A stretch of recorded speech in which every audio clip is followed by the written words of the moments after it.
Oh boy! Hello! Oh. Gonna prepare all that. And then... oh boy, we're gonna go right here. And we're gonna be like there! Can everyone hear this? That is my question.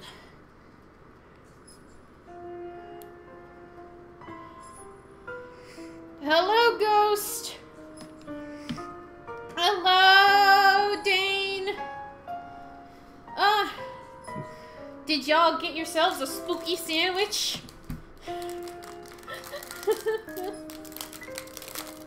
I got myself a spooky popsicle to comfort me.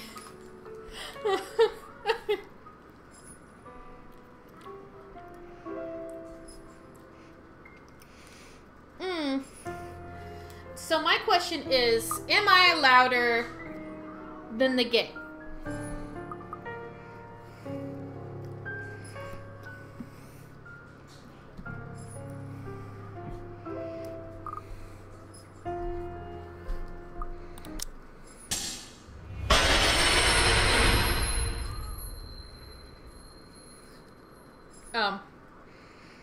Okay. You did get yourself a spooky sandwich. Jill? You there?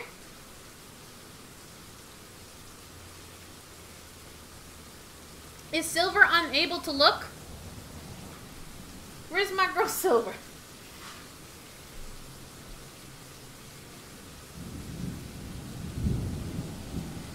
Okay. I have to do one last thing. I apologize. The one last thing that I must do,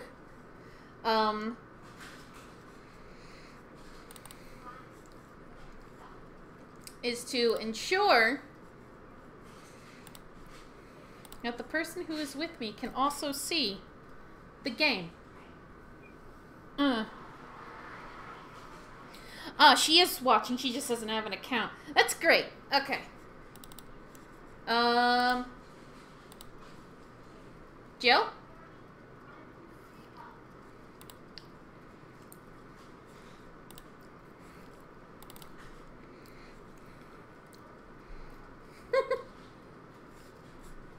Well, I'm sure she'll come soon. Till then. There we go. Oh, I got 7 viewers. Hello. Okay. The Immigrant Mansion. It was built for Lord William and Lady Elizabeth Immigrant of Luxembourg, humble ambassadors of peace and beloved by their people. So, were you all able to hear that pretty well?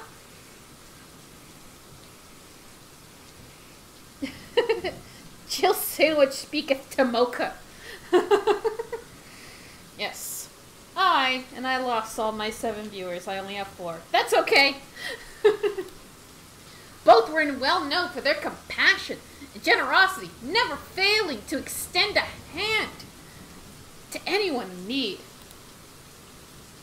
Under their influence and wealth, what was once a small, sleepy village grew into a prosperous and bustling town.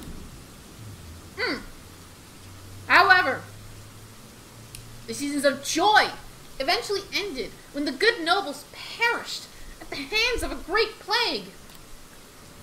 Poor Ermengardes. Their riches and legacy were henceforth passed on to their only child, Lady Charlotte Ermengarde. Dots. The mansion has stood since the 1620s, a witness to a very long history of joy and pain. After Lady Charlotte committed suicide, that was very sudden, the great house was eventually left uninhabited. Ah boy, and that is when it began. Surrounding villagers spoke of seeing and hearing unearthly things, of cries and howls that filled the nights, and hearsay of a mysterious woman roaming the hollowed halls aimlessly. People who dared enter its walls were simply never heard from again. Even Even after 400 years, these stories remain, much like the house itself.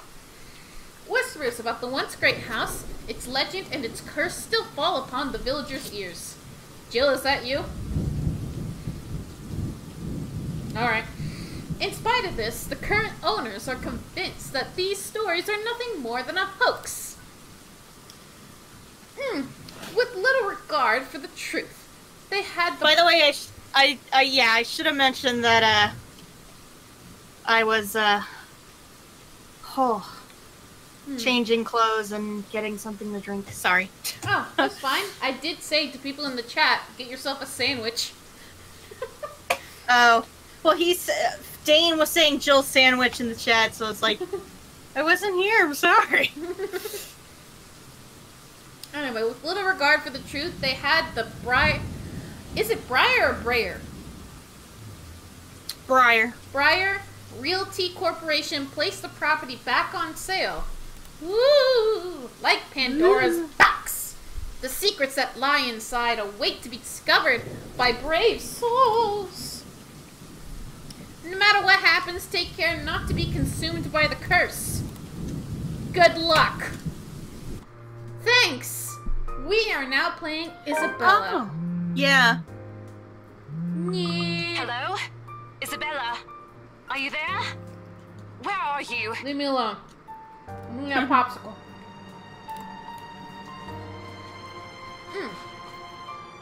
A familiar, jittery voice comes from the other end. Oh, hey Rose. I'm at St. Goretti High. What's the matter? What do you mean, what's I mean, it the sounds matter? jittery on my end Is the because mansion Discord silly? stream I'm share here and you're sucks. late. Jeez, we're on shift together. You promised. Oh my god, please don't tell me You were correct, forgot. Jane. Sandwiches You are were planning amazing. on Too leaving bad I me can't to eat check them. this place out on my own, weren't you? You chickened out. Calm down. You know I take my promises Rose called the seriously. cops on us! I'd like to believe that. So hurry up and get here. This place is huge. A bit too quiet since no one's lived here since, like, forever, but beautiful nonetheless. Why are you so surprised? This isn't the first time you've been there. I know. I just wish I could live in a place like this. It really takes my breath away. Yeah, well, I wouldn't be so sure about that. Not after the rumors that say it's haunted. Jeez, never mind those rumors. Ghosts aren't real after all. And even if they are, which Famous they are last not, words. they can't do anything. They're nothing but spirits. You don't know that! They might be listening or watching right now, and they might not be happy with you enough to curse you. No offense, Phoebe, but that's a bit of a stretch. You're a bit of a stretch. Believe it or not, it's better to be careful. Rude. Right. You know, not every property we sell will end up with a dead body stuffed in a sofa. And I think that mansion is where we'll likely find another one. I can feel it. Oh god. Oh That yeah, was this happened one before. time, Isabella. Loosen up. Wait, just get here ASAP, please. I'm getting bored being here on my own. Fine, fine. Let me just finish up here. I'll be right there soon. Okay, see you. Bye.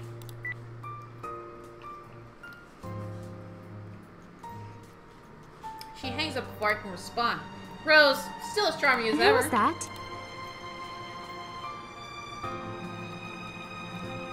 I find this amazing that they... Ghost What just enough- saying that the stream might be freezing?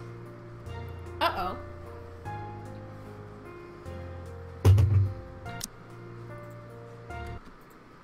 Here, I thought it was just my screen share. Is it? Oh, my internet.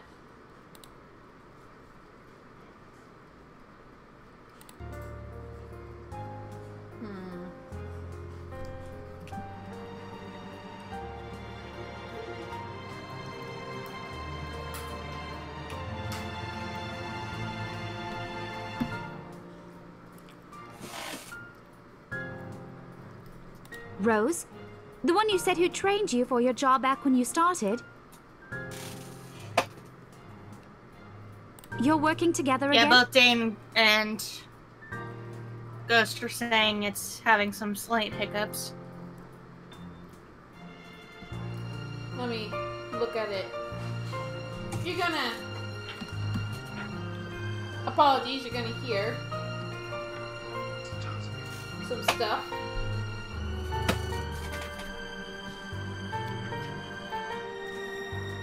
It could be that my internet is hiccuping itself. That would make the most sense. Which kind of sucks. The minute you start streaming, oh, hey, internet, guess what? You don't exist anymore. There we go. Just for this property, we've been scoping out that big mansion down Anselm Village after the I'm renovations. gonna put on auto and see what happens on this part. Today's sort of its grand opening to the public. The RC wants to give it one last check before we let potential buyers tour it this afternoon. Wait, mansion? That big spooky one you've been telling everyone about? Didn't you keep saying how it just gave you the creeps? You actually went there? And you're going back? Well, I did promise Rose I wouldn't ditch her. And besides, a job is a job. Gotta do what you gotta do to make a living.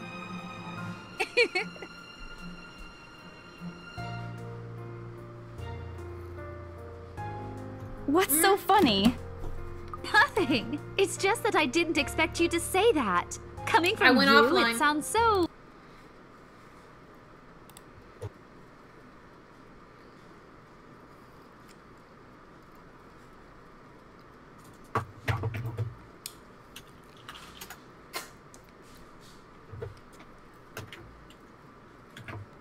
Hello. How's Hello? it coming in? Hi. I see it. Not on Discord, but I see it on Twitch. Maybe I stopped screen sharing. We'll see if that helps. out of character.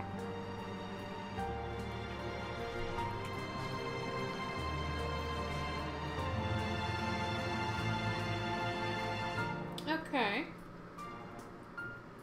How is it now?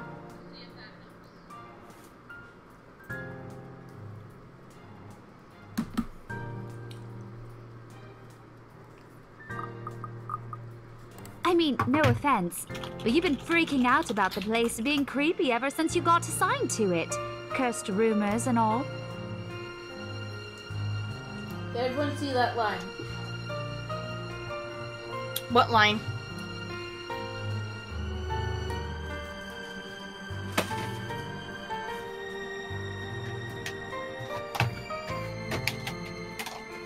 Oh, is that not properly in its box? Whoops.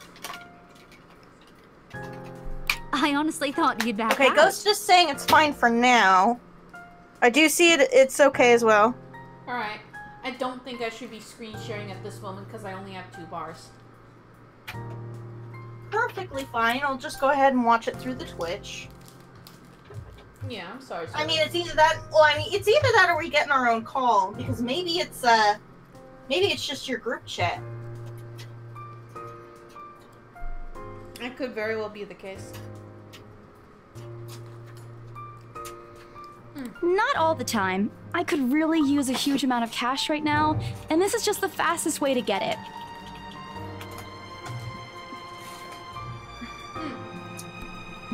Okay. So, do we want to try it? Move to another thing or just continue on? Yep, let's try moving to another chat. We'll just call each other. Alright.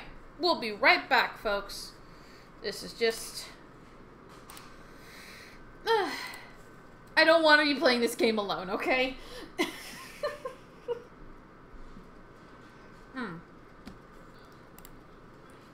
we go.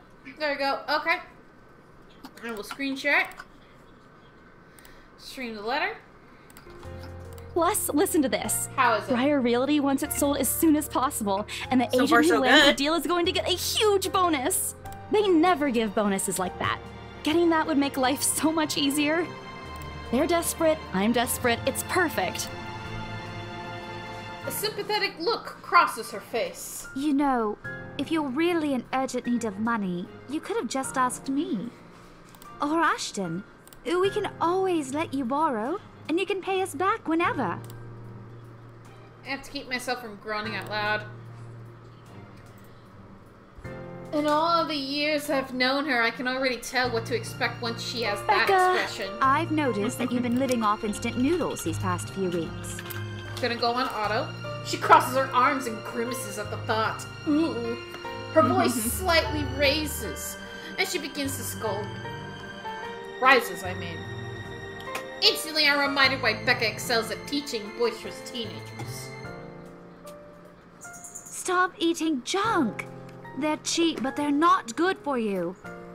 You'll definitely end up in the hospital if you keep at it. Yeah, like that one girl that ate over 400 chick nuggets and then she died. Yeah. I had things too. You're not my bum. I said... Hey! I eat other things This. too. Oh yeah, how did that... Okay, it upped it. Yeah. Oh, Dana was all like confused and he's like, oh, they're adults. Yeah, they're... Also, he suggested you should play Resident Evil 2. No. I'm not good at shooters. I get too motion sick with them. Yeah.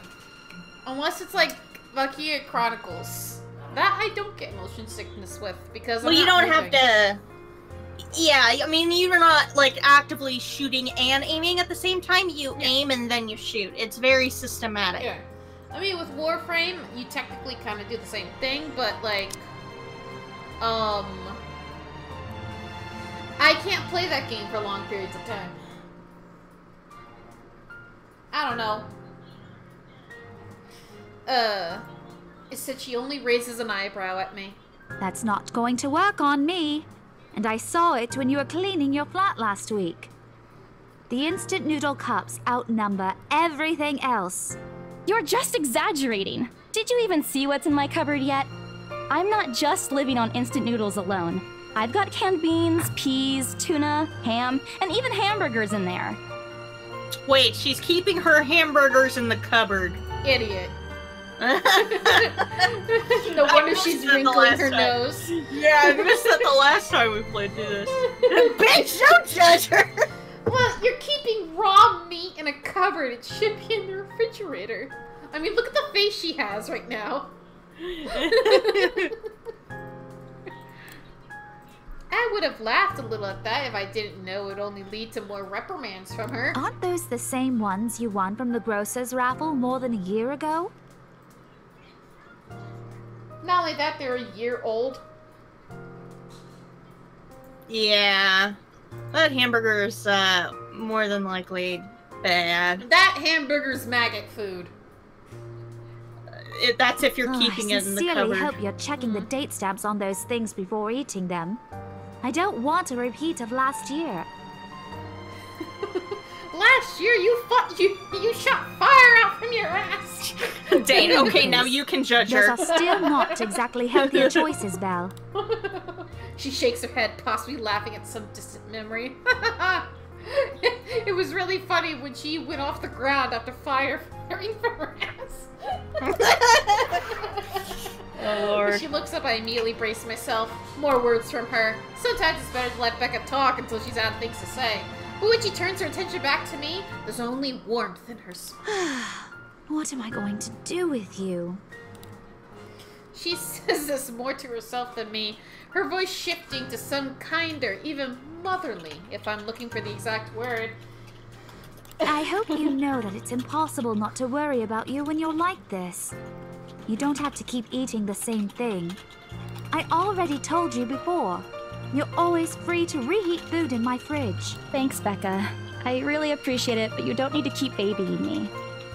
You've been Sorry taking if care I'm of me typing. since after Hopefully I it's not moved too here. loud. It's You alright. have to and before you ask again, no. You know I'm not a fan of borrowing money. Don't keep your And raw I'm meat not in the going to cupboard. ask you to give me what you earned hard for That's yourself. not a euphemism at all. I mean, it would be different if she said hamburger buns. You and your know? Yeah. pride. But 'Cause suit yourself. The that offer you keep in a stays on the cupboard. table, though. A nod in response, if only to get her to drop the topic. I will only accept that those are hamburger buns, not actual hamburgers. And look at the birds flying! I like how, even though it's a visual novel game, birds fly. Pretty certain I will never take that offer, ever. It has something to do with pride. I seem to see plenty of times how friendships can take a turn for the worse just because of a few unpaid debts.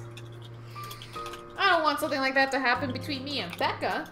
We may argue a lot about small, petty things, but she already feels like a real sister to me. I don't want to lose that friendship over something so trivial.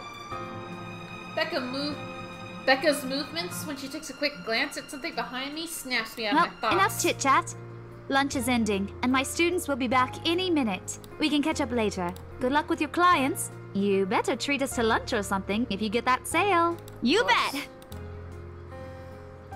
Her boobs move, I just noticed. Look, jiggle physics. They jiggle, but in the correct way. A small smile, she returns to her desk and begins sifting through the pages of a rather thick history book. She's probably working on next week's lesson plan, or trying at least. Her eyes are distant, and she doesn't seem too attentive to whatever is on the page. Hey, Tyler. Hi, Tyler. Her hair moves as well, too. She has breathing physics, if you look closely. Yeah, Dane pointed out that her hair moved, too. Yeah. I love visual novels that, like, go that far. Yeah. As if she heard my thoughts, Becca starts coughing. This is precisely why I followed her here. For someone who makes a habit out of worrying about other people, Becca sure forgets how to take care of herself. Hey, you sure you can manage on your own? I mean, you're still a bit feverish. Hush, dear. Don't you worry about me. I'll just drink some medicine and I'll be right as rain. I level her with a flat look. She's had a cold for a couple of days now. Something about the strange weather not agreeing with her lately. She has tuberculosis. Oh, God. Despite my advice to take the week off and rest, I found her apartment empty when I dropped by this morning. Or bronchitis. She even left the medicine her doctor prescribed. Naughty, naughty. Look who's being stubborn now. You shouldn't even be working right now. Seriously, you big baby. I'll be fine. For now, just go to work and stop making that Rose girl wait for you. I'll call you if I still feel bad. Which is odd And you can because come I pick feel me like up if it makes you feel Becca any here better. should be called Rose, but maybe it should be too on the nose. I mean, look at what she's wearing. I know. That's why I'm thinking, why is she not named Rose? I don't know. It's so weird. She offers me a reassuring smile and I can only sigh. Why do we even bother? There's no stopping her once she's decided on something. The stream's coming along fine, right? No chugs. Yeah, that's what I'm saying. Inside my bag to pull out the same bottle of medicine she left earlier. Make sure your children don't have access to this or else they will get high. Dane also says everyone is Rose. Everyone is Rose. Unfortunately for her, this is the one thing I'm not letting her have her way. Drink it! Yeah, Ghost is saying it's good. All right, but don't forget what the doctor said. Drink this on time. Chug I'll this see you medicine! later, okay? Shut! Oh, God. Sorry, I probably should quiet down for Look who's playing the mother hen now. Rebecca! Just picturing it. Okay. Shot. I won't tease With cough anymore. medicine. Oh, I'll God. make sure to That would be drink it, Mom. terrible. I think someone made like a vine of that once. Oh, my God. I think it's a sign to finally end the conversation of my short visit. With a short wave, I leave her alone to her classroom and her thoughts. Bye! I hail a passing taxi to take me to the property as soon as I leave the school grounds. Sleepy Sheep Inn? I want to go there! Tyler says I decided not to include Twitch on my social media break. Yeah, he mentioned in the Discord earlier that he's taking a break from social media like Twitter and whatnot in Discord. Alright, apparently Luxembourg City, knows of it, including every bit of the rumors surrounding the place. In fact, just the mention of its name is enough for locals to give you a cautious, sidelong glance. This is talking about the mansion now. I learned the hard way that the first time I commuted there, and it only boosted my belief that there's something more to the house. Even the news of it being renovated and placed back into the market has caused quite a stir. Thankfully, it died down a few weeks later. The place would have become a lot harder to sell otherwise. good old waiting music. I avert my eyes from the window once the buildings shrink into the distance. We get a glimpse of the countryside soon, although a quick glance at my watch tells me we're still a few minutes away from our destination. Might as well get some work done. Rose did ask me to review the mansion's documents. I already looked them over last night, but you never know when things may go wrong. Life always has a way of messing things up like that. You know, halfway through reading the papers, my phone rings again. I thought for a minute that was an actual phone. Right? It's too accurate. I pick it up without looking, neatly tucking it behind my ear and shoulder. It's probably just Rose again anyway. Rose? Guess again. That voice. Ash. Bingo. Hey, what's up? Just checking if you're still cool later this evening. You mean that thing with Zach? Yeah. He even called in the middle of the night just to remind me. Ooh, Zarbucks. No, don't worry. I didn't forget. Oh, I'll be Tyler, there. we have not Cool. seen the I'll see you Realm later. What time of do you go? Magic trailer. What's that all Around about? 5, 6 p.m.? I think I've I heard don't of know. that. I want to play It's it. the first day of the I don't Ermengarde even know what Mansion's it open is. house, and we're expecting quite a number of potential buyers. I'll be booked the whole afternoon. I Ermengarde can't remember Mansion. what it was all about. You know, but I the big know I was Jacobean mansion at interested in it. Ansem Village. I guess I'm on my way yeah. there right now, actually. On your own? Yeah, well, Rose is already there, but yeah. I see. Looks like the scaredy cat finally toughened up. Shut up! I finished my comfort popsicle. I can't help but roll my eyes upon hearing it. I'll see you later. Drop me a call when you're done. I'll see if I can pick you up. Oh, it's Sims 4 Whatever. Witches? Bye! Ooh, Oh yeah! Witches! I Oh, had a yeah. completely different game in my head. Stupid Ashhole always teasing me whenever he gets the chance. I'll show him who's tough. I took a feat in it. That means I get +2 to every constitution. Wow. Okay. That means I get a +2 every time I level up with hit points. Anyway, as you can see here, we have, we not only have, like, profiles. This girl, in case you're interested, she's a Gemini. She's 26 years old. She's an estate agent. Her nationality is Filipino. Religion, Roman Catholic. Hey!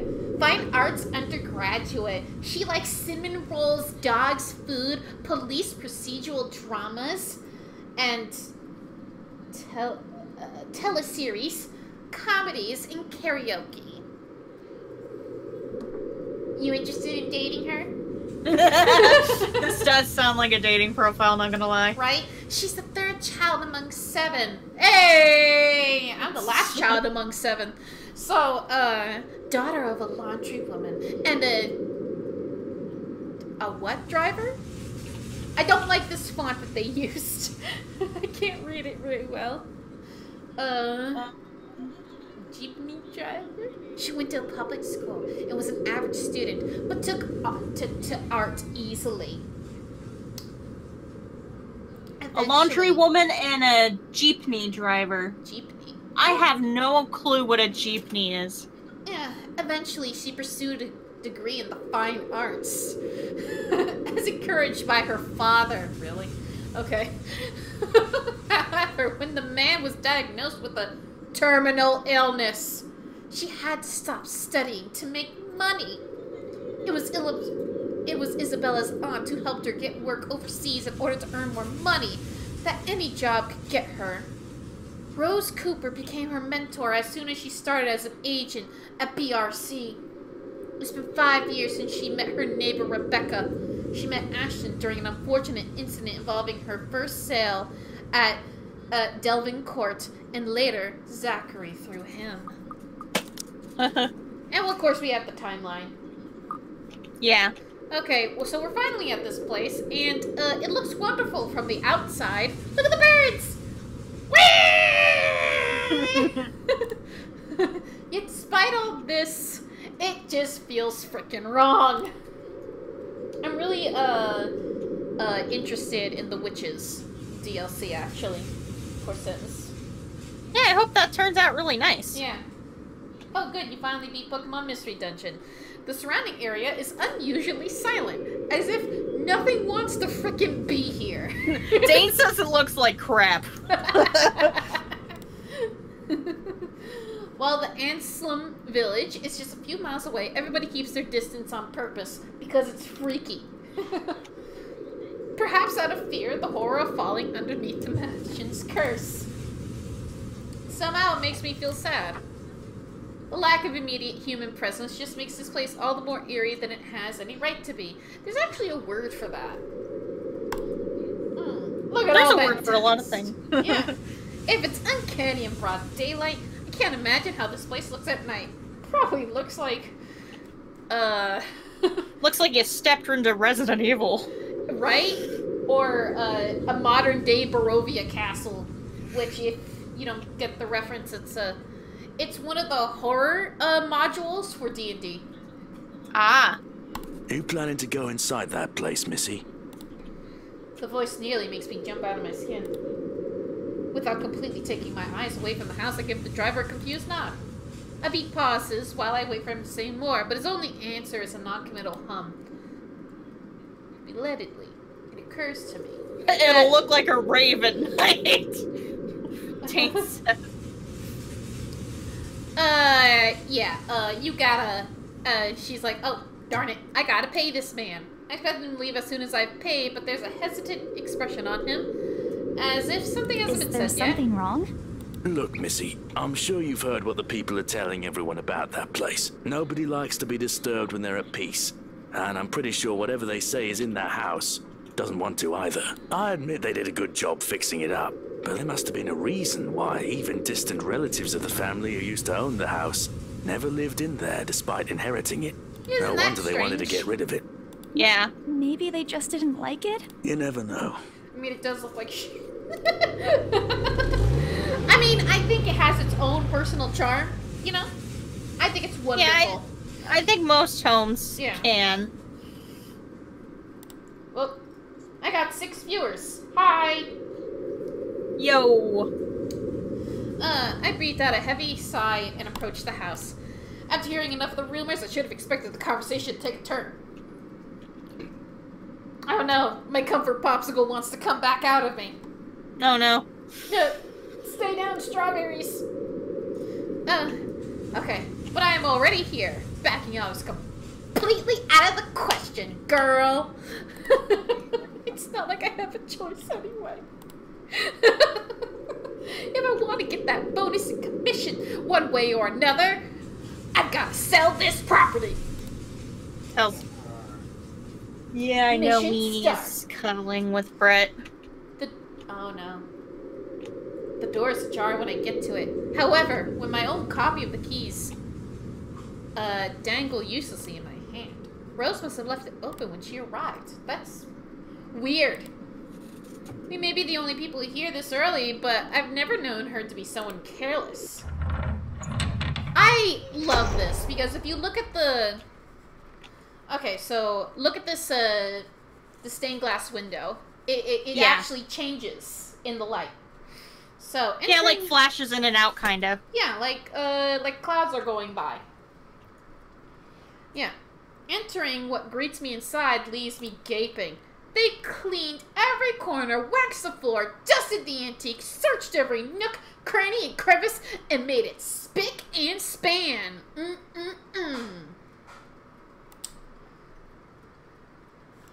All for the sake of making the mansion more enticing to the modern-day lords and ladies. What do you guys think now? What do you think, Dane? What do you think, Ghost? What do you think, Silver? But no matter how hard they try, the mansion still looks as soulless as ever. An uncanny valley feeling. As though it's going to eat Sounds you like brown alive. nosing. If you ask me, they should have just listened to what the other people have been telling them and leave this place alone. Some things in this world are just better off alone, never to be disturbed again. Rose? I call out. Rose, I'm here. Where are you? My voice echoes softly throughout the hallways. Oh, who am I kidding? This place is big. I don't think she'll hear me no matter how deafening the silence is. She could be all the way on the other side of the property for all I know. Quickly, I reach for my phone and dial her number, but... The number you have dialed has not been recognized. Please check and try again. What do you mean has not been recognized? We were just talking a while ago. It's not like she was eaten by the house, right? Oh no, it's Monster House again. That was a freaky movie, I'd have to say. Oh, it's a girl house. What? That's probably my favorite one. When they see the uvula. What's that thing in the back of the throat? The uvula. Yeah, the uvula.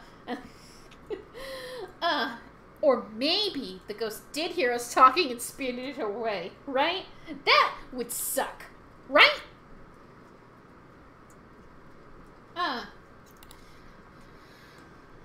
My goodness gracious. No, Isabella, don't be ridiculous. I think we should be plenty ridiculous. Prepare your whippadoos. She probably just wandered deeper into the house and lost signal or something. I dialed her number again, hoping the call will connect this time. The number you have dialed has not been recognized. Please Your check and try whippadoos? again. That just occurred to me. What? To no avail. I'm getting the Castlevania feelings from this place. Oh boy. I agree, Dane. I have a very bad feeling about Rose? this. If you can hear me, please come out. Never. Come on, Rose. This isn't funny. You know this place gives me the creeps. It may give you the creeps, but it gives me the chimplies. No answer. This isn't gonna work. This place gives is me so the- big. What? It gives me the jinkies. Jinkies! She could be anywhere.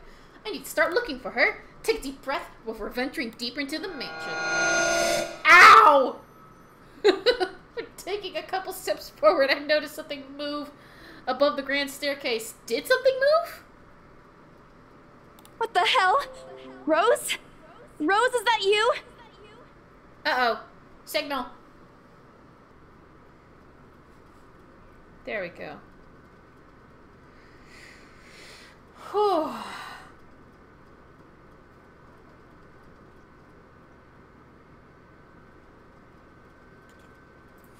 I got 2 views again. Hi. Hi. Glad y'all stuck around.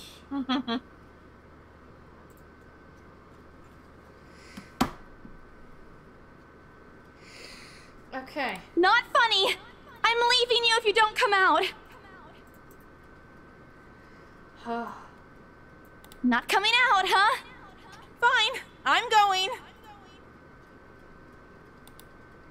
Okay, that's a lie. Yep.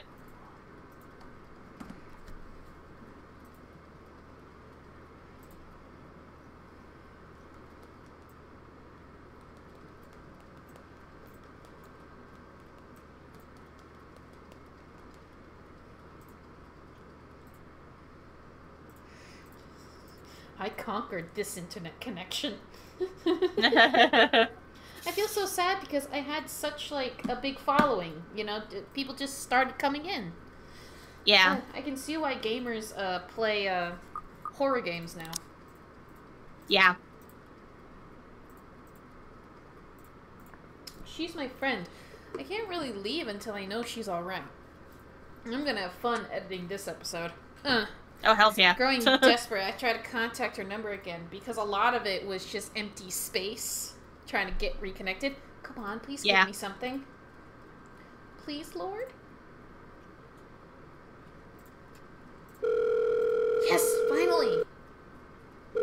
Hello? Hello? Rose, I'm here at the mansion. Where the hell are you? She doesn't respond. There's also heavy static coming from her side. I sincerely hope it doesn't get cut off again before I can get an answer from her. Rose, come on. Where are you? A few moments pass until the static eventually starts to quiet down. I'm attic. What? The attic? Why? Oh boy. Crap, it got cut off. Man, do I really need to go up there? With how deep inside the mansion, the attic is, it's barely any signal there. No wonder I can't contact her. I had my own problems with connecting, but why is she there? Out of all places, she just had to make me go fetch her in the creepiest room of this place.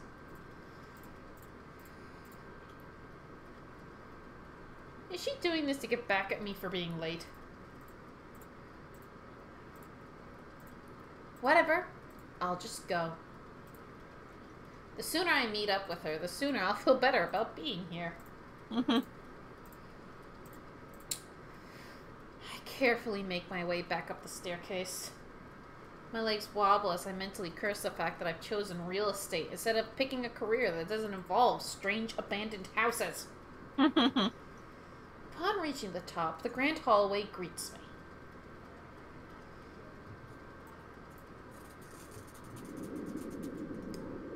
Burr's flat again! Look at him! Yay! It branches out to the two major wings of the mansion, the east and the west wing. Ooh.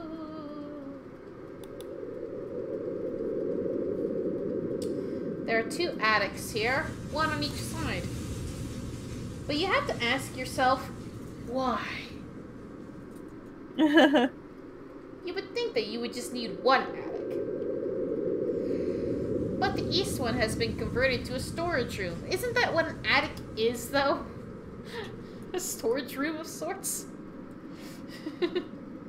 I feel like it, but at the same time, maybe there's a difference. And somehow I find it least likely for Rose to wander there by herself. Besides, she never did like going into stuffy storage rooms. So she would go into a stuffy attic room? That's a bigger question that I have.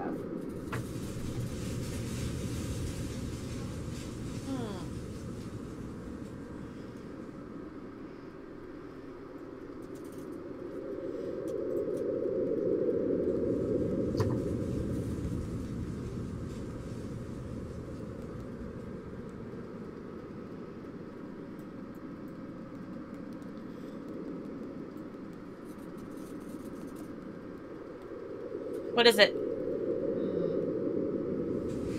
Getting cold feet? Leave me alone. So I head towards the west wing first, where the simple wooden door at the end of the hall opens to a small room. Inside is another set of steps leading to the second attic. I just wanted to see who was watching me. That's all. That's okay. You could say You're that fine. I was trying to kill time. Unlike the grand staircase, though, the stairs to the attic are steep and narrow, made of old stones and covered with a thick coating of dust that kicks up into the air with every step. And I thought you said that they cleaned this dang place. I know, right? Thank God it's still daytime. If it wasn't for the light streaming through the door behind me, I might easily stumble and fall. If it weren't for these beautiful windows. With how old this place is, there are no light fixtures to illuminate the cramped passage up. Why didn't they bother to add one here when they renovated? It escapes me. Sheesh. They did it with the rest of the house. Small bedroom welcomes me at the end. Ugh. It looks exactly as it did since the last time I've been here. Full of dust, worn out, and faded by time. Hey, Tyler. Hi, Tyler. Just beat Water Kingdom and Pokemon Conquest, he said. I'm glad. I got 6 viewers again. Hi. It looks Awesome. exactly C'était the last time I've been up here. Full of dust, worn out, and faded by time. Odd. I thought they cleaned everything. Did the crew miss this room? Ugh, cleanliness is the least of my concerns right now. The more pressing matter is Rose. She's not here. Was I dreaming when I talked to her a while ago? Did I mishear her? No. No, it couldn't have been a dream. After all, the creepy ambience of this estate is doing such a remarkable job of making sure I stay alert and awake. And I'm sure she said she's here. Is this a prank? Totally pranked, bro. Or maybe... We're Ashton Kutcher. Or maybe that phone call was Rose's last message to me before the curse got to her. Oh, shut up, brain. You're not helping. Don't make this scarier than it already is. But if she's not here, then where is she? Done. Oh, fuck! Yeah, it would keep me awake too, Ghost says, lol. What the hell was that? That startled you. Yeah, that's it. I can't do this anymore. I'm leaving. We must have angered the spirits living here. I knew disturbing this mansion was a bad idea right from the very start. But nobody listened. Be fucking realistic, they said. They think I'm cuckoo because I believe in curses and ghosts and all that stuff, and I pursue my life with Cocoa Puffs. Don't be hating on Cocoa Puffs, man. Me and my outlandish backcountry beliefs and my love for Cocoa Puffs.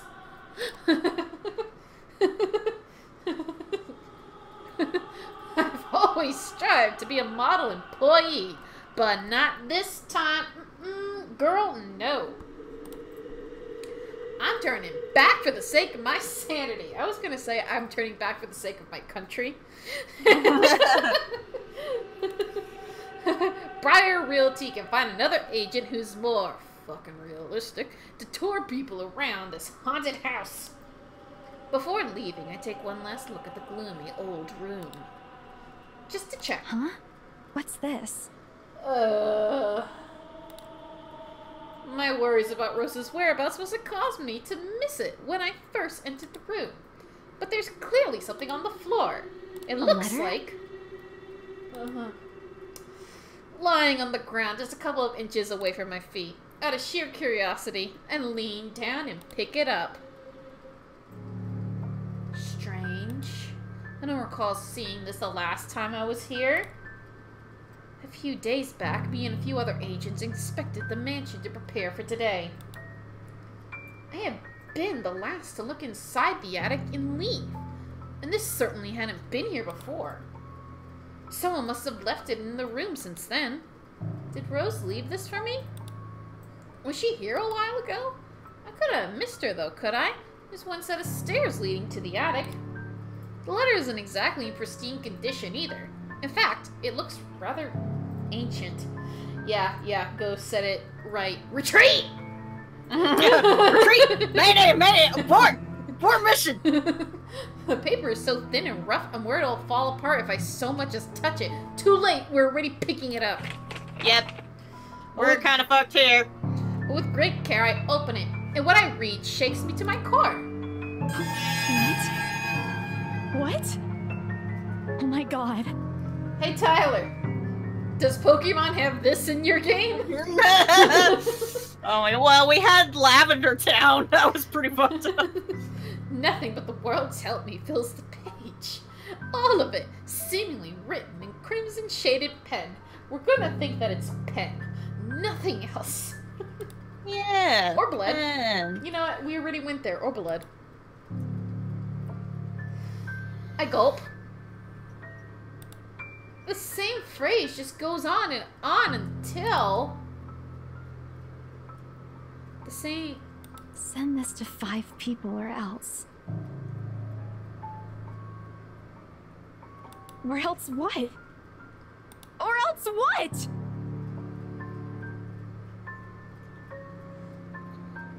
10. Totally my first impression. Totally blood. Thinking about getting some ice cream. Get yourself some comfort ice cream, Tyler. As quickly as I can, I scan the back of the paper and peek into the envelope to make sure I'm not missing out on a second page. But there's nothing. No. Oh, please, no. My hands tremble as dread creeps over me. The room is suddenly getting colder. I need to get out of here. Holding the paper in half, the sight that greets me next has me frozen to spot.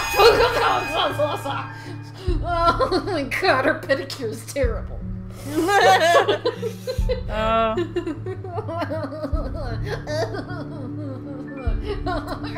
Whoever the artist, I still need to do dishes.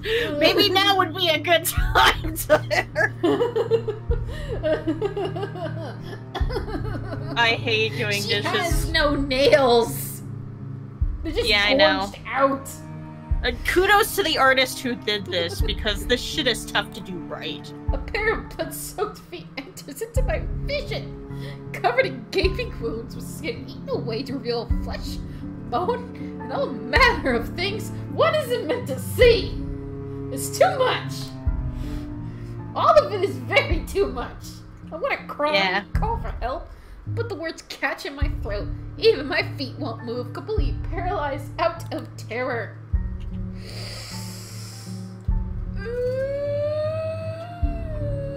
I would save. I'm actually curious what happens if you just close your eyes. It's good but disgusting. I will skip dinner tonight. Okay. Close eyes and pray. Sure. I shut my eyes tight, muttering fervent prayers under my breath. Our Father, who art in heaven, hallowed be thy name. Prayers taught me as a child by my mama and papa slip out endlessly through my teeth. Because God, oh God, if you have to listen to any of my prayers, please listen to this one. And if God doesn't listen, at least I won't see that thing kill me.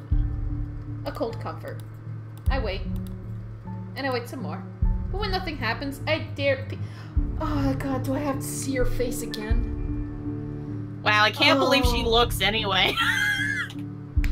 Do I really have to look at it again?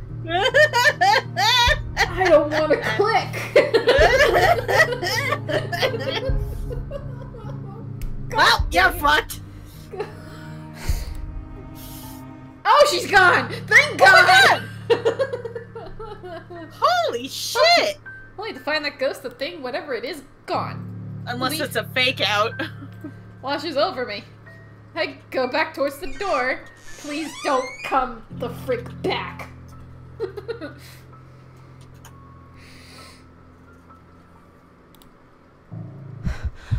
I take a look back to make sure it isn't behind me. Any other person might have stopped, dismissed it as a trick of the light and overactive imagination, but I'm not taking any chances.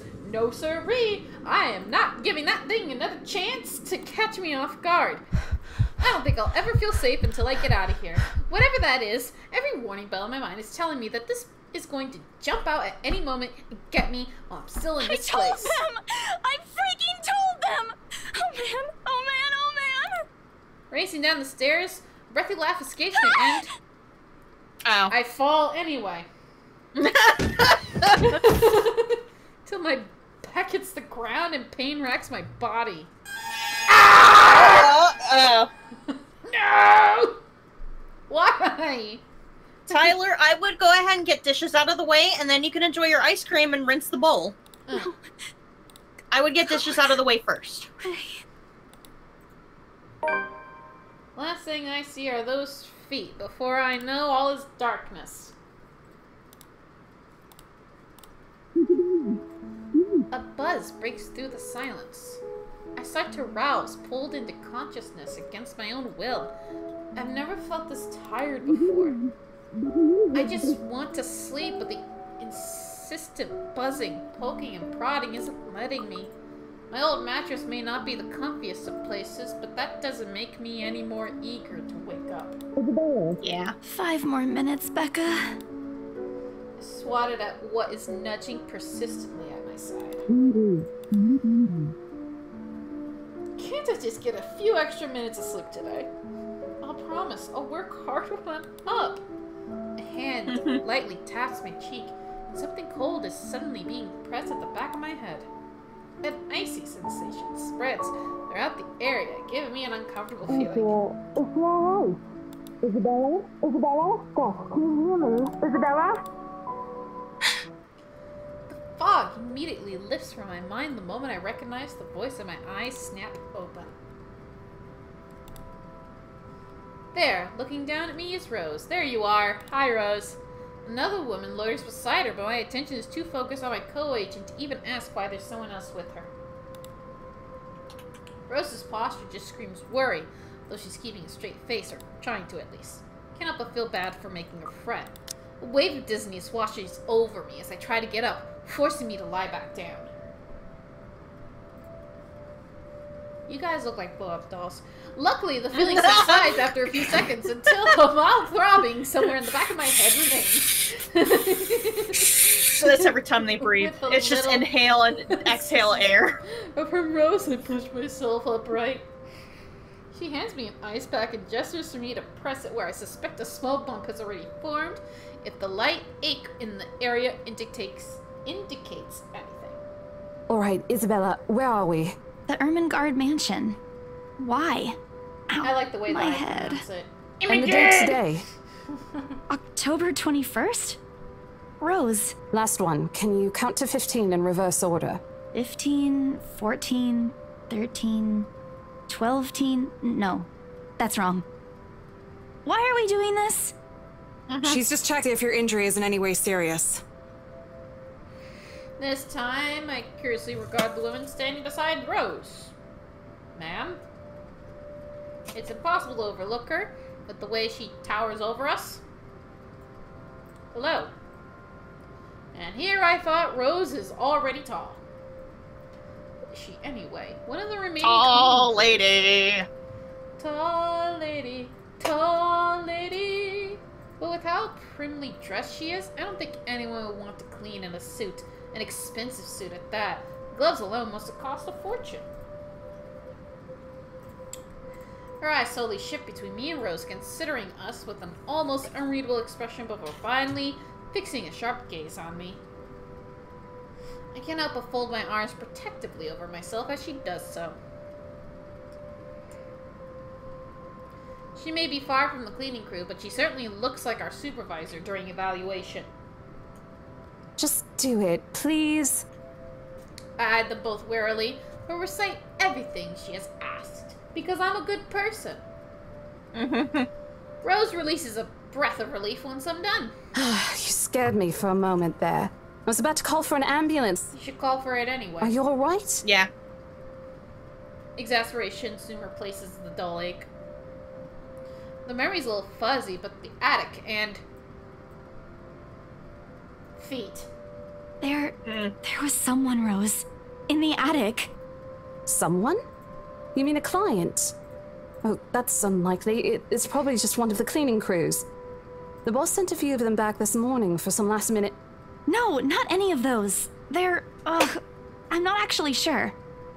Wait, didn't I call you? You said you were in the attic when you answered. That's why I went there in the first place. Both Rose and the lady looked at me like I've grown another head. I love these expressions because it reminds something weird. It reminds me of those ads where it's like, choose your own story. Your boyfriend's cheating on you? Oh no. Who do you believe? Yeah, basically. Your it feels sister or the mysterious woman? Yeah, those expressions remind me of those. Okay, she's trying to play it off like everything's cool. The saleswoman smile, the same one she taught me back when I was still her trainee. I should show this to troublesome clients or just avoid trouble in general, she advised. So it's the same one she gives me when I've done something particularly absurd that may cause us to lose a potential sale. Her eyes are serious when she turns back to me. She takes both of my shoulders, gently squeezes it, and with as much patience as she can As muster... much as I'd love to have gotten at least a heads up of your arrival, I didn't really get a call from you. You know, signal here is absolutely horrendous. I was in the garden earlier and couldn't even make a single call. Isabella, I'm going to ask again. Are you really all right? What happened? I don't know. It's all a bit blurry. I remember I was looking for you, but you weren't in the attic. And there's... whoever it is. Then I must have tripped on a rug or something on the way down. Oh no. Do you think someone came in while you were out? You left the main door open. We are so going to get into big trouble if something gets stolen, Rose. Perhaps it is a concussion. Are you sure you feel fine? We could still call for an ambulance. I could cover for you. No, I'm fine. I'm okay, Rose. I can work. Wait. Hold your horses, Rose. I can't miss out on an important sale because of a minor bump on the head. You must be tripping. An extremely minor bump. I've had worse when I was a kid. This is nothing. Besides, if I leave, you'll have to shoulder everything in the open house, alone. And in a mansion this big? Well, there's also the part where I may lose that bonus, PRC promise. But that's completely besides the point. Welcome back, Tyler. Hey, Tyler. Rose gives me a skeptical look when I return the cold compress to her and push myself off the floor. I have to use the staircase's railing to steady myself, but otherwise, I feel good. See? I'm A-okay. I feel good. I knew that I would. The two of them exchange a worried glance, and Rose assumes a contemplative look. I bit my lower lip in anticipation if she says Right, no. you in. A smile threatens to slip out from me. If I see that you aren't feeling well, I'm taking you personally to the nearest clinic to have you checked. Clear? Clear as day, crystal. ma'am. Thanks, Rose. You insisted. But remember what I said. First sign of you looking not okay, and we're off. No questions asked. Do you feel that the eyes are uncharacteristically, or needlessly big? No, but that's also because I'm probably used to them being big because I draw big eyes as an artist. I don't know, but I feel like the shadowing almost doesn't mesh with, how big they are. It's just a small bump. Don't worry. Isabella over here looks fine. Maybe it's because the eyeballs, the eyelids are animated, so that's why it feels weird. Not only that, but she's got a smaller these kinds of things. image It could than be the a other serious two. injury for all we know. Okay, this lady decides to interrupt us. Okay. Hi, woman. You're not really intimidating. I lied, you are. So, but not scary in the negative way. Your demeanor just completely commands an air of sophistication and respect. In a different world, a younger me would have probably wished to be like her. But I'm perfectly fine with how I am now. At her lack of response, she coughs again, lifting a well-trimmed eyebrow at me in question. You trim your eyebrows, girl? They're on fleek. Words get caught in my throat at the side of it, and Rose, as usual, is swift to catch my blunders. My sincerest apologies, Mrs. Miss McCulloch. Marianne McCulloch. Bless you. Interior designer. Oh, probably someone interested in the mansion for its 17th century influences then. I won't hold it against her, though. Despite the hearsays and remaining uninhabited for years. The mansion's original fittings and furniture have been kept completely intact and restored to pristine condition. Do you think, and this is a theory that I have, that the person who's coming after us is Charlotte, and she was tortured by her parents? I feel like it. I definitely feel like it's Charlotte. I just don't know what kind of ending she had. Yeah. Because it is a little weird. I think she was the one that committed suicide, right? I think it's a little weird. Yeah, I feel like that was just suddenly out of the blue. I suppose some people find that trip to the past feeling appealing. After all, with what it offers, this place could also have for people looking to live somewhere with a classic historical charm. Miss McCullough, I'm Rose Cooper, and this is my partner, Isabella Santos. We're just ironing out a few things, but we'll be starting the tour soon enough. In the meantime, we've prepared some refreshments for you in the parlor while you're waiting. You know if you what? could please. Instead of her being... Thanks. There's no need for it, though. I just dropped by for a quick survey of the place. Instead of her, like, I feel like her name should have been something like Ivy. Yeah. And then the other person named Becca should have just been named Rose. Yeah, I feel like that too. Because of their hair colors and what they're wearing, and, like, who the hell wears green hair for real estate? I'm sorry. It's anime, so, like, that's probably her natural hair colors. It's anime-inspired. It's not, like... meh. I'm gonna say that you're half dryad, then. Rose's confusion is impossible to miss when she glances at me, and I return it with an equally perplexed look. Against my better judgment, I blare at the first question that comes to mind. I'm sorry. Homeowners? I should have kept my mouth shut. A flash of irritation crosses her face, but instantly disappears under a mask of professional detachment. I don't know, I still see it. Yes. Hannah, right? I was hired by her to handle the interior design for their newly bought home. This is the Ermengarde mansion, right? It is, but... She pauses, possibly trying to find the right words to fix the awkward situation without offending someone. We'll check with our supervisor. Woo! Yeah. She likes me now. Yay! It is, ma'am, but we weren't aware the mansion has already been sold. What do you mean? I almost flinch when she turns her gaze on me, but I stand my ground. Besides, it isn't like I haven't dealt with an awkward situation like this before. I screwed up many times, but that doesn't mean I haven't learned a thing or two in the 5 years I've worked in this business. The mansion is indeed for sale, ma'am. Today's the open house, in fact. However, we haven't heard anything from the higher-ups that a deal has already been closed for this particular property. If you'd like, my co-agent and me can check with them right now. She nods, seemingly deep in thought after I finished. She appears to be a reasonable person anyway. Given the proper explanation, she'd surely understand. I thought something looked odd when I arrived here. Excuse me, I think I need to make a call to my secretary. Thank you for your assistance, Miss Santos. Yeah, I'm Santos. With a slight wave of her hand, she leaves us. Bye. That seems to be the end of it. Both Rose and I breathe a sigh of relief. Disaster averted. I also don't miss the thumbs up she gives me for doing a good job, and I can't help but feel a swell of pride. Still, I've already prepared myself to dial the number to our Luxembourg office and check, even if she didn't ask for it. I'll be very frustrated if for some reason something has already been decided without my or Rose's knowledge. Because that means we went through hell for nothing. Yeah. This is a whole new level of unfair. We've been working hard on this. Moments later, Miss returns and looks a little frustrated with dermatology on her face. I feel a little sorry for her having to go through all this. There seems to have been a little misunderstanding with my client. If you'll allow it, I'd like to stay and wait for them here. I was informed they'll be dropping by for the open house today. I figured it'd be a waste to just leave after that long drive. I might as well meet him here. Alright. Certainly.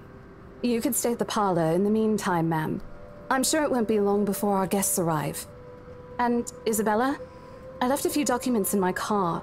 You know where I keep those. Can you please get it for me? Rose takes a glance at her wristwatch before tossing me a set of keys. And I missed in my head. Another Still head got a few injury. minutes to double check those papers. Okay, got it.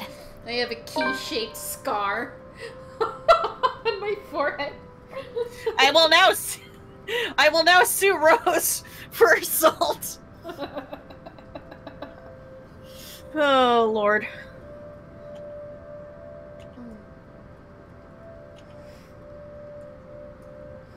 Alone. I'm sorry. I wish the memory isn't as elusive as it normally is. I think we would have freaked out. Then again, Rose already said she didn't receive any call from me. It is not a lie. Was it just a paranoia? a temporary lapse after having heard all those tales in this place. Probably not.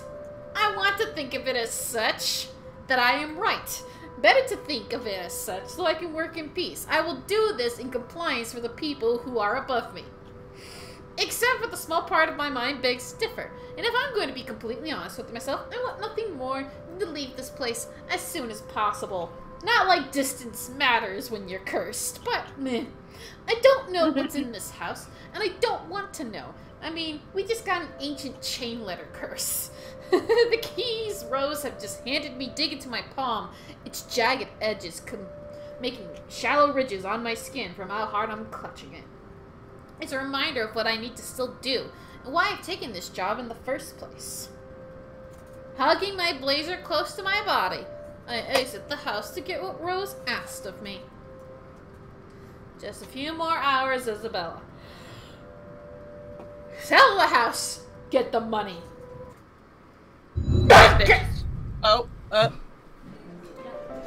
It's weird because I went through this first chapter already, but I still get freaked out. I'm not sure if I should feel baffled or underdressed standing in their presence. Men and women of wealth and status, all dressed to the nines, in fancy stoops and lovely dresses of varying colors, composed of the medium-sized crowd. Their necks, arms, and fingers adorned with silver and gold, glittering in the afternoon sun. Some even have ridiculously fancy feathered hats on their heads. I really hope that there aren't any magpies living nearby, like in the stories. Those birds will have a field day in this. Oh god. Oh my god, there they go. Ah! We stole some jewels, baby! We're gonna be rich! Rich, I say, rich! Oh, there they go. There they are, murmuring among themselves, looking at the estate's fancy facade appraisingly, with some arguing about whose mansion has the superior architecture. Hold on, because I want to get rid of the new. Yeah.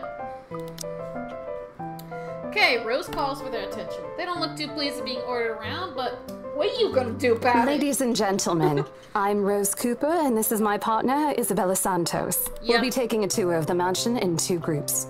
Please make sure you filled up our sign-in forms before joining a specific group. Those who want to look around the first floor, please follow my partner.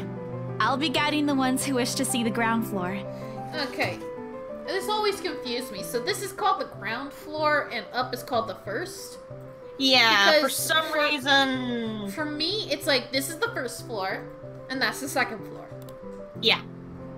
But I guess in an older style, it's probably like... You know, it's probably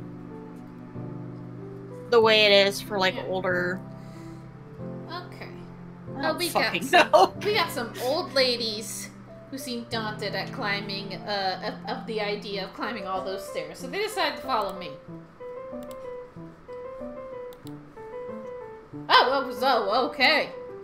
Miss McConaughey also joins our group, but what really captures my eye is the elegant dressed pair she approaches. It's so nice to finally meet you! When Chief Inspector Lee mentioned that a famous interior designer is in town, I knew I had to get you. Your confidence in my skills is very flattering, ma'am. I'm sure you won't disappoint, Marianne. Oh, you know each other? That Not at all, sounds ma'am. very creepy. You mentioned something about a Marianne on our way here, darling? That's not her name. Yes, I think I did. It's Miss McConaughey. They must be the clients she was talking about.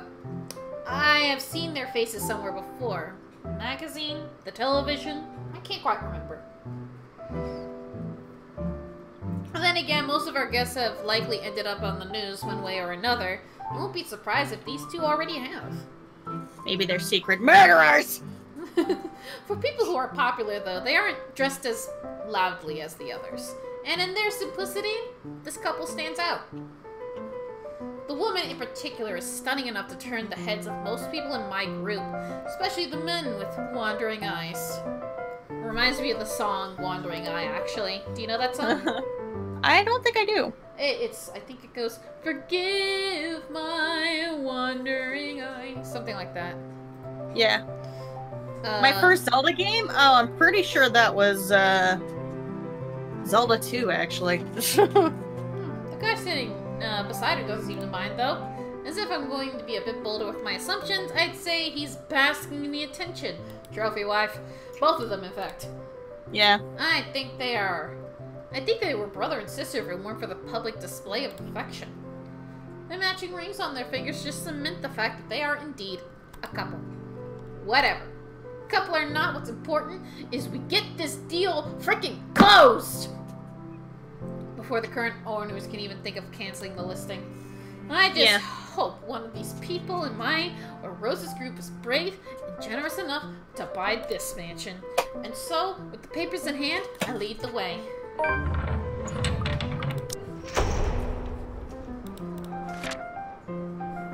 Alright. When they aren't whispering among themselves or going ooh and ah over one thing or another, they ask questions. From how the restoration process went to the history of the place, I answer them all. More than happy to talk about the art pieces and architecture mostly. However, I'm careful not to mention anything about the urban legend. Not good material for sales talk, even if the entire population of Luxembourg knows about it. Some of the furnishings here are actually the 17th century originals, all of which have undergone a painstaking restoration process just to return its original beauty. Even the glass thing. Colorful ones. Oh, I don't know, but you get the idea, I hope. Especially that one, ma'am. The stained It glass is said window. to be a gift commissioned by the fiancé of Lady Charlotte Ermengarde. Oh, really? Yeah, I wonder if it was the fiancé that tortured her, actually. Yeah. I wonder if right here, this is Charlotte. That might be her fiancé, and those are her parents. Yeah. I was wondering that for a long time. I actually missed that the first time through. The mansion's current owners have specifically requested that the restoration crew take great care in handling it. My first Zelda game was Twilight Princess. It's a priceless work of art and the most Yeah, distinctive because you get to feature play of the a wolf. mansion. Yeah, that was the only reason why I wanted it. By the time I stopped talking to her, her attention is already elsewhere. Isn't this place wonderful, darling? I told you it's not a total waste of your time. I don't know. Isn't it a bit too small? We might have to break a wall down to have more room. In fact, Well, I'd like I think to it think is that just right. Don't you think these so, two Marianne? are a mirror image of Charlotte and her fiancé, actually. Yeah, you know, I'm noticing that. It is splendid, ma'am. But isn't it a little too early to make plans when no deal has been signed yet? Never mind that. It isn't going to be a problem. We've got a wonderful legal team to handle everything. Start taking notes, though. I think I've got a few things I want changed before we move in.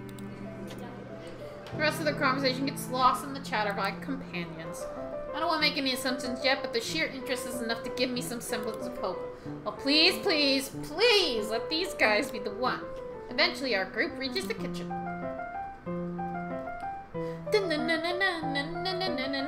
I love this kitchen. The only thing I want is a stove.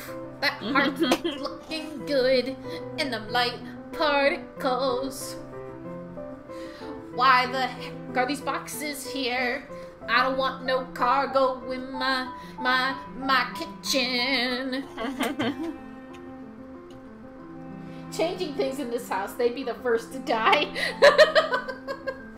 The open hearth at the end of this room in particular looks amazing. Like the ones you'd see in fairy tale books. Mad props to the cleaning crew. Let's give them a hand. I'd clap, but I'd wake up Brett. Where are those guys anyway? Did anyone ever figure it out? Seriously, after overhearing hundreds of their complaints and about the soot and tar staining the bricks and how much of a pain in the arse cleaning this will be, still managed to pull this off. Make it look presentable. The highlight of the room, however, is what's underneath this hatch here. Oh, don't say anything yet. An underground wine cellar. No, that'd be stupid. It It's an underground torture chamber. It probably is, actually, if we, like, progress farther in the game. Oh, God. This is the first time the guy in gray speaks up. Mr. Luke Wright. Relay to Phoenix Wright. Dun dun dun! My memory supplies from the forms they signed earlier. His sudden attentiveness catches me off guard. Since the start of the tour, only his wife has shown any interest. But this time, something lights up in his Tyler, eyes. his sleep schedule's been really fucked up. Like, really fucked up. What's so interesting about a basement? I really don't understand rich people sometimes. Clearly, you don't know anything about the hobbies of rich people. They like to turn their basements into, like, a hanging out room. Admittedly, it is a pretty cool place to hang out, not gonna lie. Yeah, they'll even carpet it. They'll put a couch down there. That's always something that I've always seen rich people do. They make their basements look absolutely cool to be in. Well, some people can actually, like, pull off a really cool looking basement, too. And they don't have to be rich. It's just that I've seen, like, the most, like, outlandish things in the basement that rich people do. Yeah. Right now, it just gives the impression of a child who has seen what he absolutely wants for Christmas. I've always found it cute when I see children act that way. On a grown man, it's almost Yes, fun. sir. It could house around 7,000 to 11,000 bottles of wine. Damn! Truly. And the room, how was it built? The bricks that were used to build the cellar have been carefully picked for the purpose of maintaining and preserving a constant temperature and humidity in the room. It's a good place to keep your private collection in if you have one, sir. It keeps the corks in good condition. Oh, love. Didn't you say before that you wanted to make your own personal vineyard? Perhaps you could start one here. You know we're going to need space for that, darling. And this isn't If big it's enough? space you're worried about, sir, the Ermengarde mansion sits on a 46-acre lot. There's plenty of room for it. We were told that the original owners had a horse stable built here before, too. There's a contemplative expression on Mr. Wright's face, but he doesn't say anything further. His wife, however, seems really pleased. They started to show interest, if only a little. I smile to myself. I may not completely understand how these people's minds work, but I sure as hell know how to spot a buyer with sincere interest. Score! Yeah. Can't wait to tell Rose. The rest of our tour goes by without a hitch. After more than half an hour, we're able to almost cover every room on the ground floor, and are heading to the parlor. Funny, the first time BRC had us survey the property, I kept complaining to Rose how big it is. Now I can't even bring myself to care, no matter how much my feet hurt. Maybe this is just my excitement over a possible sale? Listen, I'm hearing whispering in here. I already hate this place. Yeah. We reach the parlor, however. An odd feeling washes over me. Starts off as small goosebumps on my skin. A feeling of being watched intently. That clock is going by. Boy, that clock is great. Whispers in my ear and shadows dancing, lurking in every corner of my vision. Dark silhouettes that are gone when I turn to look. A chill settles down my spine, making me feel sick. I start to break out in a... What was that? It's thunder and lightning outside. Oh my god! You picked the perfect time to play this game! It actually made my house move. I know, that's what I heard! Yet again, you picked a perfect time to play this game. I can't do this. I need to sit down for a moment. The old ladies in the group have been requesting a break anyway. Excuse me? Everyone? We will be taking a 15-minute rest here before we visit the first floor. In the meantime, please help yourselves to the refreshments and snacks we prepared. If anyone has any questions, feel free to approach me. I'd be happy to help you. I let them sit while I retreat into a quiet room. Quiet corner to recover. It's not what you think. Don't think about it. It's not what you think. I've probably just caught Becca's cold. Don't think about it. I'm left alone for a good while, the same words spilling out of my lips in a silent prayer until a hand taps my shoulder. You fucking piece of shit. Why would you do that? Hello. You there? Hello there. Yes, ma'am? The whispers have finally stopped. Finally. Oh, look at you. Having to show a group around a mansion this big must be exhausting. Not a problem, ma'am. I'm just doing my job. What a hard worker. Anyway, Isabel, right? Isabella, actually. But yes, what can I help you with, ma'am, right? Please, just Hana. Call me Hana. I just wanted to ask, how soon are we able to move in? My brain completely stops. The sick feeling plaguing me is suddenly gone, replaced by utter bewilderment. Like, what the fuck?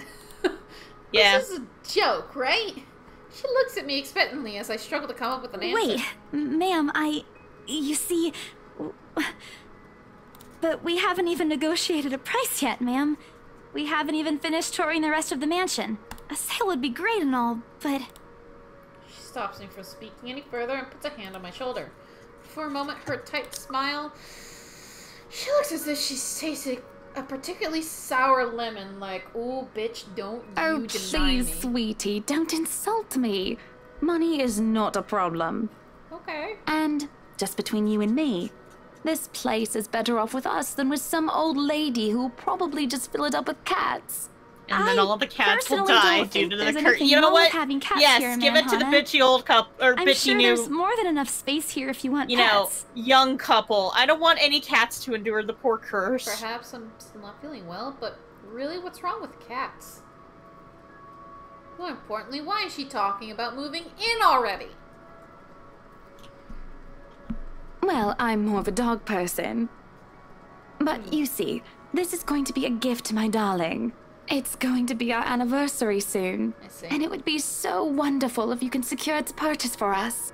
Okay. Why, I can even offer something extra if you help us out with the paperwork. Okay. We actually have a process for this, ma'am. I don't really think that would be necessary or appropriate. And just what are you two lovely ladies talking about here? If we give her the bloody Leaving letter, me and I'm our sure lovely it will interior all designer to work talk out. here by ourselves. Totally. Okay, here What you go. would the Take this people paperwork think, off my darling? hands. I gotta go now. Bye. Oh, it's just small talk, love. I was asking if she could help me with the paperwork. I try not to I rinse love her how nails, Tyler dig into agrees my- with me about the cat thing. Sorry. Can't help but send an imploring look at Miss McConaughey, who only gives me an apologetic smile and shrug. Yeah, I can give you a fact sheet and a form to fill out. She wastes no time taking the papers from my hands and shuffles through the bunch. Oh man, Rose is gonna be so angry at me for letting her do that. Wonderful. And Marianne, I'd really love to talk to you about those changes. You took some notes earlier, yes? I did, Mom. But I really hope that this time... Excellent. Hopefully you can help us out too, Isabel. I really hope this time... Isabella. Right. Stop getting It's a my name lovely wrong. name, Isabel. Fuck you. It's a power Isabella. thing, isn't it? Yes, It that's definitely great. is. We'll be more than happy to put in a good word to your superiors, She's like, too, I'm top and- bitch around here, y'all. Excuse me. And I think she's only acting like a dumb blonde. Okay. Oh yeah, no. No. I mean, What's this? yeah. Oh, well, hey guys! We did it! We gave it to 3 other people. Look at confusion and disgust appears on her face. Turning to her husband, she merely shrugs That's, and replies. an interesting work of art. Not to my taste, though. Darling, Buttercup, art is a complete overstatement for this garbage. It looks like a cheap prop from a D-list horror film. Shush, love. Let the girl do what she pleases with, what do they call this? Oh, forget about it. At the very least, it's not as dreadful as the one art exhibit I was forced to attend last month. You should have seen it, Marianne. Even you would have been appalled. But I'm sure you'll know what to do with our walls once we get sorry, started. that was me. How dare you? I highly doubt Oh, it's my as Final bad as Fantasy you game say, telling Mom. me. I promise I've got good stuff. Nevertheless, you can be assured that my team will only pick whatever suits your tastes. So I Nothing use of the this honey app. chain letter sort, of And course. it's actually working It has to for- always out work for with a me really palette. well. I'm Cool, quite yeah, sure I got that chain installed on letters my, these days don't come in this form. my computer too, so. It's my turn to be puzzled. What do they mean? Rose and I double-checked everything. Are the papers I handed not enough? No, it's just that you forgot about the one important piece of paper that you had on your person. I know you don't want to mess this up, but with the way that Ma'am Hannah's leading the conversation, I'm afraid it's exactly what will happen if I do interrupt her. That's good to hear. See, darling, isn't she an absolute delight to work with? I can't wait to see how this place will look when she's done with it. Oh, you don't have to tell me that, Buttercup. It sounds so wrong. Yeah. Smiles back on her face when she turns to me and hands me a I would strange piece still of put it paper. away if I were you, though. Otherwise, people might get the wrong impression. Anyway, as I was saying... I don't hear the rest of what she says after that, because I'm reading this thing that's in my hands currently. A sigh. The sides crinkle in my grip and my breathing grows labored. Dread quickly fills my mind. Isabella? Isabella? Are you alright? You're looking pale. Didn't even notice when Rose's group joined us at the parlor. I want nothing more than to say that, no, I'm not alright. I want to leave this place. Because I remember everything as clear as day. This letter and those blood-soaked limbs in the attic. It's real. The letter. I'm sorry, I didn't know. Careless. I've been so careless. How do I even tell them that without looking like I've gone mad? Show the letter to Rose? Don't show the letter. I forget what we went with last time. I don't remember either. Either way, I like Rose. I'm not gonna show her the letter. Rose, Because if this thing comes whenever you read the letter, those other three people are screwed, but I don't care about them. I care about Rose. Well, you don't care about the designer lady? She at least seems nice. Oh, I guess Marianne likes me. Marianne. So her name is Marianne, but it's pronounced a little bit differently. Marianne. Yeah. Rose are stuck in my throat. I want to tell her, I really do, but is she gonna believe me? She already dismissed me earlier. It's a concussion, she said. It's not! There really is something in this house, in that attic, in that letter. It's gonna go after us. Please, Dear believe me. me. Is Isabella alright? Get my name right. Rose is looking down at me, worry etched on her features. Didn't even notice when she removed the wrinkled paper from my hands. She reads it anyway, doesn't she? Yeah. From the edge of my vision, I can make out Miss McConaughey asking for food and stuff. Oh no, Pia's going! No, God, don't go towards the light! Hold on. No, Pia, it's a trap! Okay, I just need it to get down the hall. Okay. Yeah. Do you have keys to be...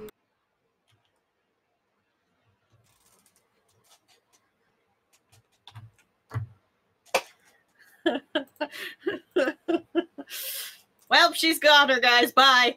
No, I'm joking.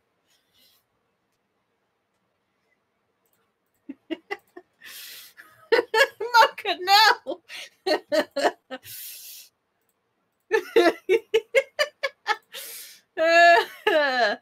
I don't see anything anymore.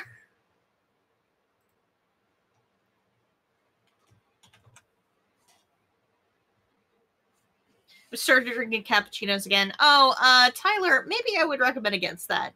Nothing wrong with coffee every now and then, but that is a factor that will increase your anxiety tenfold. So if you're struggling a lot with anger issues, I highly recommend maybe laying off the caffeine. That is a recommendation, though. You do you.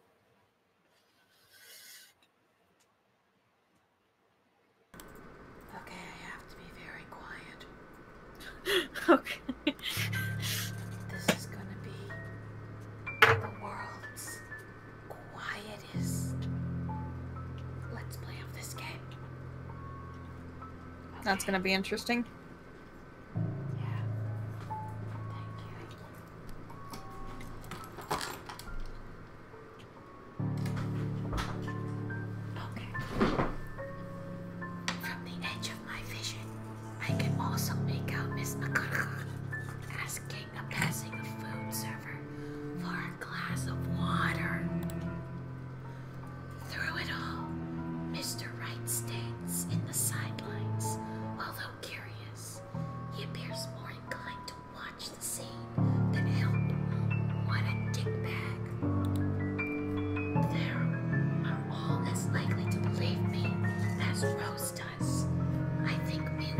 The sats to the atmosphere.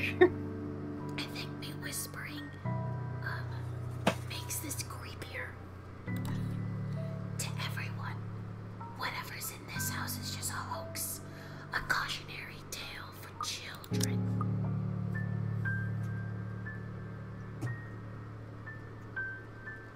But Dad, Isabella, do you need me to call that ambulance? she offers me a drink, but I push it away. I need to get out of here before I cause an even bigger commotion. Clear my head, take a breath of fresh air. Anything to take my mind off of things and that lady's terrible foot condition. No, I'm just feeling a bit out of it. Excuse me. I'll be back. I just need to catch my breath. Bowing my head, I mutter a quick apology and gather my stuff to make a quick exit. It doesn't matter if this place is haunted or not. I've caused trouble, and Rose can be quite unforgiving of behavior like this. I'm almost at the door. Isabella, wait! With me. The apprehension must have been quite obvious on my face, because her expression instantly shifts to something gentler, eyes softer, a fond smile on her lips. Hey, I'm not angry. I know. I'm sorry I ruined this for you. Come on, you didn't ruin anything. It's not like we haven't ran into any problems before. If we don't get a deal today, we can always try on a different day. And look. She hesitates, completely trailing off, before shifting her gaze down to her hands, a small gesture to stall. Her fingers are fiddling with a piece of folded paper. It's that stupid letter again. My hands stiffen when she gives it back, but I take it nevertheless. More as an automatic response than any desire to have it back. I'll throw it away if I can. But I have this nagging feeling that one way or another, it'll find its way back to me regardless of what I do about it. Rose, this is... You have to let them know about... I know you want us to get this sale so badly. And we've made a lot of plans on how to go about this. I mean, who wouldn't? This is the first time I've been assigned to a property like this. I've sold plenty of houses before, but nothing like what we have here. It's a beautiful house. I'd love to get one of my own if I ever win the lottery. But I think... Look, here's the thing, Isabella. If we are going to do this, work on something, I don't know, this big, I need you in top shape. And the way you are now... My mind stops. What? Wait. No, I can still work. I just need to get myself together. That's what you said earlier. I let it go because I thought, hey, it's your own body and you should know more than anyone how you feel. But after this, Straight. I really think you should take a break. You're kicking me out? No, I'm not.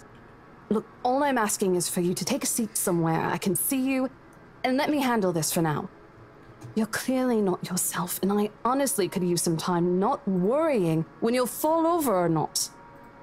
The day's not even over, and I'm already feeling the stress.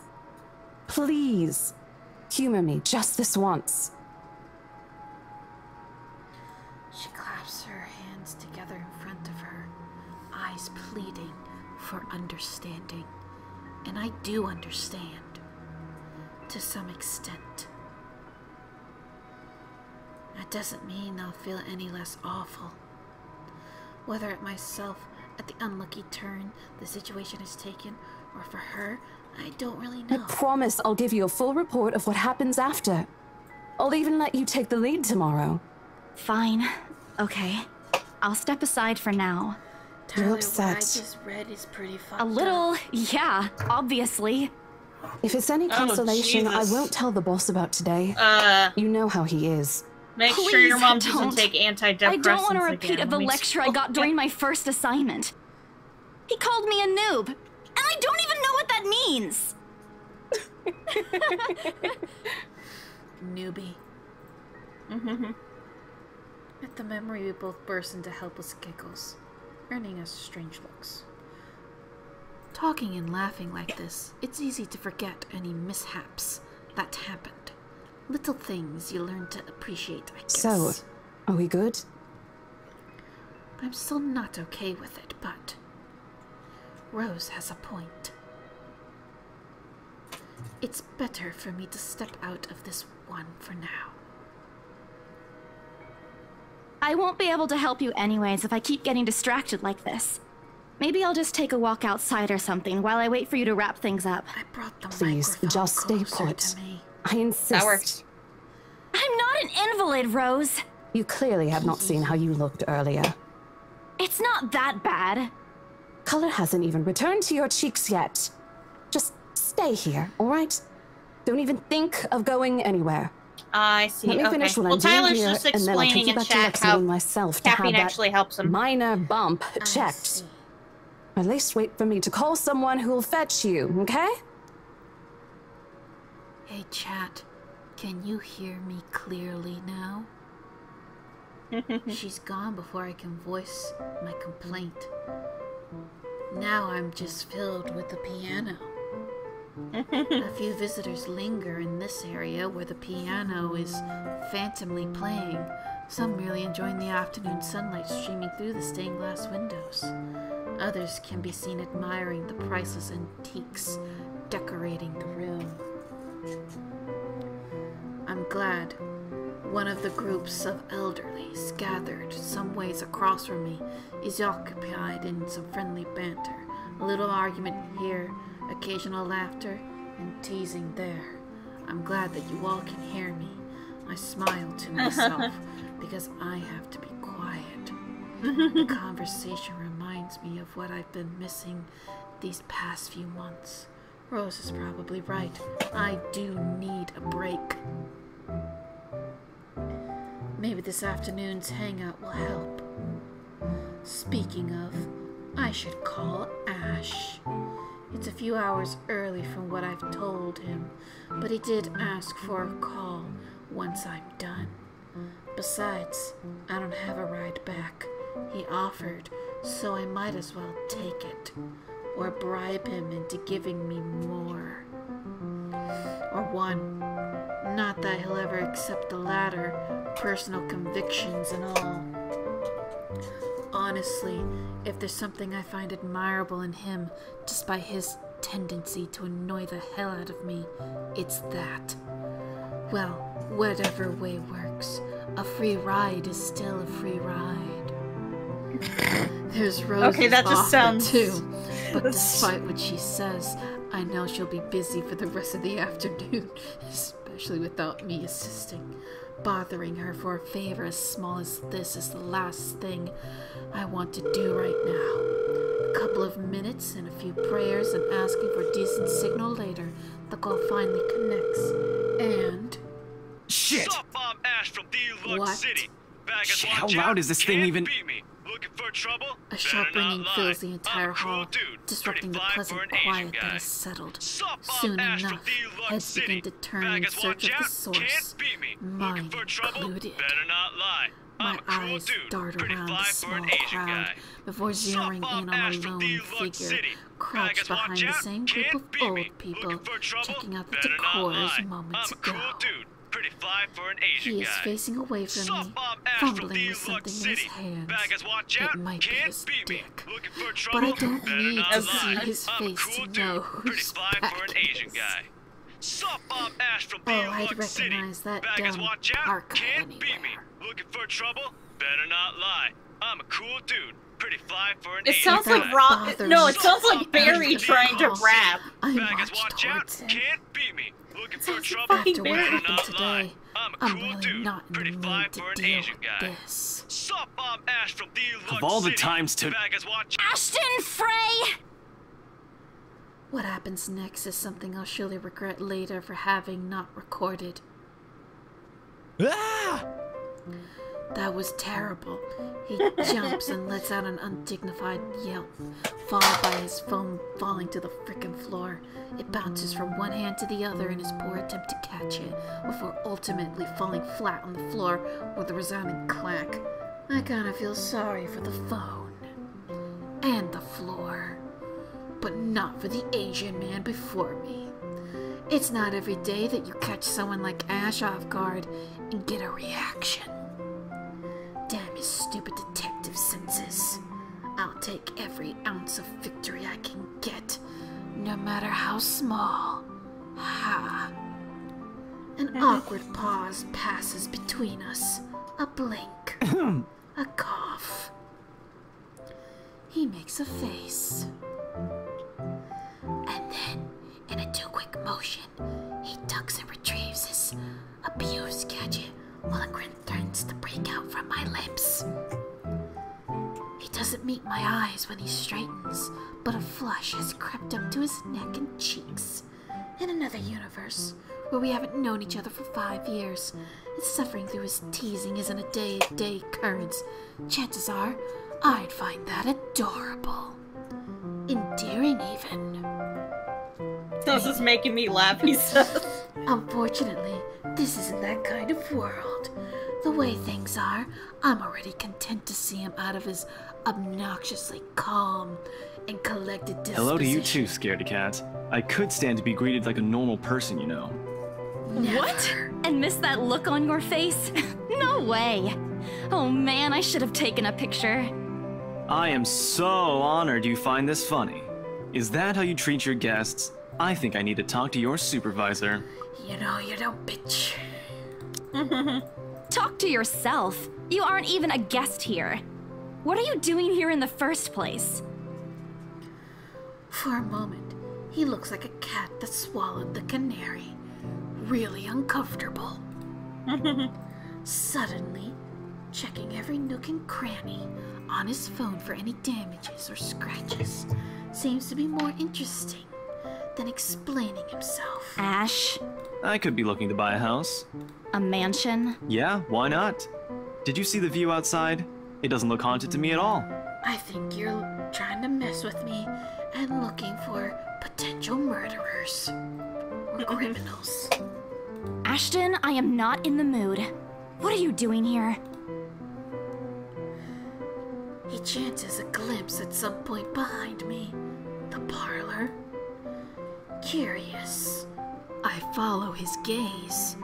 But before I can figure out what has caught his attention, he places a hand on my shoulder and turns me back to face him.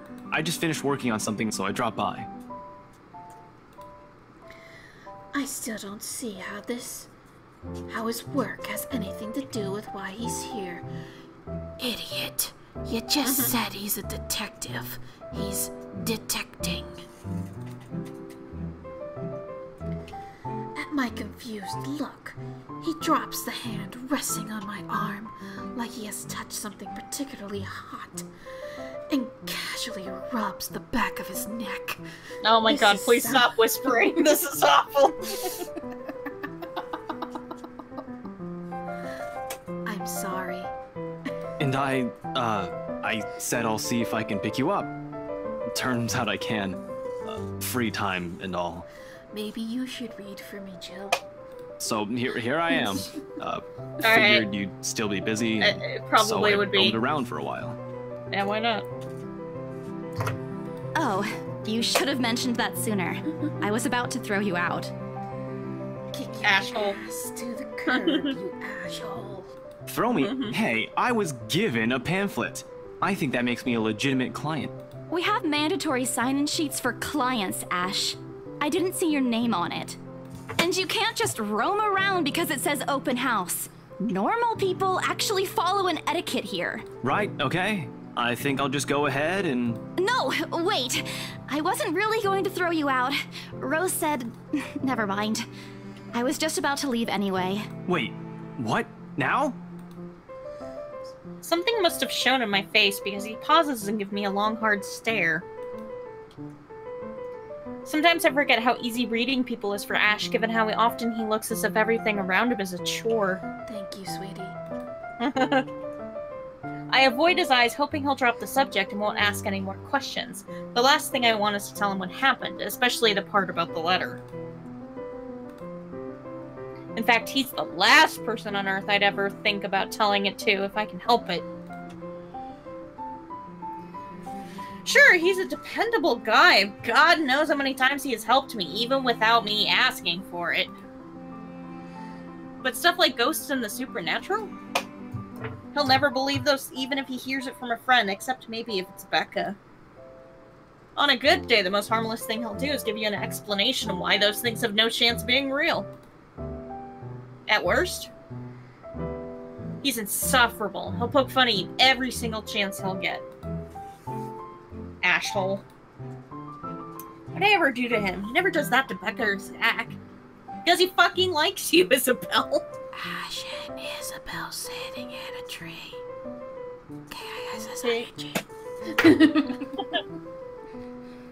I can already imagine how things will go down the moment I spell a word of what I saw.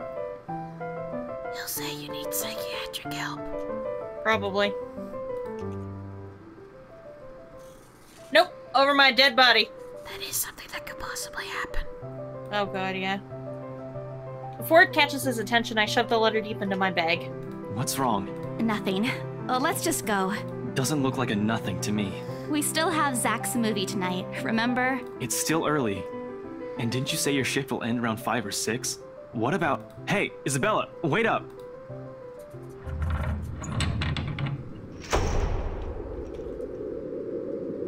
A rush of air greets me as soon as the main... oh boy. Door opens. There we go.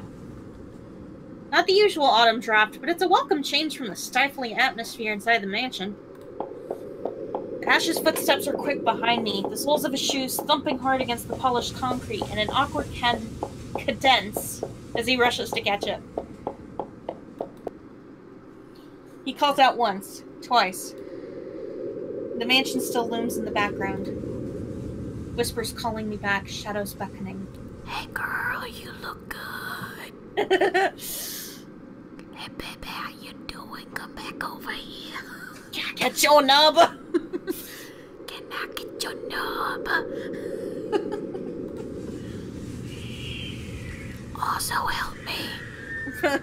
I have Dorito dust on my fingers and my paints aren't doing the job. Oh god. Please help. Send help. I don't look back. Oh, you a gold bitch is what you are. Fucking shit. What is the house fucking black? I ship them. Who do you ship? I think Ash and Isabella. Oh, I thought you were shipping the dead girl and Isabella.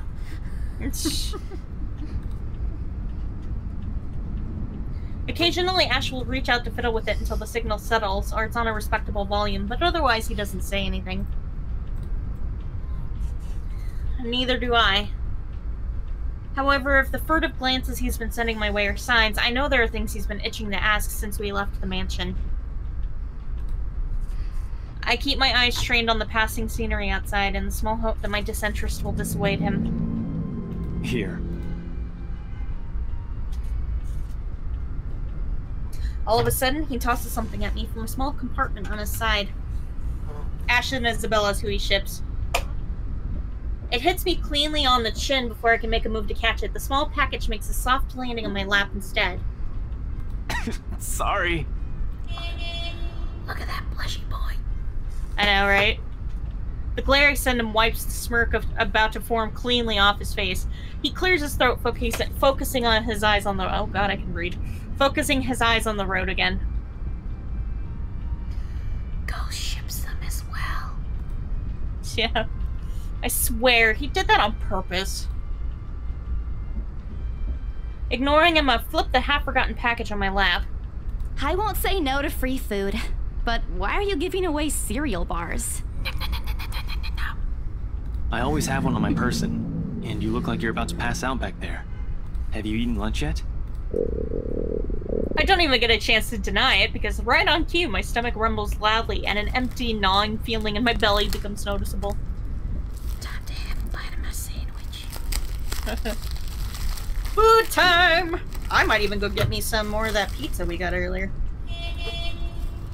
Get out of the road, asshole! Oh, shit, a sandwich.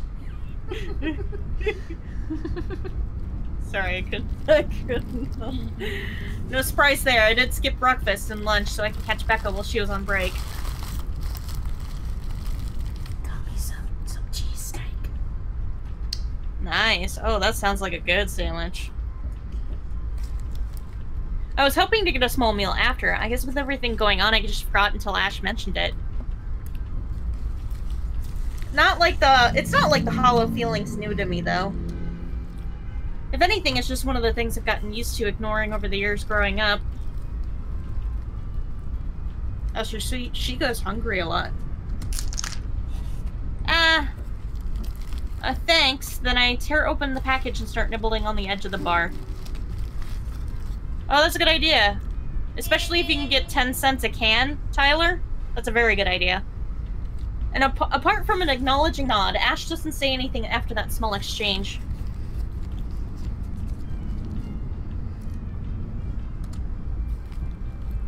For that, I'm thankful.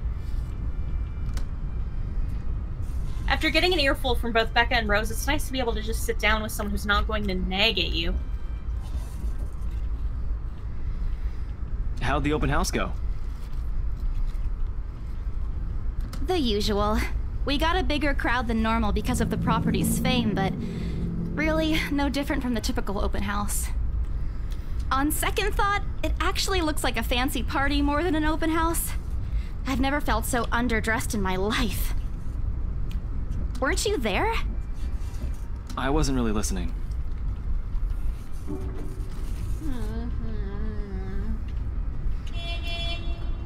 I should have asked someone to kick you out. No, you won't. And what makes you so sure? One, ever since you got assigned to this property, you've been freaking out about it. Rebecca's words, not mine. She's been complaining to me about how you talked your ears off, by the way. Two, despite your initial qualms about the place, you still took the job. Hello. Hello. Hmm? Are you enjoying that sandwich?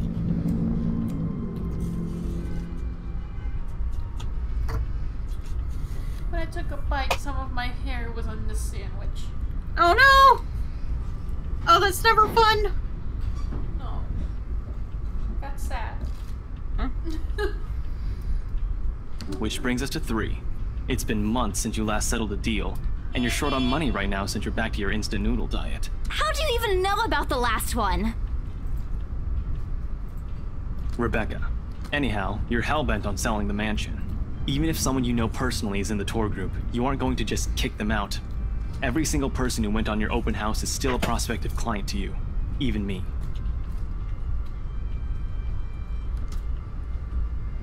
He's not entirely wrong. Oh man, I walked right into that one, didn't I?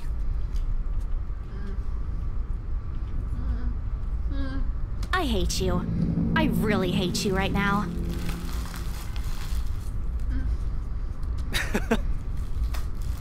His answer is a small laugh, the kind that screams, "I'm right, I told you so."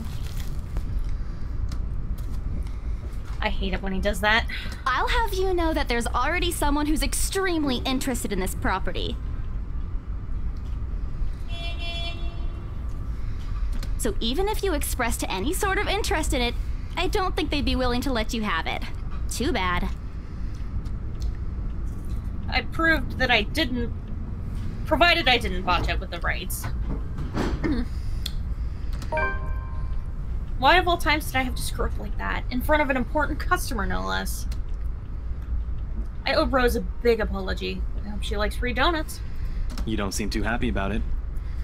I am happy. Doesn't this look like a happy face to you? Really? And here I was thinking you found another one stuffed in the sofa. Mm-hmm. Or is it the wardrobe this time? He meant that as a joke, but with how close it is to the truth made my blood run cold and my own heartbeat heavy weight in my chest. All at once, the letter in my bag feels a whole lot heavier, burdened by my own guilt and apprehension. Yeah, well, things happened. Stuff the right couple might not be pleased about. No need to make a fuss about it. It's normal in the business. You made them angry? Not angry, just stuff happened. Like? Things. Did they do anything? Your clients, the rights, was it?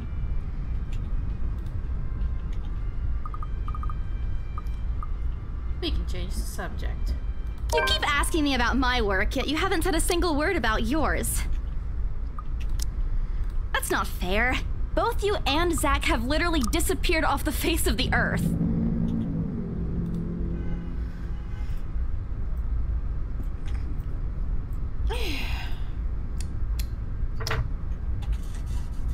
An over-exaggeration, but changing the subject to something else is still better than outright lying to him.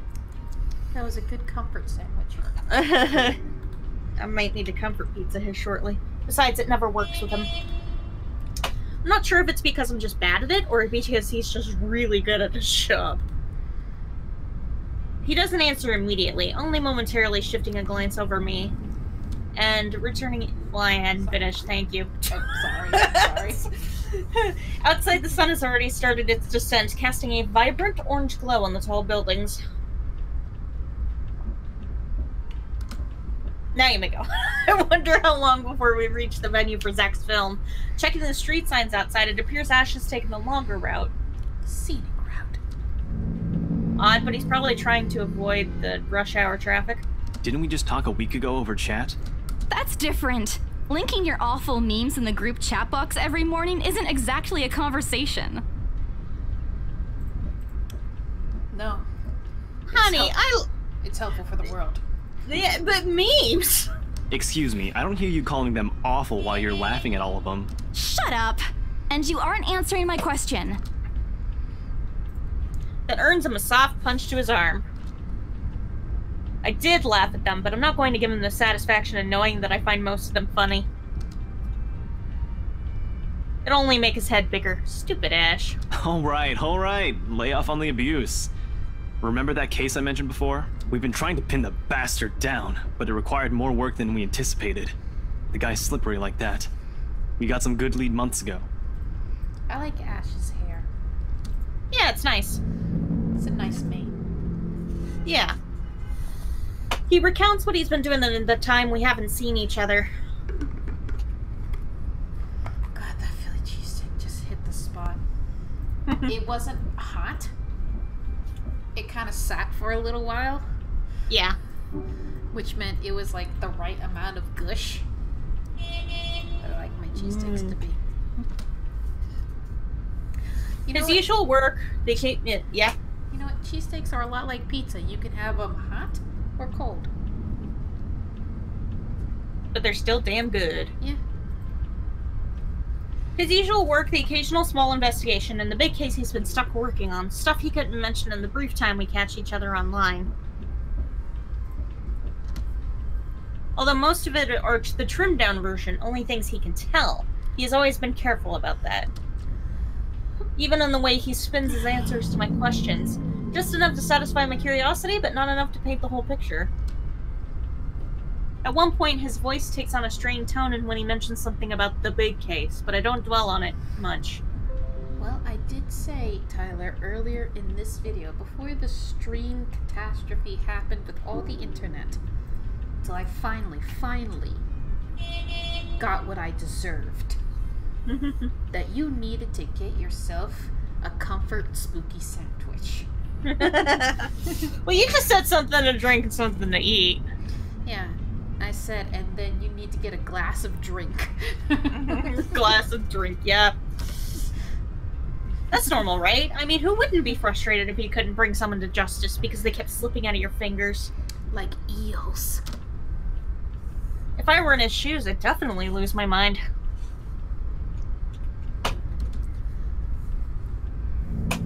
His stories never cease to be entertaining, regardless. I should have listened. If things weren't the way they were back home, maybe I would have considered taking on the same job as him? Well, no, not really. Mama would never allow that. But the idea is still there.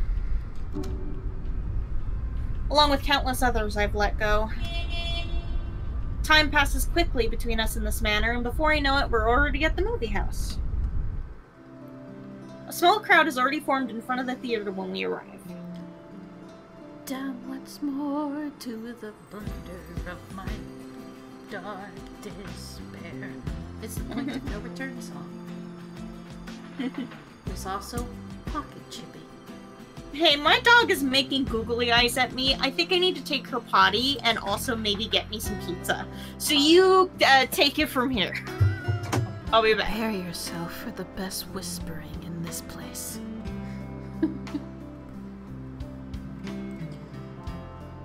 I love scrambled eggs too. A small crowd has already formed in front of the theater when we arrive. The Lift Fest, short for Luxembourg Independent Film and Theater Festival, attracts a bigger crowd annually, and this year's dun dun dun dun dun no different. Batcat coming soon. I've only been to a few indie film screenings with Zach, so I'm not an expert on the matter. But I know that for people hoping to make a break in the industry, getting your film recognized by a local event like this is already a big deal. Especially for a newcomer like Zach. He hasn't even won an award, but just getting a confirmation letter at the festival's committee? Why, that's some good shit. It put a grin on his face for weeks. Speaking of the guy, I also wish to have some onions. Oh wait, I did. They were in my fantastic Philly cheesesteak. The man's impossible to miss. At 6 feet, he appears to loom over most of the moviegoers. And with his large build and heavy voice, there's no surprise when people give him a wide berth as they pass by. It's often easy to mistake him for someone intimidating at first glance. I did, back when I didn't know any better. Ash did too, I heard, once, early in their friendship. Oh, there's Zach! Hi, Zach. With a friendly face like yours, I don't see why anyone's scared of you. I wish I could make breakfast burritos too. Breakfast. Hey, you guys! Long time no see! Zach's face lights up with a smile of his own. He moves towards us with carefree steps, taking a significant effort to make himself smaller, so to not bump or accidentally hit anyone. Typical Zack. As he nears, Ash casually floats over to him like a ghost, raises his hand in greeting and... Sup, Z-Man, my main man. What's crack-a-lackin', my homie? Oh God. Please don't talk to me ever again. The awkwardness that descends within the immediate vicinity of our small group is palatable enough. Somewhere to our left, a girl giggles, and only then do I become aware of my mouth hanging open. Because damn, that was freaking terrible. It's almost amazing how Ash can say that out loud with a straight face. He be trolling. Almost. Considering his track record, I should be used to it by now. Zack at least seems to be, though he looks really, really concerned. Yo, stop trying to act black, Ashton. And you're the only one who calls me Z-Man. There's fondness underneath his exasperated tone, and my God, that storm is just getting closer, isn't it? If this were any other person, he'd likely be offended, but years of friendship and familiarity have made those words harmless to others' ears. Or at least, enough for both to take it in stride. It's been a while, Zack. I'm gonna hate listening to this part, because I hate whispering with a passion, but because I've been asked to be quiet, I have to do it. I hope you didn't get into trouble again. Because I refuse to stop. Not much to get into trouble lately without you, I'm afraid. I'll let you know if something comes up, though. Nah, I ended up with chicken down stuck on me last time I agreed. I'd really love at least this year to pass without some sort of accident happening again. Hey, I take offense to that. It wasn't that bad. You really have no idea. A beat passes. And then Zack laughs. Hey, I'm kidding! You know you can always count on me. ASMR with Mocha. You know you want it.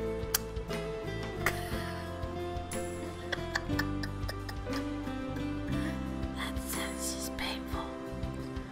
It's a story only the two of them are privy to. Every now and then, Ash will enlist Zack's help on something. Becca and I never really found out what the real deal is with those adventures, as Ash calls him, and both aren't willing to tell due to some unspoken agreement. I see that you facepalm, Tyler.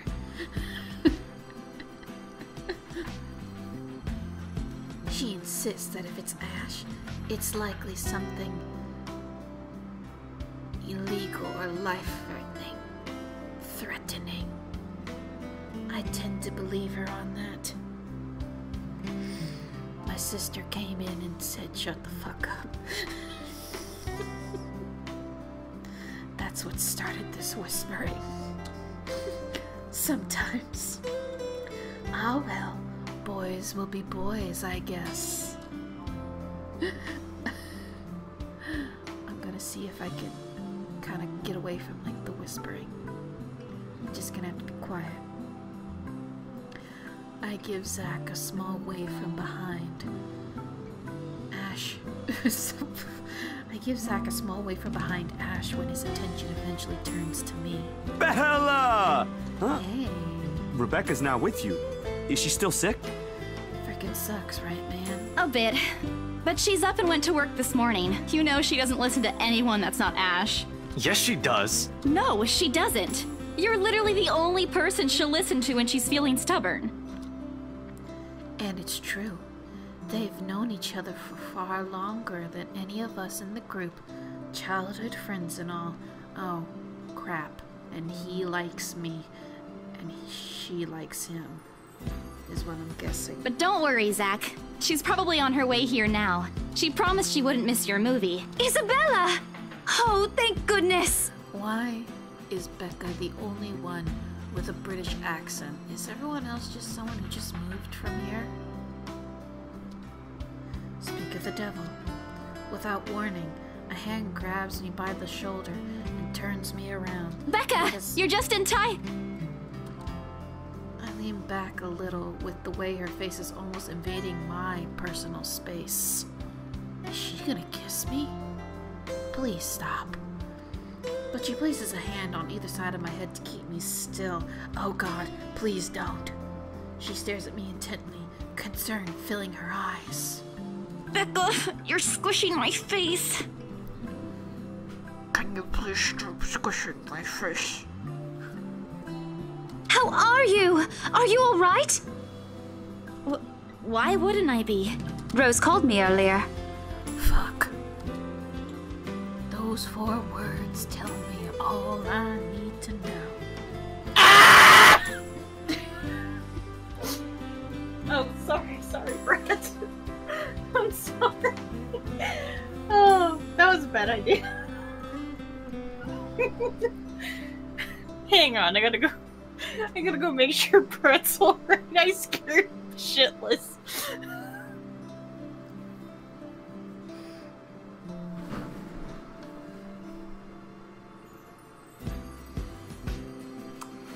I almost fell out of my chair.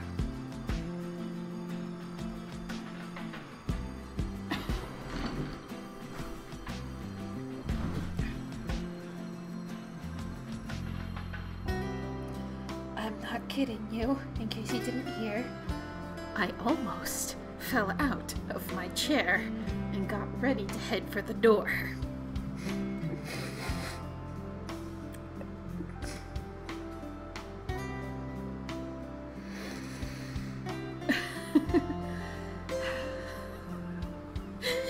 Damn it, Jill.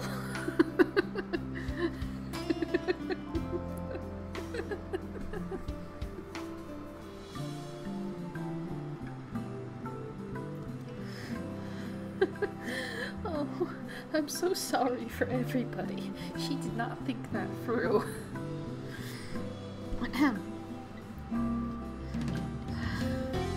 So, I guess Becca's our emergency contact because she's the only person that's like family for us. I'm glad that surprised you for a split second and you're now laughing.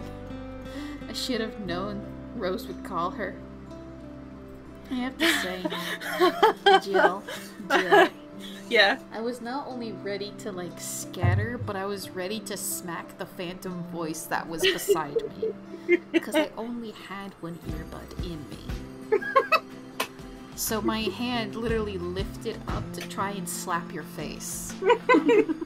As I went to go and try and leave.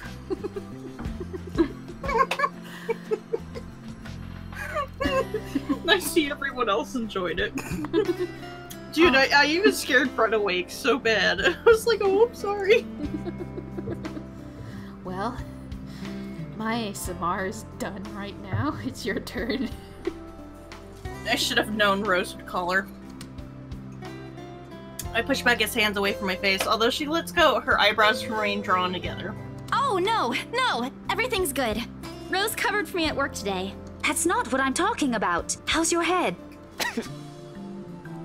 Oh. It's okay, I took a bite of my pizza.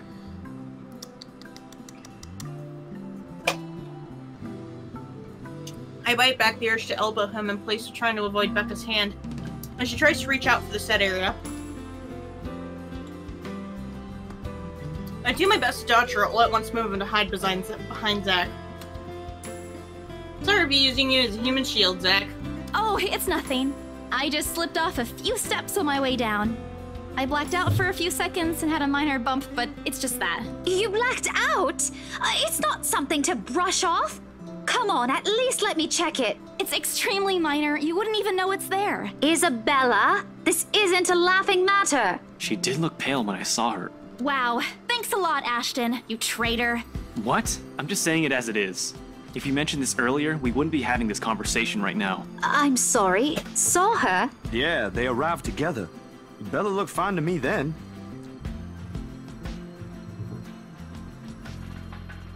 Something crosses Becca's face, but it's gone before I can figure out what it is.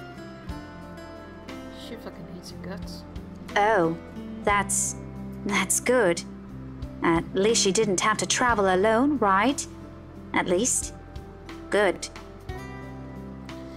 That, or Becca's in love with us. Oh no. See? I'm okay. I wouldn't be here if I wasn't. And she's jealous of Ash because she wanted to be our knight in shining armor. And I don't want to miss Zach's film. We can always watch it some other time. Sorry, Zachary. No, it's good. But you guys should really keep it down. We're starting to attract some attention. It's the premiere. The premiere's different. Right, Zach?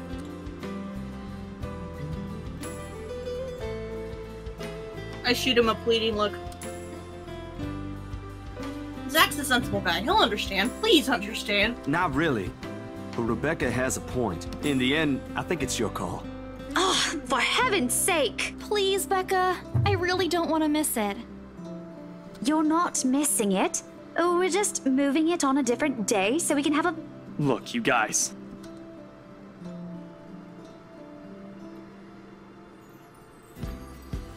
Ash's loud sigh unexpectedly cuts through the conversation. He's pinching the bridge of his nose as he speaks, something he usually does when he's getting impatient. If she says she's okay, then there's nothing we can do about it. It's not like we can stop her either. Besides, she's still acting like the same old Isabella to me, if she can still run around like that. Why are you taking her side? I'm not, but if she wants to watch Zach's movie with us, I'm not going to stop her. She's probably the one looking forward to it the most. Ash, that's... You, of all people, should know... Tell you what, if I notice something amiss with her, I'll take her to the nearest hospital myself. Is that good enough for you? I already know the answer before Becca voices it out. When at last she releases a deep breath and nods, albeit with great reluctance, I immediately tackle her into a hug. Thanks, Becca. It's always been you with him, isn't it? Did you say something? Me? Nothing. Don't mind me. If you say so. Okay, guys, showtime's close, so I think I'm gonna get us some snacks. My treat. And then let's head inside. Anyone here has a smaller bill? I think I do. Hold on. I pull myself off from Becca to get my wallet from my bag, and... What's this? It's already in Ash's hands before it can even react. Behind him, Becca and Zach are both giving the piece of paper an intrigued look. No! Give it back! It's just a paper. I don't care! Give it! Looks ancient, too. Why do you keep this around? I try to reach for it, but he holds the paper back way above his head. I've never been particularly sensitive about my own height, but right now I really wish I had that advantage over him. Don't open it! What's the big deal? It's not like it's a love letter. I don't see any reason to... Hold on a second. This is, isn't it? Even if it is, it's not for you. Okay. Now I'm curious. I'm telling you it's nothing like that. It's repeating. That you ship them. But you know what? I like Ash, but I like Zach the most. Yeah. I can't breathe. My heart feels stuck in my throat, pounding, threatening to burst out. Vaguely, I note how my hands are trembling at my sides. Clasping them together doesn't do any good. They're still shaking, but I hang on to them regardless. The awful sick weight that has taken to the core of my stomach back in the open house returns full force. How do I fix this? How do I fix this? How do I fix this? Someone please. Today is turning out to be a horrible nightmare. Send this to 5 people or else. Well, that's... interesting. Guys, I think we should listen to Bella first. Aren't you a few days early for Halloween? Ash waves the paper in front of me, giving me a fleeting glimpse of its contents. I don't need to see. I don't want to see. The letters, the words, every stroke written in blood is already embedded in my mind. Maybe I should have just thrown it away when I had the chance. That way. It's not a prank. It makes all of them stop. Even I am surprised with how steady my voice is. What did you say? This isn't a prank! I saw something! Hold on. Are we still talking about this paper? Or is it about the urban legend again? Both. I know it sounds ridiculous. You're saying this is a primitive version of a chain letter, and now that we've seen it, we're now cursed. You've got to be kidding me. See? This is why I didn't want to tell you guys. Isabella, aren't you taking this a bit too far? It's not a joke! Will you guys listen to me first? I saw something in the house earlier. It stood right in front of me. If I hadn't gotten away, that thing might have... Right. And in broad daylight, Isabella. Even someone gullible would find the logic in that screwed up. There's also no way in hell that this supernatural shit is true. But it's real! What do you think I saw? She's really mad. A hallucination? A delusion? Didn't you say you fell down some stairs? So maybe Rebecca's right. It happened after, when I was trying to get away. I almost got stuck in the same room with that thing. We're all in danger. I thought you were my friends. Why don't you believe me? We are, and you know that. But this thing and that thing has got nothing to do with the other. When Rose called earlier, I thought she's just exaggerating. But based on what I'm seeing right now, maybe it's better if we really postpone this for now. You know, one thing that I have to ask you guys, if you are indeed her friends, why the hell would she make her own chain letter? Yeah. Because they're going with the assumption that she made the chain letter. And not with the assumption that someone must have left it in the house.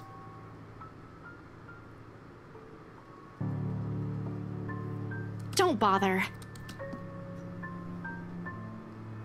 Without another word, I snatched the letter out of Ash's hands and stuffed it back in my bag with more force than necessary.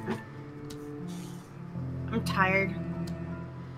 I got cursed, saw a ghost, probably lost a sale, got kicked out of the open house I'm supposed to be hosting. My own friends won't believe me, and all of them think I'm crazy. Cuckoo for Cocoa Puffs. To top it all off, there's this dull ache at the back of my head begging for a little attention. I can't afford to give it right now. Honestly, there's only so much a person can take with it a single day. I just want to go home, curl up in my bed, and never think about today. Yeah, you said things like my same line of thinking, Ghost. Not to mention they mentioned that she was freaked out about the house, so why would she make it up? But before I could take a single step away from the group... Guys! And this is why Zach is good boy. He's best boy. Zach rarely ever raises his voice even when there's a point he wants to drive home. And hearing him take on that tone completely throws me off. Even Ash and Becca. Whatever harsh words yet to come out from the argument immediately die out on our tongues. Why don't we all calm down first? I'm sure Isabella has her reasons too. No need to be hard on her. And hey, ain't this supposed to be a happy get-together? We haven't seen each other for months. I'd really love to know what y'all have been up to. I only ever get to talk to Bella over chat. Please. He has a point. Ash, for all his attempts to look cool and distant, has also been looking forward to this. He even took time to call it this morning for a reminder. Tyler's very invested in this. Yeah? He never does that. I am too, Tyler. I am too. Becca too. I'm pretty sure that's another reason why she got out of bed today. Yet, despite Zach's attempts to lighten things up, or Ash's and Becca's acquiescing gestures, the tightness of my chest remains. I should have just kept it to myself, or at least went with the idea that it's a prank. If I did, things might not have turned out the way they did. No sour mood, no bad vibes. Careless, so careless. I'm Maybe glad leaving you and is Silver good. are enjoying this. So, now?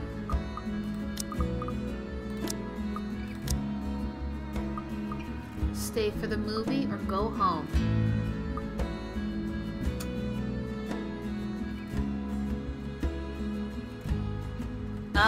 Do you remember what happened when we stayed home? You know what?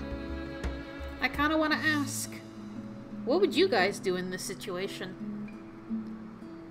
Would you stay for the movie or would you go home? Because I remember our decision was to stay for the movie, and what ended up happening was Zach's and Ashton's affection went up, but hers went down. But if we go home, her affection goes up. So yeah. Let's stay for the movie, because a lot of people are saying stay for the movie. Yeah. And see, in order to show you guys, see, but hers goes down. Any other day, I'd excuse myself and go straight home. But this is something special to Zach, something he worked so hard to bring to life. I should know better. I might be having a bad day, but being with a few people I care about far outweighs the idea of spending the rest of the day throwing a tantrum alone in my room.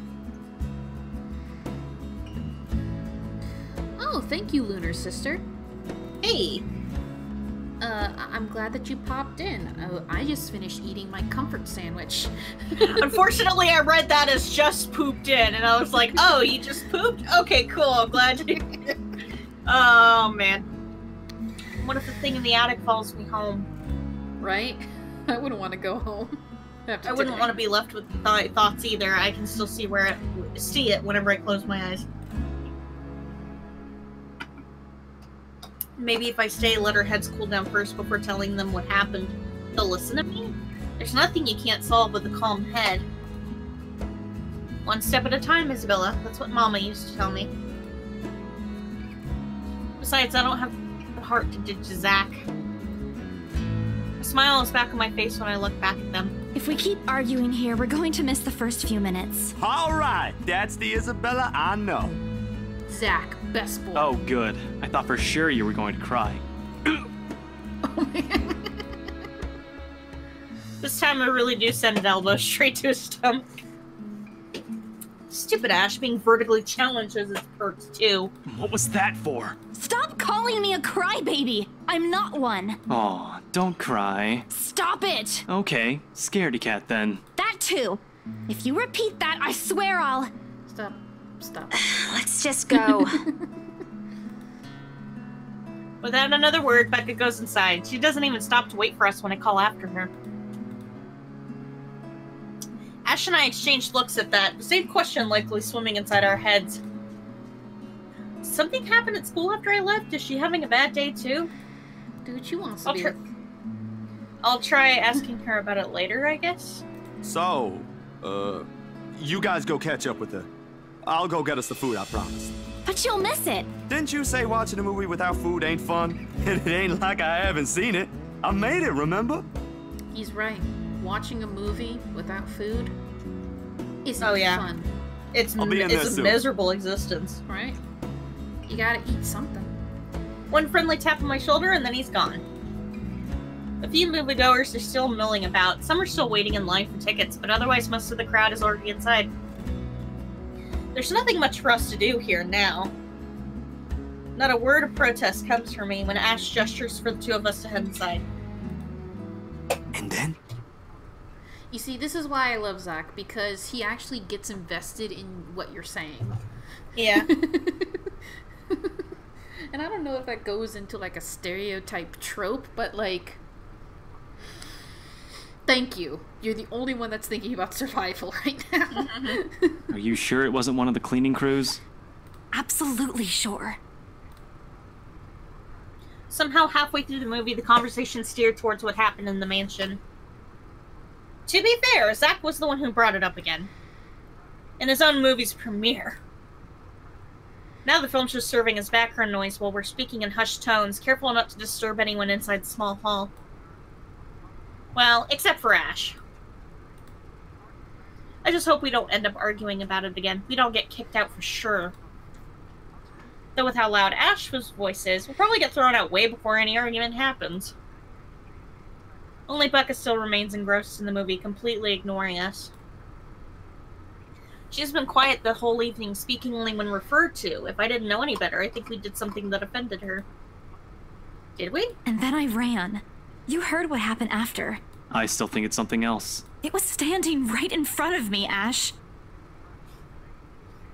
He's one of the smartest people I know, but geez, he should learn to listen. Plus, he didn't say he doesn't believe in these things. Why is he in this conversation again?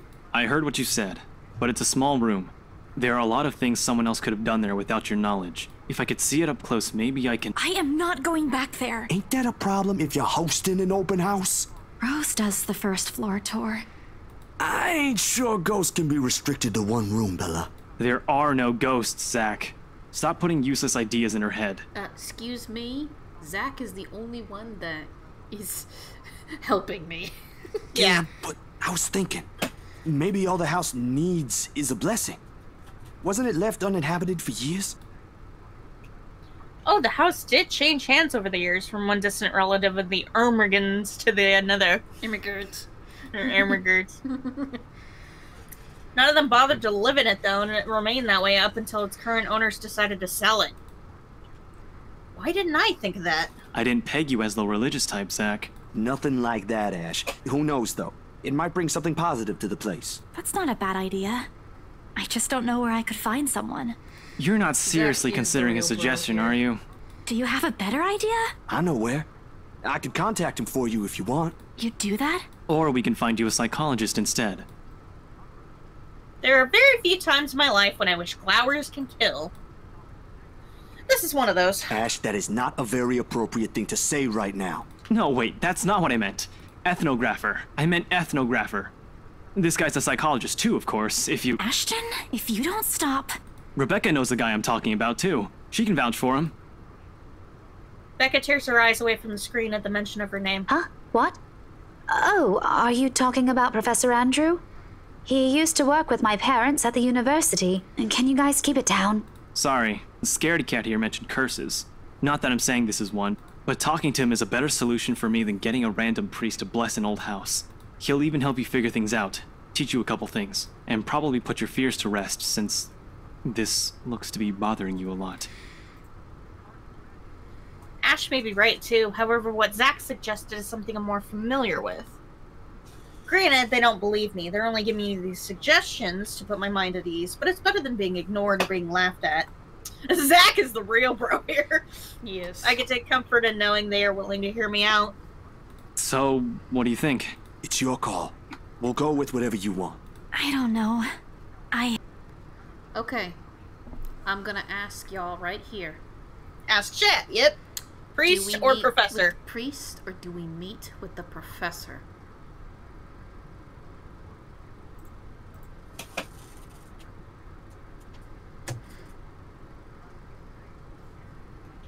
I'm safe. Yeah, I would say. Priest or professor? You guys going for the true route or for funsies? Well, this is actually our first time playing, so. Yeah. One of the things that I like to do is that I like playing the route blind first, and then when I go through it, I then go for the true ending. However, I've just started letting people decide which thing to pick. So at this moment, we have one person for priest. Oh, 2 people for priest, 1 for professor. What do you think, Lunar? Who should we go to? Then I shall remain quiet unless there's a particular scene I want you guys to see. Okay. Well, we have 2 votes for priest, 1 for professor. Lunar, do you wish to vote or nah?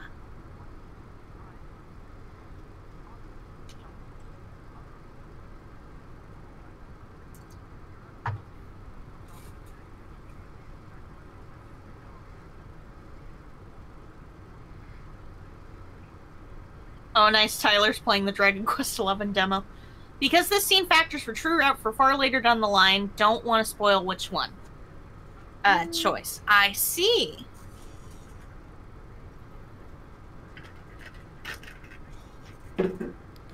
choice.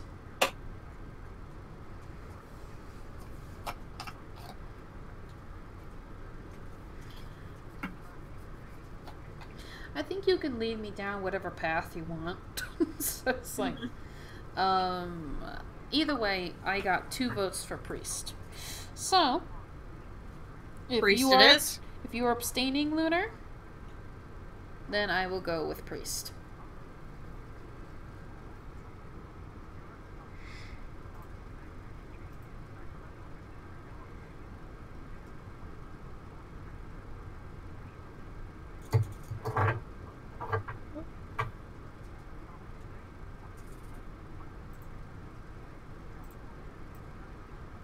Don't worry, I'll make my choices now when the scenes pop up. Alright.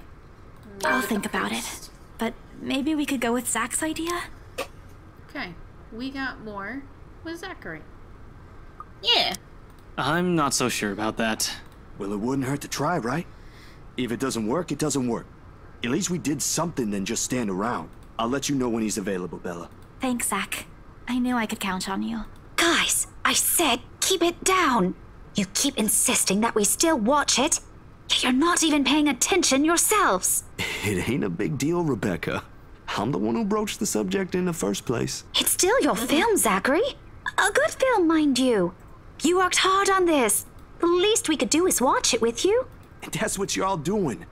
I really appreciate all of you making time for this. Sorry, Becca. We'll stop now. I throw in an apologetic look, even if Ash is the only one who she should be reprimanding, but her attention is already back on the screen. She's ignoring us again. When Becca's acting this way, there's a big chance something's nagging at her. We really need to talk. We all fall into a comfortable silence after, the kind only you can share with people you're at most ease with. For the first time today, the letter lays forgotten in my bag, if only for a few hours. Night is falling by the time we exit the movie house.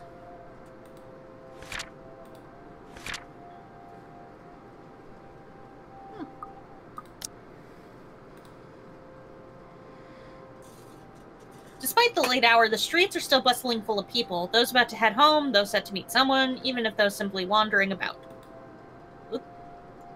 Walking in the sea of unfamiliar souls, it strikes me how easy it is for one to get lost in a city as nondescript as Luxborn.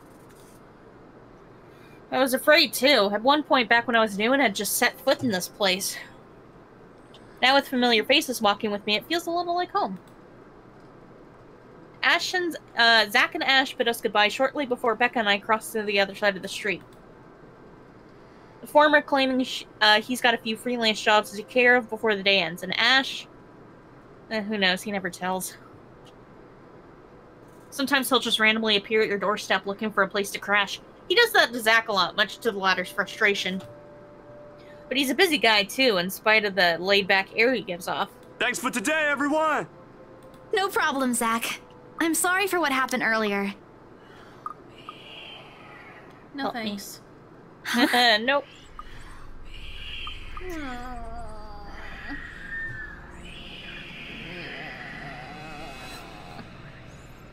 A sensation.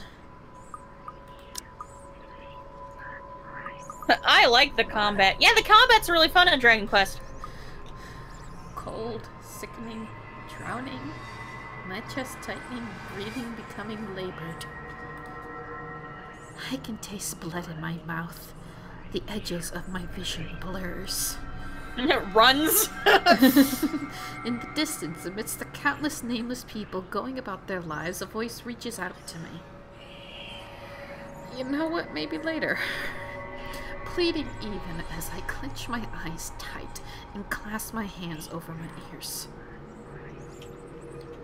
Whispering and whispering and whispering, calling out.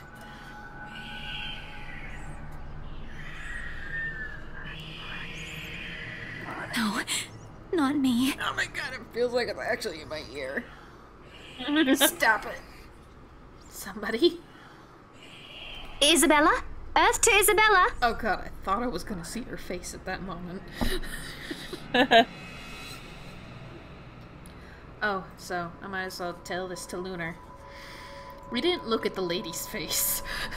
No. Just gonna tell you. At least in this playthrough, we didn't. No, we only did like the first chapter. When I open my eyes, Becca raises an eyebrow at me and questions. Weren't you listening? Are you coming with me? Oh, yeah. Just... okay. Sorry, I spaced out. Sorry, I can still feel the itchiness of the whisper in my ear. You always do that. I follow her. Where... Oh, yeah, go ahead. Go ahead. No. I decided I wanted to give you a bit of a break. Okay. Yeah. But if you want to continue, you can do that. I follow her without complaint, but not before sneaking a glance at the far end of the street. Where the voice came from, where another set of eyes might be staring at me. Nothing. There are only Zack and Ash watching over us as we head back to where Becca parked her car. Oh, don't worry, Lunar Sister. I did see the face originally in my original playthrough. Yeah. Like, of the first chapter. It's an interactive scare! Yeah, I hated it. Yeah, I mean, it's only blind. I mean, it's technically not blind right now, but like we're also making different choices we didn't see before. No, yeah. So, because I think the last one we went and saw the professor. Yeah. Insert evil laughter with organ and lightning. Oh boy. Well, thank you, Strahd.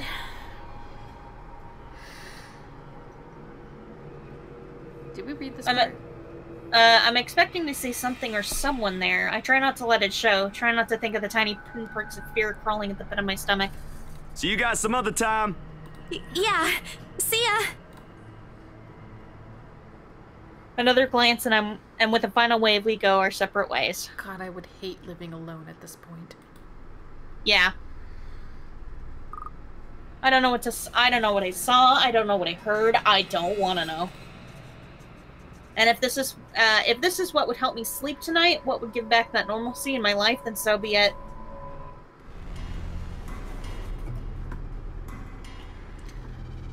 The darkness closes around me, grasping, pulling, engulfing me.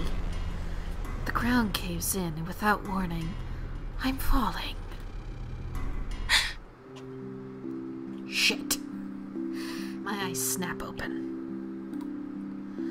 For an instant, it doesn't immediately register where I am. Both my back and shoulders ache from where I've fallen asleep all hunched up the night before.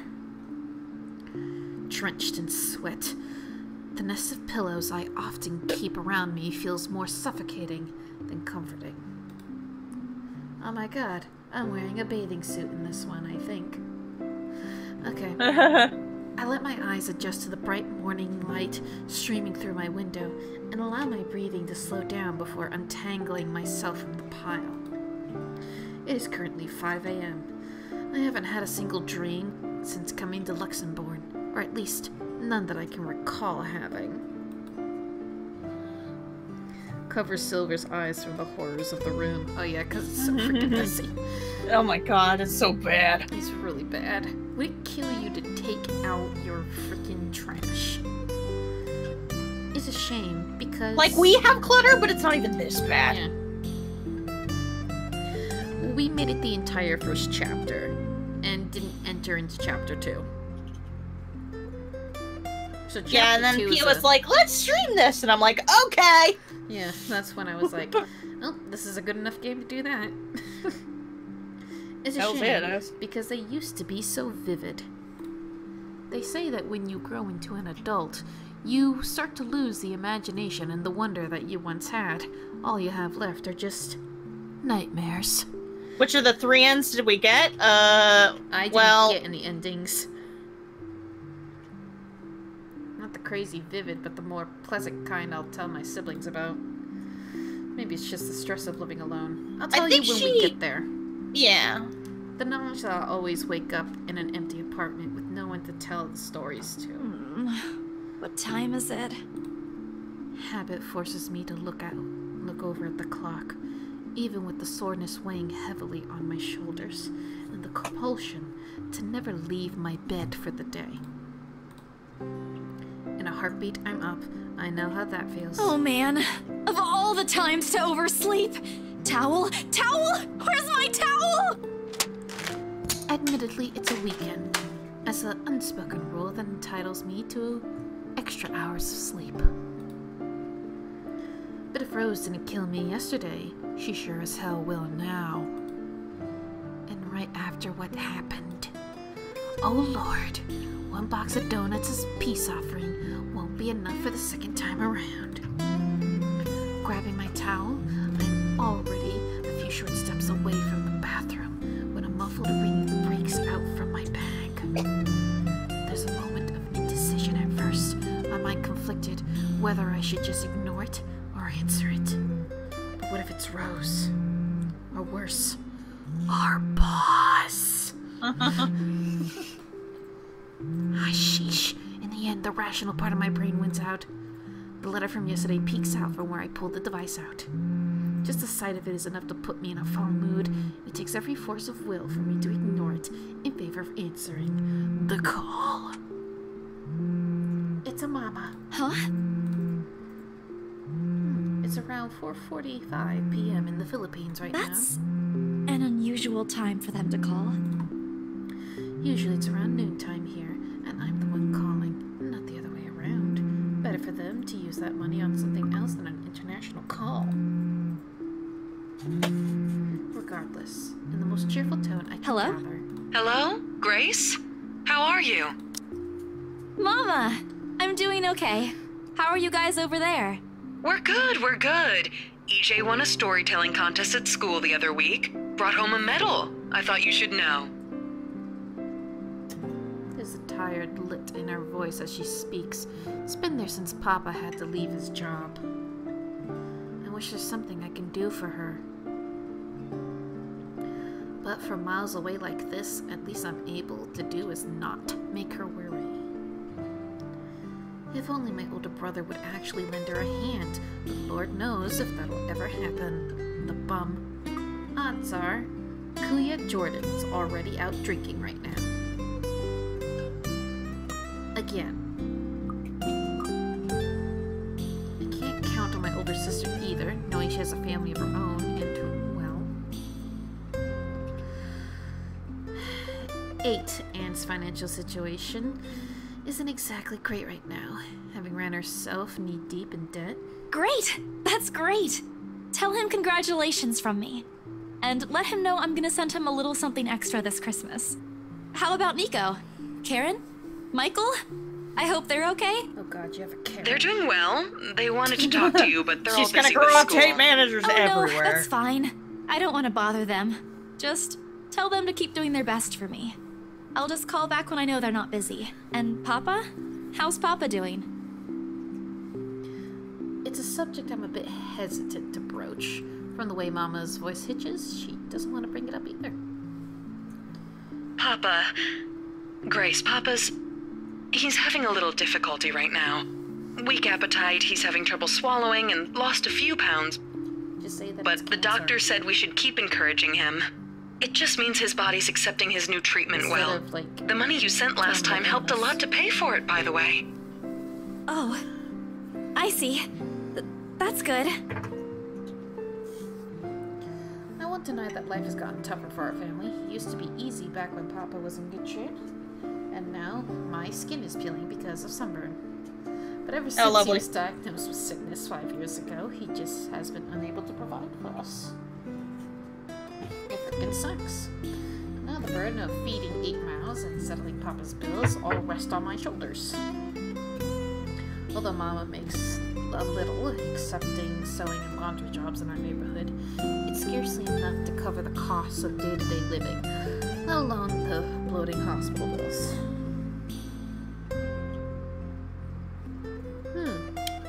Okay. I'm sure he'll get better soon. Happens to be part Filipino, so yeah. Do you think Nice. I'll be able to speak to him, Ma? Oh, I'm just like reading this right now. Kuya is what Filipinos tend to call older brothers, and also used for older men to be respectful. 8 is the female equivalent. Oh, you're part Filipino. Cool. Am I pronouncing 8 correctly then? I read that as ate. So, I mean, I'm not any good with languages either.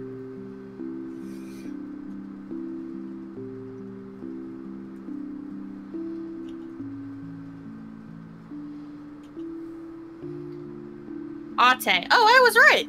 Oh, shocking. Okay. Well, now I'll know that for the future. Thank you for, confirming that for us. The more you know. Oh god. You know that sensation that you get when you get a sunburn and it starts like, when your skin starts to peel and it's kind of wet at the same time? Oh, yeah. Yeah, I know. Yeah, I know. Fresh. Know what to talking about, son? It's almost like they're tiny blisters. Insert shooting star with a rainbow. Silence. Oh god. Start to think the claw got cut. Listen, Grace. Maybe it's better if we transfer Papa to a different hospital. Somewhere cheaper? What? Why? Did something happen? No, it's nothing bad. The service here is good. Too good. Even the doctors.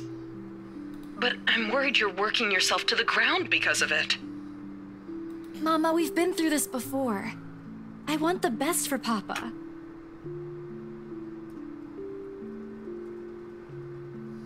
Poor girl. I feel so bad for her. Yeah. And don't worry about the bills or the medicine, or me for that matter.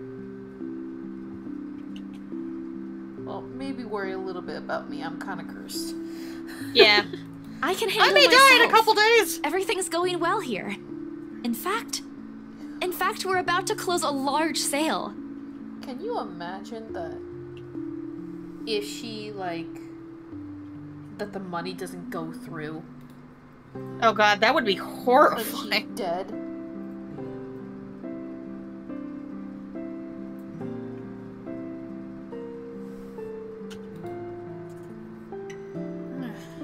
If not, then I'll find another way. She doesn't need to know that. I think you're gonna have to take over reading. Yeah. Sorry, Mama. You taught me not to lie. Yet look at what I'm doing. I'll have money to send over soon to cover the rest of Papa's treatment. And there's more than enough for Karen, Nico, Michael, and EJ's school tuition, too. Thank you so much, dear. I appreciate it. We all do. But I just wish you'd come home to us soon.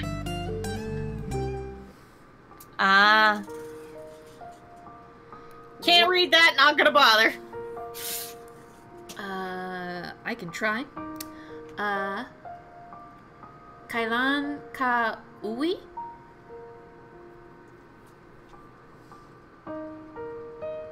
Yes? Yes, no, hopefully. maybe.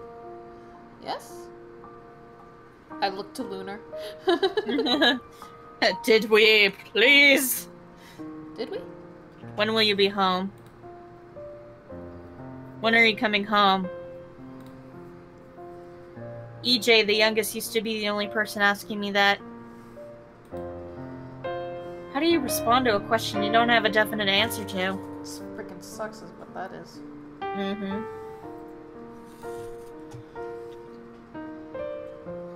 5 years later and I still can't give them a straight one.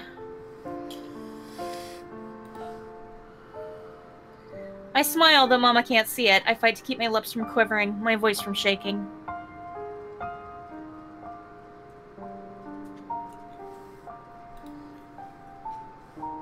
She's got enough on her plate as it is. No need to weigh her down with unnecessary concerns. Promise me you'll be there to welcome me when I do, okay? Of course.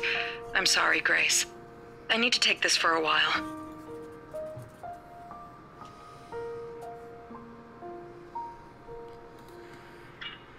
There's a small commotion on the other end. The sound of gates opening, a voice of a child, EJ. talking excitedly about his day at school, the tapping of feet on the floorboards as he runs. It's been years since I went home, but I can still picture the whole scene in my mind. I think they're speaking in tag-along, but dub it in English to make the voice, the VN more easily accessible, and you were right the first time pronouncing it. Nice. Oh, really? You said it. I sung a Filipino song before. Like, in my church, there's actually a lot of Filipinos. And there was, I think, a charity event to help a child in their country. And I helped out by singing basically Christmas songs, but in their language. So I think I kind of like picked up a little bit on it. Well, not completely. Yeah. How tall is he now? Are the neighborhood kids bullying him now that I'm not around? Did Mama rearrange the furniture in the living room again? What are they having for dinner today? Probably something delicious. Them. Yeah.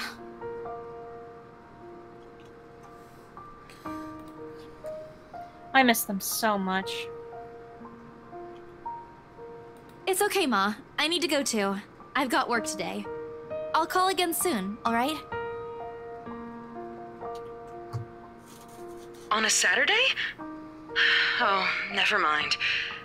Take care of yourself, dear. I love you. I love you. Aww. Bye. Never end. Because I know that I'm just gonna have to see that lady's face again. Yeah.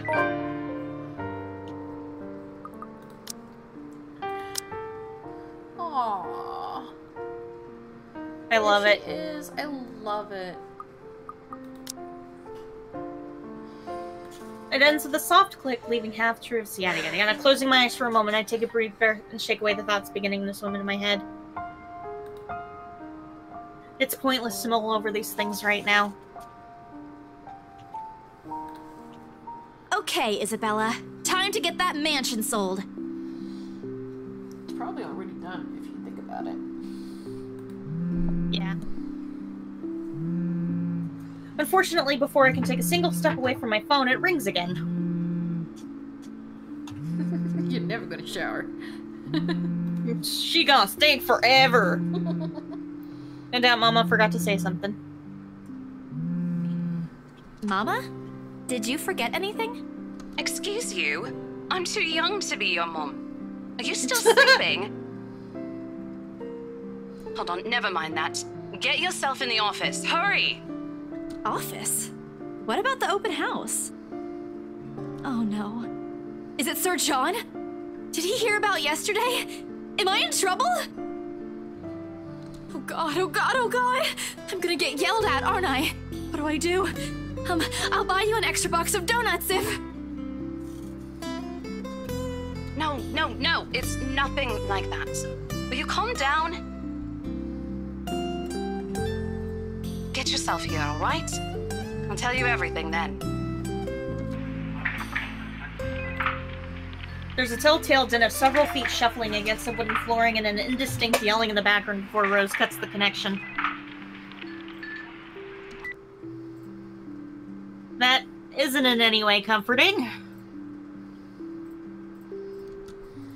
But it's enough reason for me to hastily discard my phone and finish my shower in record time. Okay, so she does shower. Just very quickly. Yeah. I make it to our office within 20 minutes of leaving my apartment completely disheveled and out of breath.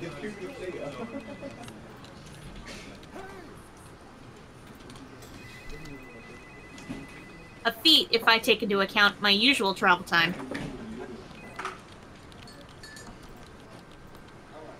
Routine clamor common to Briar Realty Corporation's Luxborn office greets me as soon as my foot crosses the threshold.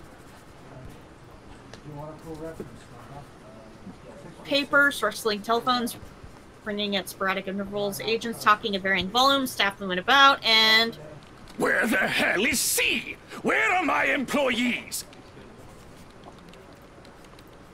That's a good voice. Yeah. What the actual fuck, guys? Of all the times to disappear without notice. Oh. I love hearing that.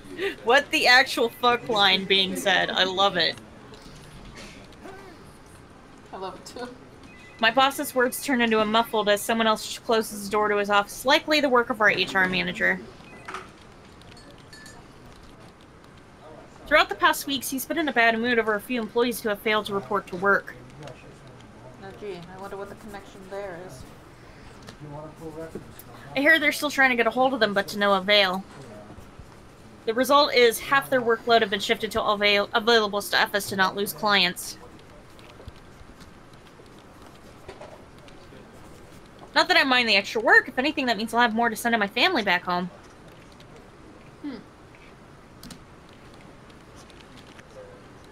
Although the rumors of a branch closure circulating because of this is indeed a bit worrisome.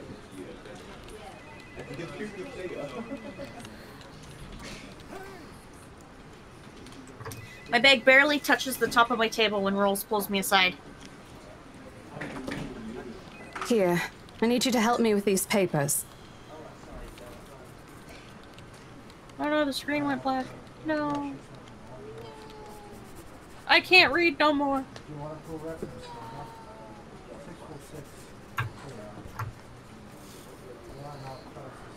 No! If you could How also get dare these you! signed and photocopied before lunch today, that would be great.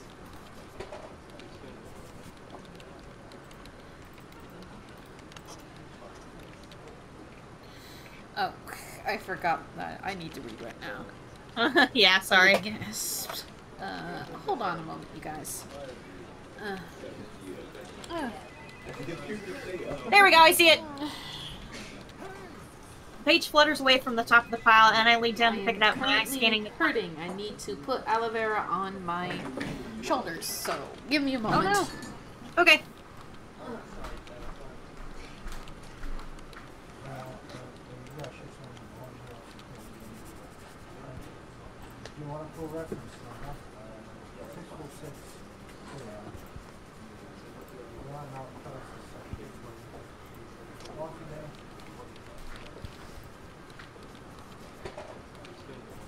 Well, at least I can see it now. How are y'all doing in chat?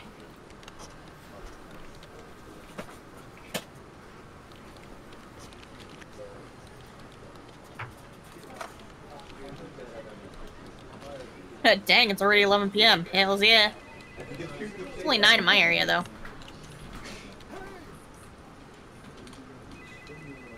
Midnight here. Shit, man. It's late. Sunburns suck. They do. That's why I don't spend a lot of time in the sun. Still chilling and eating. 11 p.m. on my end as well. Nice. I just finished my food not too long ago.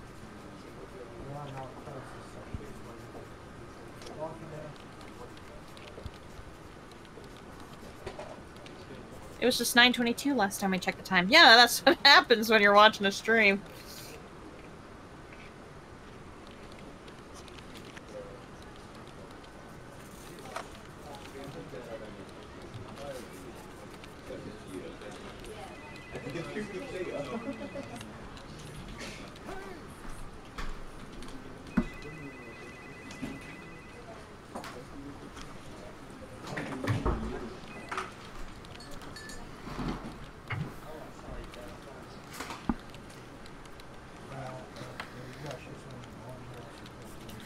Okay, back.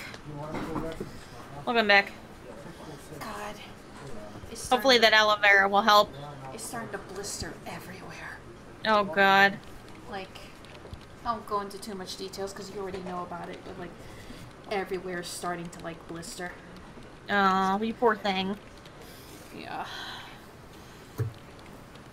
Is the stream still coming in okay? From what it looks like for me, yeah. Good. Very good. How's everyone else? You think we can handle, like, until the end of this chapter? I know I am able to handle it. Everyone else is, Ghost says yes.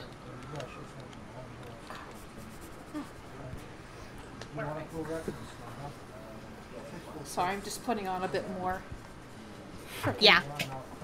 Ow. Just for, you know, extra measure. Yeah. Because it freaking hurts. Because now they're starting to, like, get kind of itchy. Oh, that's always great. Because, Yeah. you know, it's blistering. And it's like skin peeling. If I don't start peeling after I get a sunburn, I tan. Huh. Interesting. Anyway, a page flutters away from the top of the pile, and I lean down to pick it up, my eyes scanning the top of the page as I straighten it.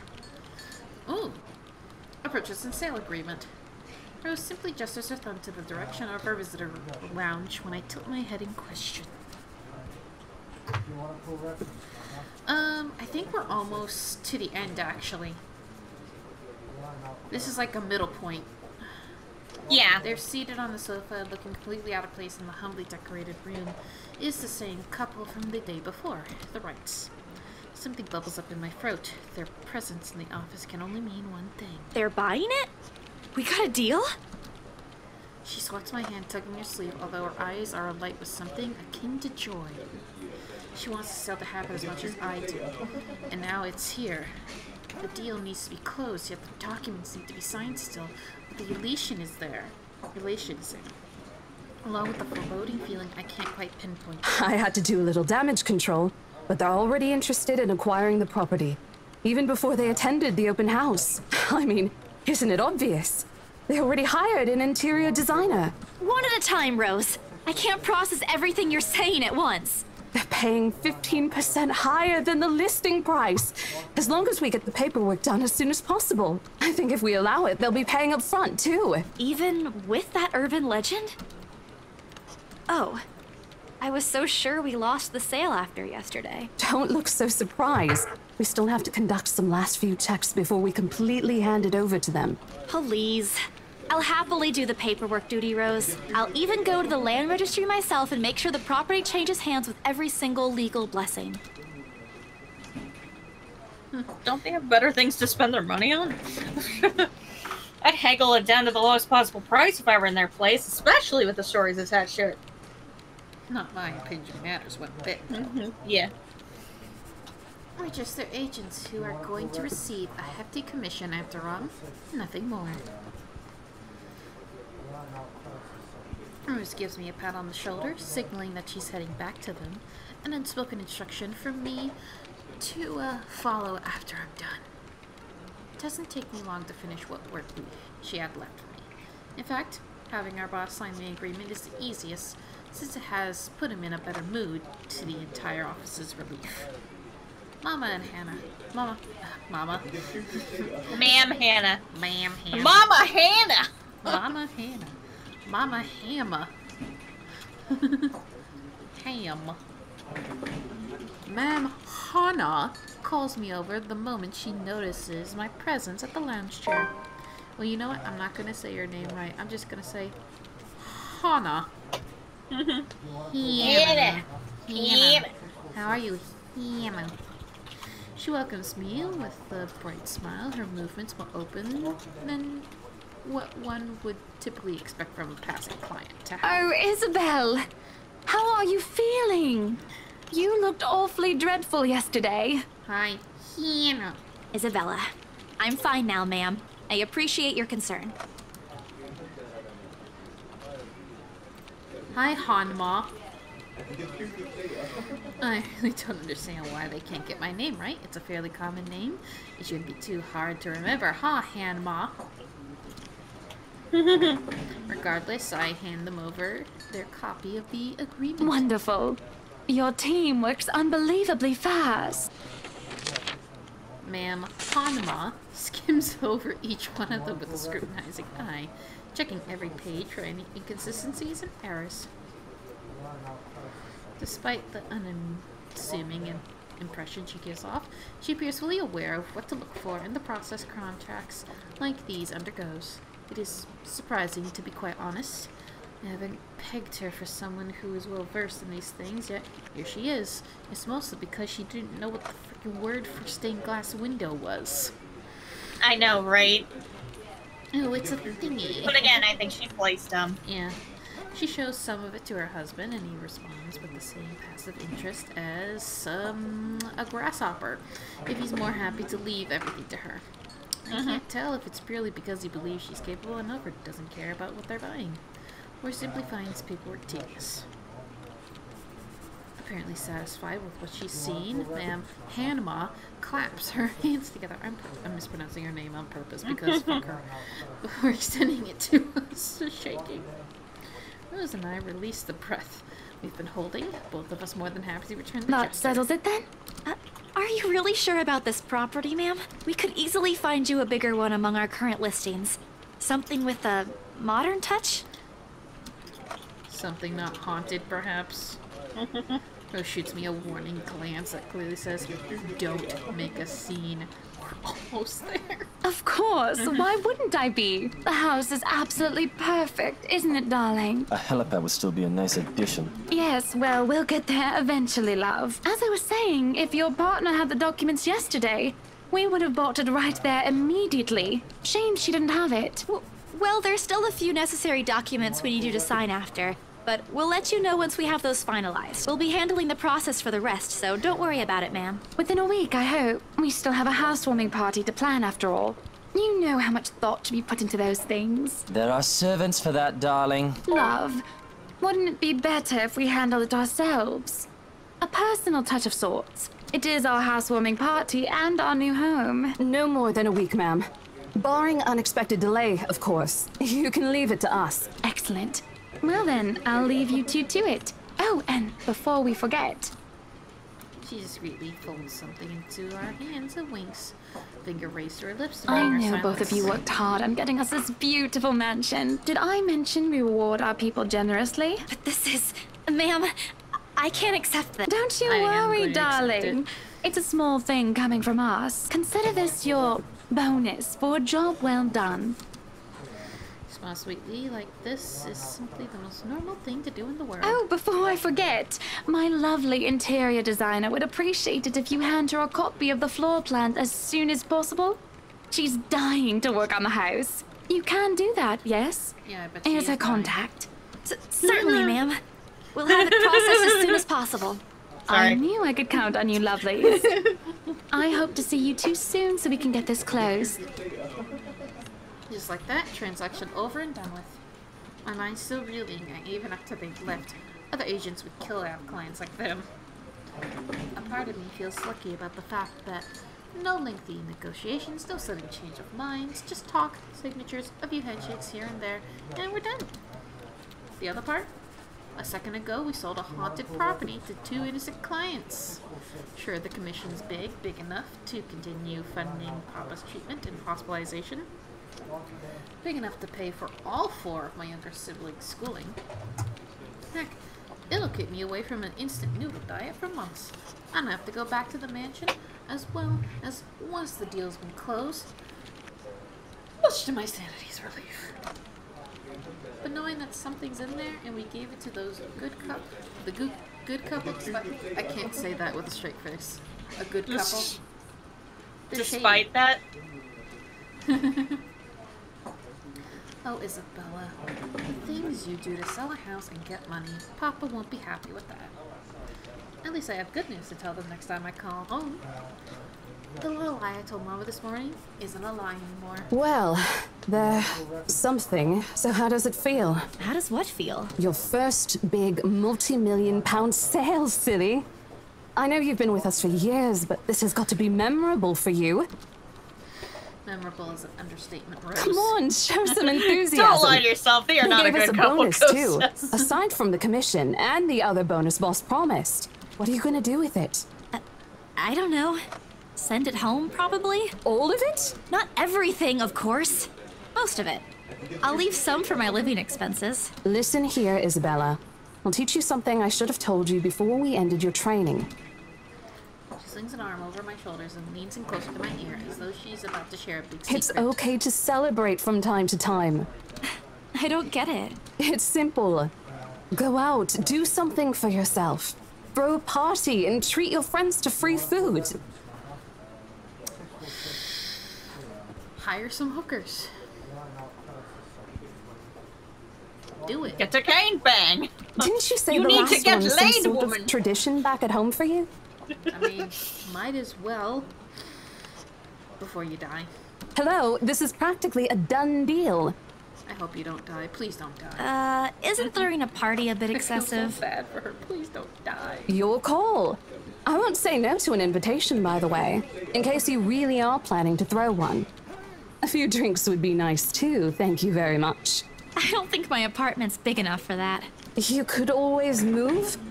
Bloody hell, you're working in real estate. I think I'll pass. That's too much of an unnecessary expense for me. But I did promise Becca free lunch in case the sale goes well. You go do that. Hold on a sec. She quickly removes herself from me to answer the phone on her desk. Her tone shifts from playful to professional in a span of a few seconds. Today? Not a problem, ma'am. I could bring you a copy of the contract if... Must be another client. Nothing surprising there. She's one of BRC's top agents. No matter how modest she appears, a saleswoman through and through. I, on the other hand, have a little knack for it. Of course, I've learned, eventually, I had to. But someone else will, without a doubt, do a better job. Once, though, in a drunken stupor, Rose told me a story of what could have been. Years ago, wide-eyed, young, and brimming with yet-to-be fulfilled dreams and ambitions, she was a term or two away from a nursing degree. Out of courtesy, I never pressed on the matter further, but perhaps that's where the sense of fondness started. A small connection due to one similar experience in our respective lives. Our goals we both let pass us by because of the circumstances we're in. I'd be happy to discuss this over tea, ma'am. All right, I'll be there. New client? Reassigned. Have you heard from Mark at all? Not since the first visit to the mansion. Why? No news from the HR yet? None at all. Boss thinks he ran away. I doubt it, though. He's too much of a wimp for that. There must be another reason. Who knows? He's probably dead. Anyway, I've got to meet this one. I'll see you later. She throws a wave over her shoulder as she rushes out of the office. Ugh. Lunchtime bell sounds shortly after, followed by the chatter of fellow agents also heading out for a much-needed break. Ordinarily, there's no need for me to go out, but oversleeping didn't allow me the luxury of packing my own lunch today. If one considers taking an instant noodle cup from my pantry, packing your lunch. Time to make good on the promise I made to Becca, I suppose. Maybe invite Zach and Ash, too. In the end, only Becca and Zach could come. Ash, on the other hand, couldn't be reached. All of my calls went straight to his voicemail. Oh my god, my shoulders. Oh, you poor thing. Right there. Right here today, gone the next. Oh well, his loss. We've agreed to meet at the nearby cafe. The same one I frequent with Becca, because it's cheap and they give away free bread around closing time. The best. I want those freaking cupcakes. Hells and yeah. that cake. And oh my god, I would love all of it. They look to be one-layer cakes, maybe cheesecakes. I'd have to be there in person to know. Yeah. A quaint old-fashioned, though. Looks a wee bit out of place amidst the city's tall buildings, but we love it all the same. Much like its facade, the interior carries an antique charm to it. Vintage art pieces and a row of shelves boasting an extensive collection of books cover the walls. I feel like that I am reading a porno or a detective novel. It would have been nice to hang out here for hours on end, but even on the weekend, the place is still packed with people. Thankfully, Becca and Zach have already found their seats and are engaged in some casual chatter when I arrive. It's strange, seeing the two of them without Ash accompanying the other. They've never been particularly close. Sure, they talk when they meet, laugh at the same things when there's something funny, but there's distance. The kind born purely out of differing interests. That, Or Zach's simply afraid of Becca, which I completely understand. It's not impossible, and I won't blame him if he is. He might be the tallest in our group, but everyone knows that it means nothing against Becca's fiery temper.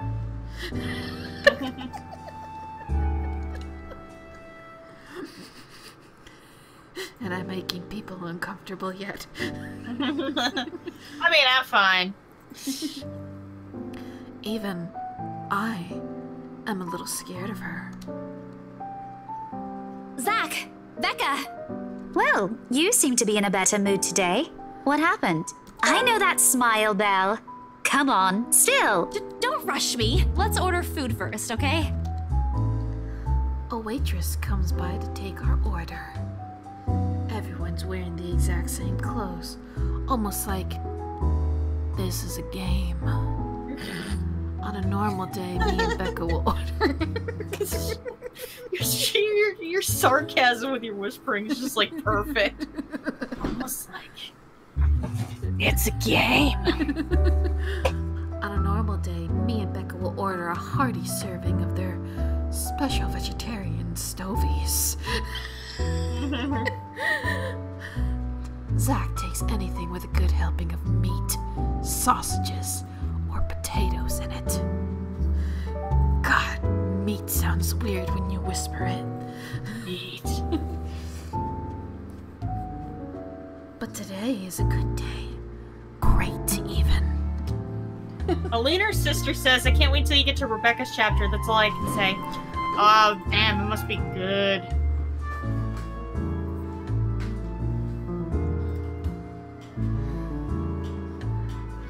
It's not wrong to indulge a little, right?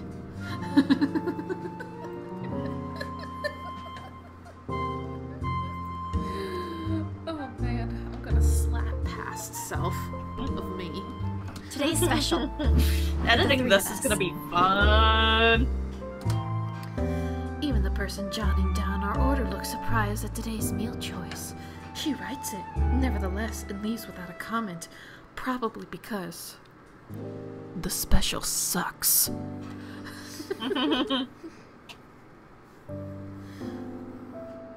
Becca furrows her eyebrows, her mouth halfway open, ready to let loose what's likely a string of reprimands. How dare you spend money on a good meal for once? Even after I told you to spend money on good meals. Just how dare you? Don't worry, it's my treat. The glare she sends my way reminds me of the one I received from Mama when I punched a kid bullying my younger brother 18 years ago. I remember it like it was yesterday.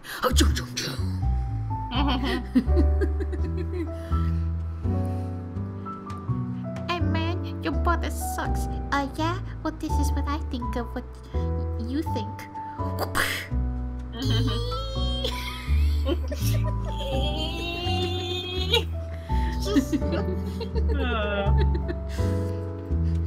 Naturally, I never did it again after she made me apologize the next day.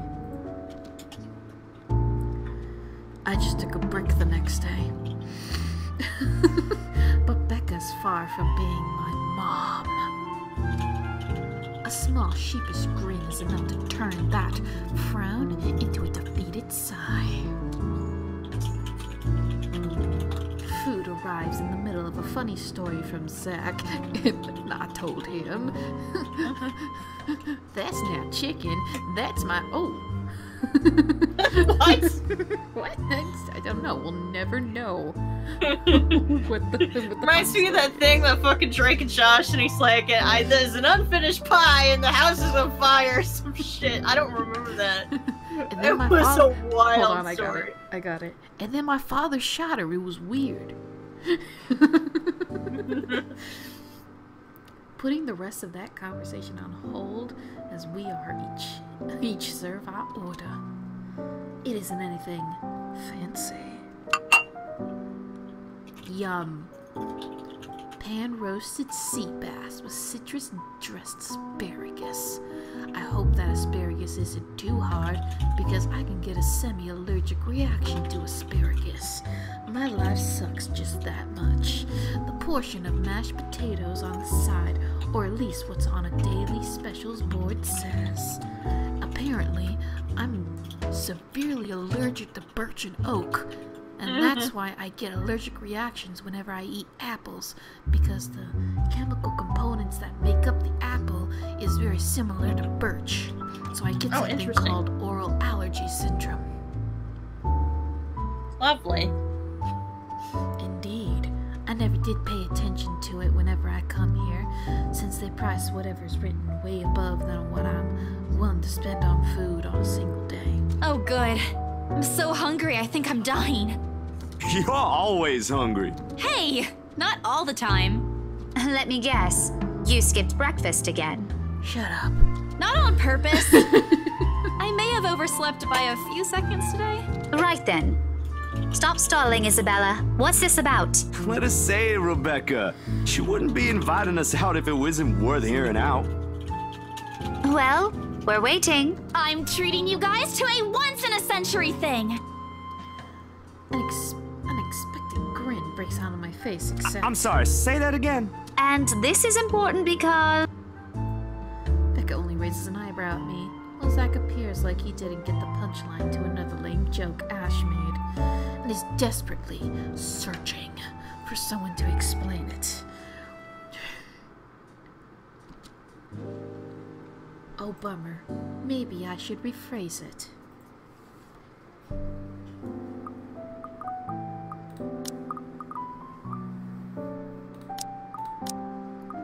My instant noodle days are over. Ash is not here, so we should celebrate.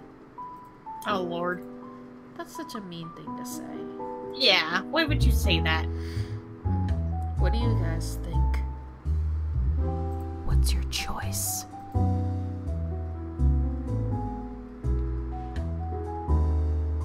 Instant noodle days. Ash choice just makes them both, so yeah, I would imagine. Yeah. Okay, let me do that again. And there we go. Oh, look at that, Zachary. Going all the way up, I see.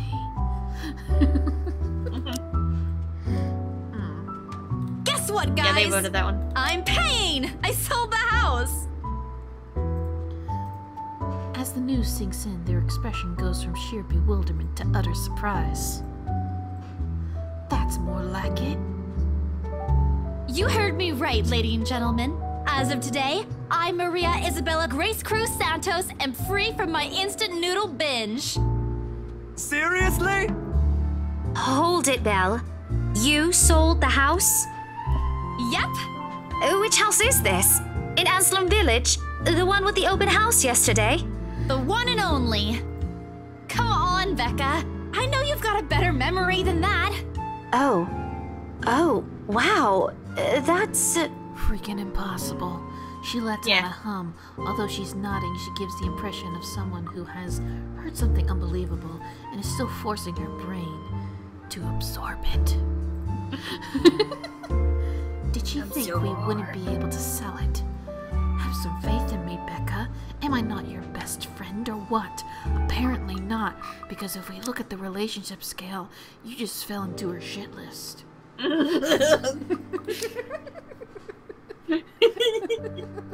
You're so sassy today.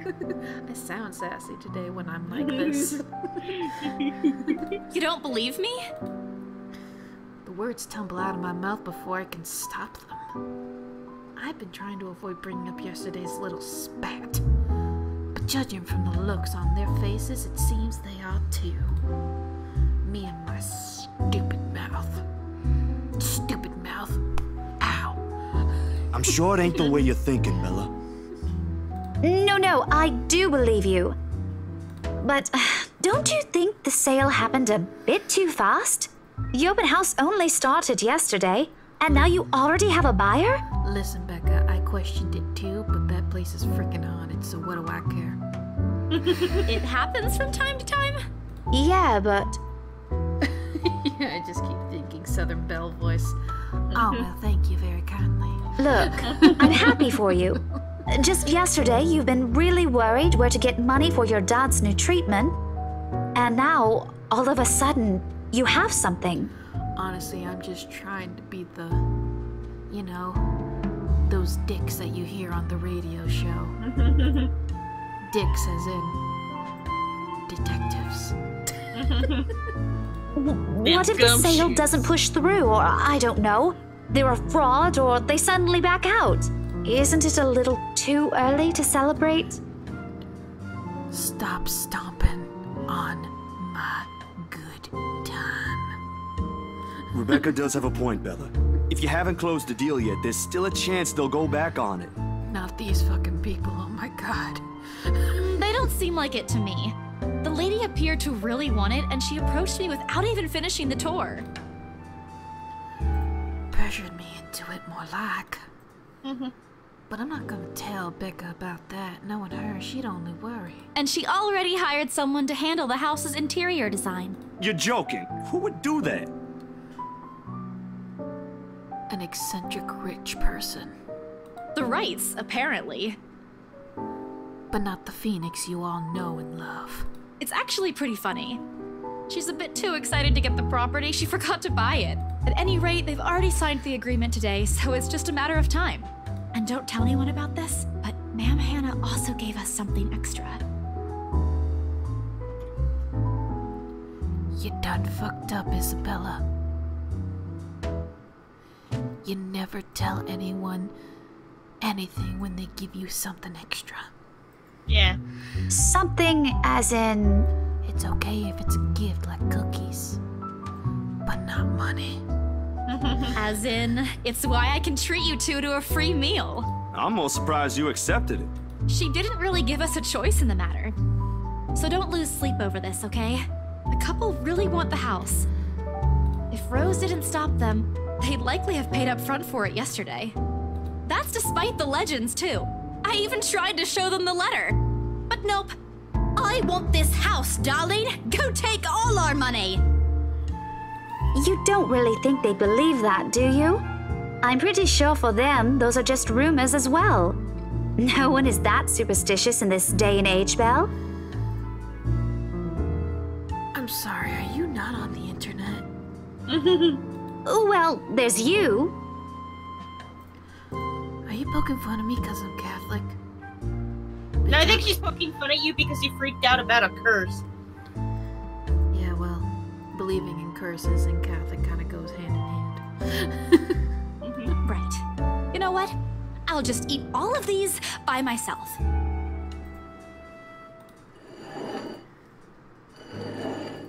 I'll eat that food, gobble it down in one swallow.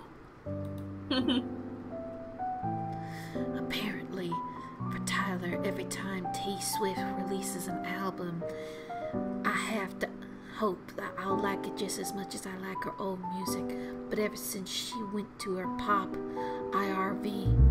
IVR liked songs off the albums, but they have not caught the iconicness of the country Taylor, which is what made me love her music, and I developed a crush on her.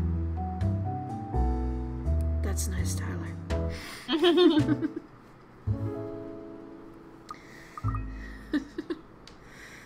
A laugh almost escapes my mouth with the way Zach's expression it quickly changes to disappointment. Becca's hand interrupts me as I'm about to pull her plate closer to me. I'm kidding! Don't go all pouty on me again! Thank God you're just kidding, because I was serious. I was gonna eat all this freaking food and you could not stop me. Do you realize that I've just been eating carbohydrates, no protein? I'm just concerned you'll get hurt if this doesn't happen. I know how badly you want to close this deal for your papa. I'm sure he's gonna be fine now, though, with the money. They don't know yet. I think I'll call them tomorrow. Let them know things will be easier. Mama said this morning he's showing progress with the new treatment, too. It's just a matter of time. Thank God that terminal illness that is never going to be named, but is very clearly cancer, is getting better. Yeah.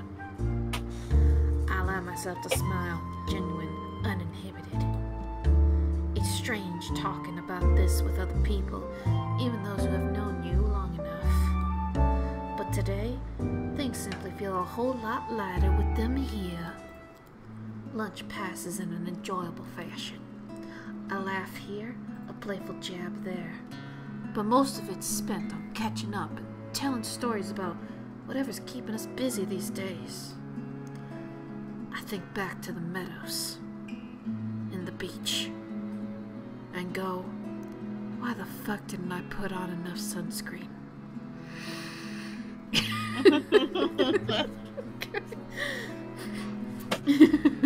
Something we couldn't afford to do the day before, taking into account what happened. Even Becca's surprisingly chatty. Is there something in the sea bass we ate? Oh, hallucinogens. Fantastic. Now I see a giant dragon on top of the ceiling. I now see a wrinkle in time. Zach, though, appears less energetic. While he's far from being the life of the party, he's definitely not the type to keep quiet in a conversation with his friends. Apart from the few inputs, he's been silent the entire time. If Becca notices... Are you sure you're not feeling under the weather, Zachary? Huh? No, I'm okay. No worries, Rebecca. Doesn't sound okay to me. It's okay. I might be feeling a little bummed out today, but I'm sure this will pass. Is it about the reviews this morning? It's totally about the reviews this morning. I look between the two of them. Did I miss something? What happened this morning? Did I stumble on a big secret? This is why I'm known as the best gumshoe around. This is why I don't like waking up late. You heard about those, huh? Sorry, I just happened to check on some sites this morning. Nah, it's a very sensitive topic in the first place. I should have expected it. What reviews? Becca glances at Zach. She's unsure, asking for his consent on the matter. Although there's a small desire to keep asking on my part, I wouldn't dare voice it out. With Zach, it has always been better to wait. I let him speak on his own. Becca too, to some extent, although with her, explosions of temper are more common. In the end, he simply answers with a shift of his shoulders, gesturing her to go on with the tilt of his head. It's his movie. That doesn't explain anything. Stop dangling the information, Becca! Zachary, I'm not the one supposed to be telling her about this. It's still your documentary. Is it something bad? Not bad per se. You guys don't need to dwell on it much. Bad? Listen here. I wouldn't trivialize what those bowheads wrote if I were you. They're ruining other people's jobs. I love the word that she just used.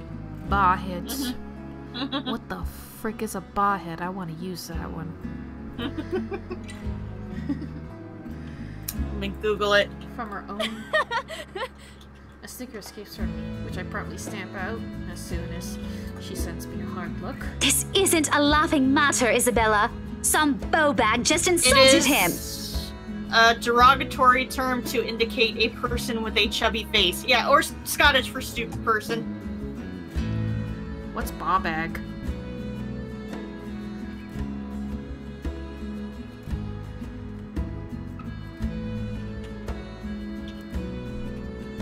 Calm down, Rebecca. Those are just reviews, and it happens a lot. So that's a Scots word meaning scrotum.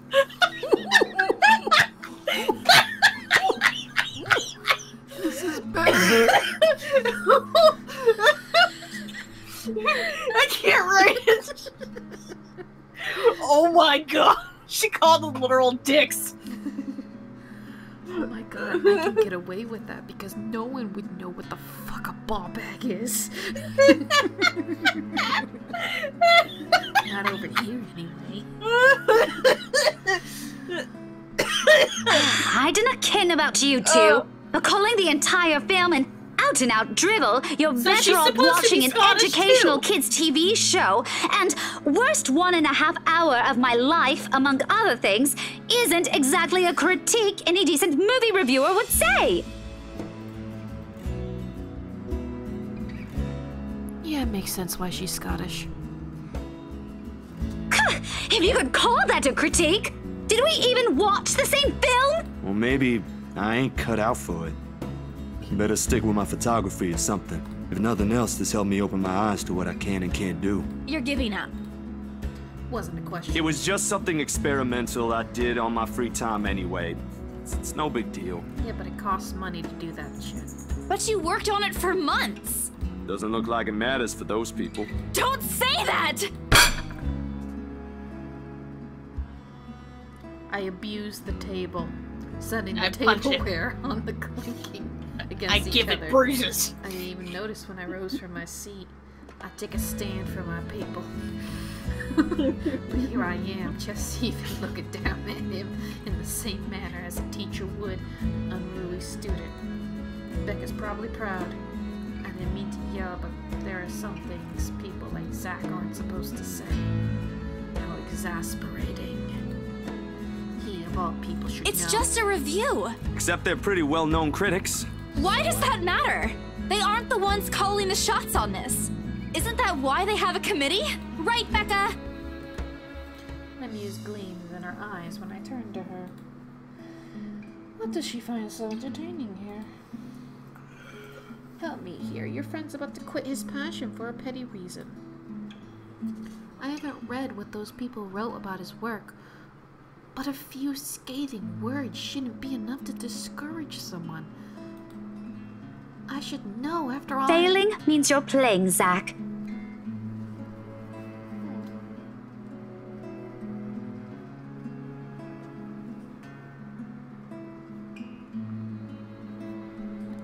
Is it? I'm trying to understand.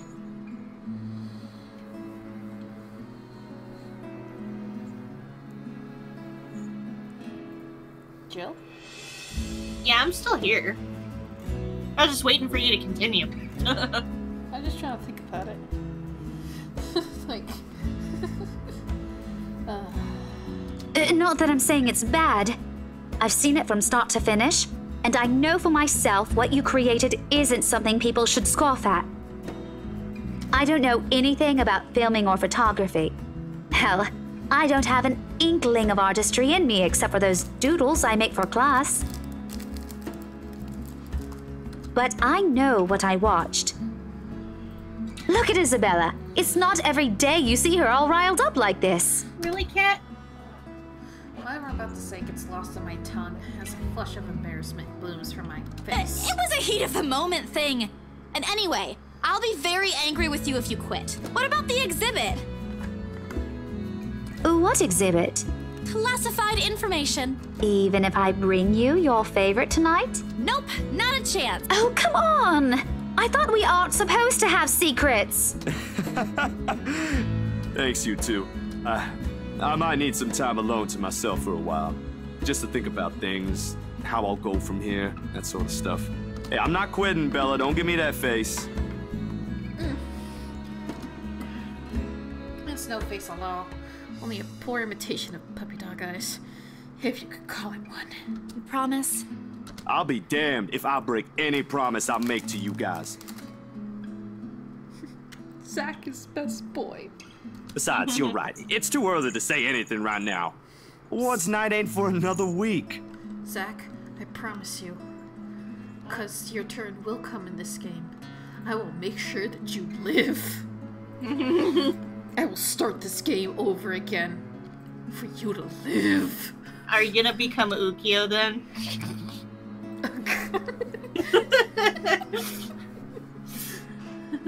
That's all the answer I need from him. I mean, he's wearing green. He might as well be Ukyo. Oh no. No, I'm talking about you turning into Ukyo just because you repeatedly try to save him. Oh god, that'd be terrible. I'll help if I'm here during that chapter. As sentimental as it sounds, there's a fulfillment in knowing another person you know won't take the same path you've walked. It's not like it's over for me, though.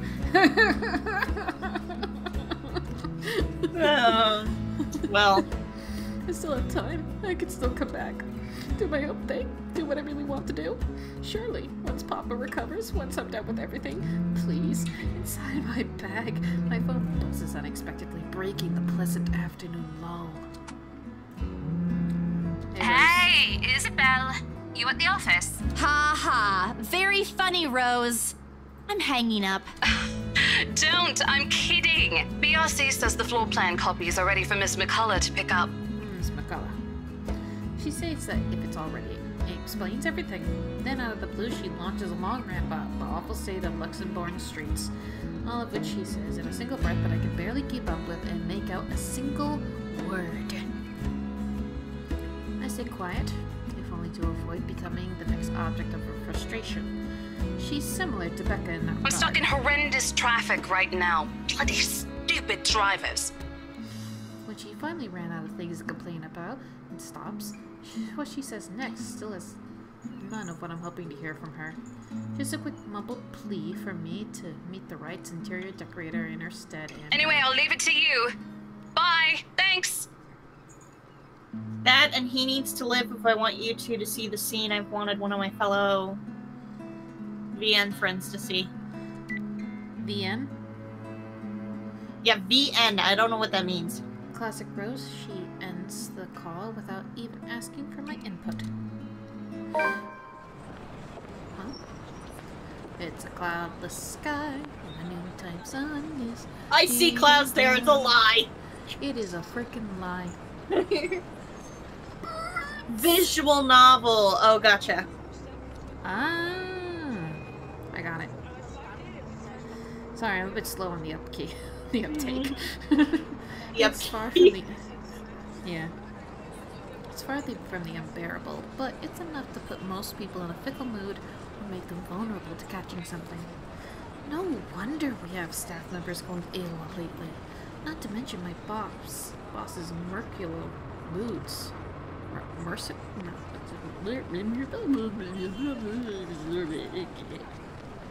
I can't believe I'm saying this, but I want our usual cloudy weather back. It is.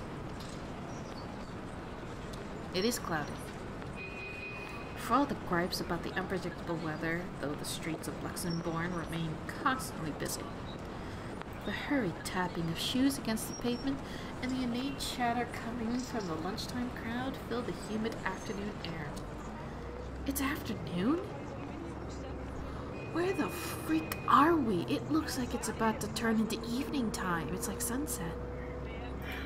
No, pretty much. Maybe it is Twilight. We're in Kingdom Hearts, guys. Where is Luxembourg? A small reminder of the things that we still have to do regardless of how much I want to return to the comfort of my bed. Back to Briar Realty for me, Zach to a meeting with a magazine publisher featuring luxury houses, and Becca to her lesson plans and books at home. But more than once, I catch her sneaking along and glance over at something displayed in the shop window. Did you want to buy something? Maybe I can get it for her for this Christmas. Turn my head at the last shop she checked out. A fleeting glimpse. It's in the UK. I know that it's in the UK, but where in the UK? Is it like France? The Netherlands? Like where? Kitty. I love my kitty. I want to stare at my kitty instead of this thing coming up. The world still... Now we see the face. Hooray! Great. To the map I go. She looks at me. Eyes hollow. Casing piercing and boring into my very soul like a set of chains to keep my whole body still. There were no shadows or whispers this time. Only a plea. A hum, low and indistinct, compelling me, beckoning me, intent on dragging me to the void beyond the glass. I don't want to. I don't dare move. My heart hammers against my ribs, each beat, every thump, screaming at me to look away and make a run for it. But I can't. I couldn't. All of my limbs feel heavy, while my own breathing strains in the face of her calls. Leave me alone. Her mouth is stretched in a grin, wide and unpleasant. The panic building in my chest forces me to take a tentative step back. I try not to stare at the decaying flesh, the blood streaming from her gaping wounds on her arm and nailless fingers. I don't want this. Not like this. Not after I got what I want from Papa. Oh no, stop. Leave me alone. Oh god, stop it. Her face contorts and she lets out a wail, sharp and utterly unforgiving. Rage. There's only hatred and bitterness, as if the very notion of turning away from her is an offense in itself. It's made up. Luxembourg is made up. Please! I don't want this! Listen, okay. How do you want me to help you? Okay, that's my question. Alright.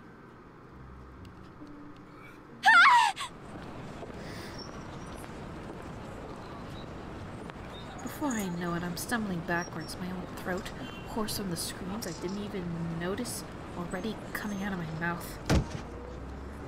Ow. The back of my feet catches on loose stone, sending me sprawling on the ground. The resulting pain completely jolts me out of the haze, burning my mind. Or blurring my mind. For a little while, my surroundings appear unfamiliar until Becca's face swims into my vision. A look of concern is on her face, and her hands are gripping my arms tight.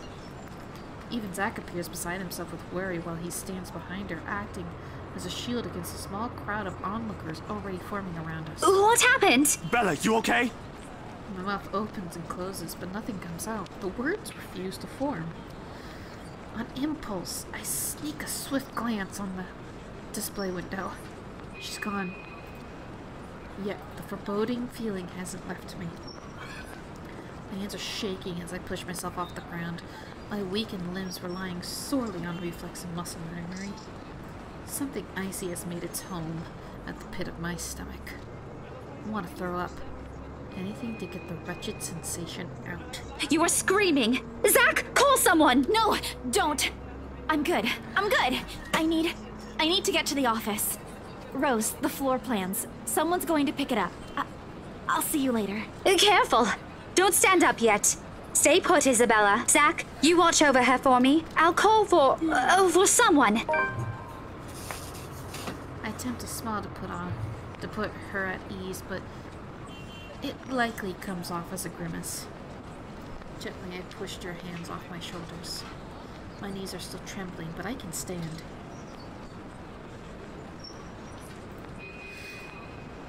Leave me. Stay away. Away.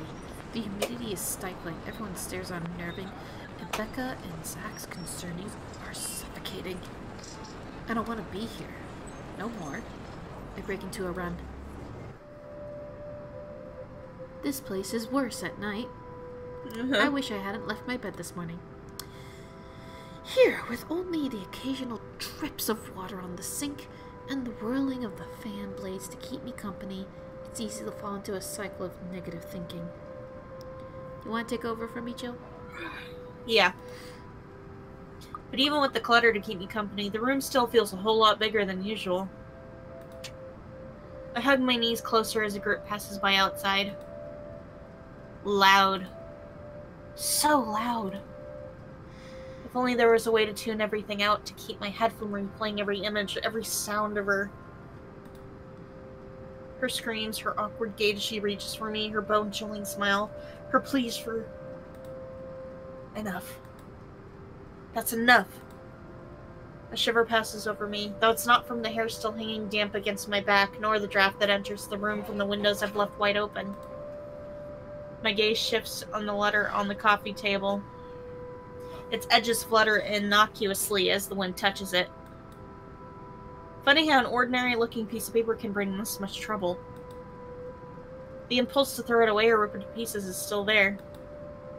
I can easily do it, but after that, what?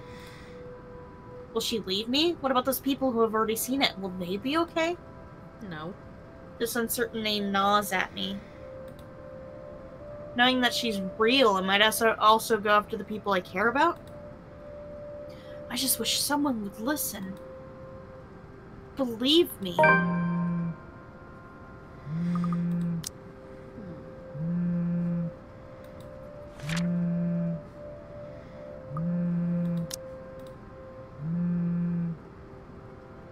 I fish out my phone. We've carelessly thrown it before taking a shower hours ago.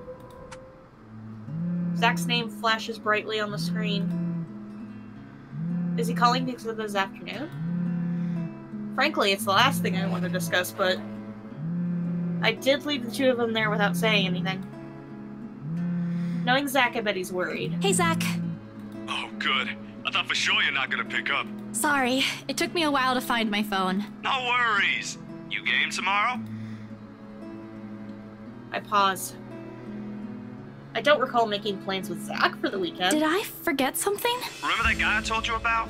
Back in the movies? The, priest? For the blessing? Does it ring a bell?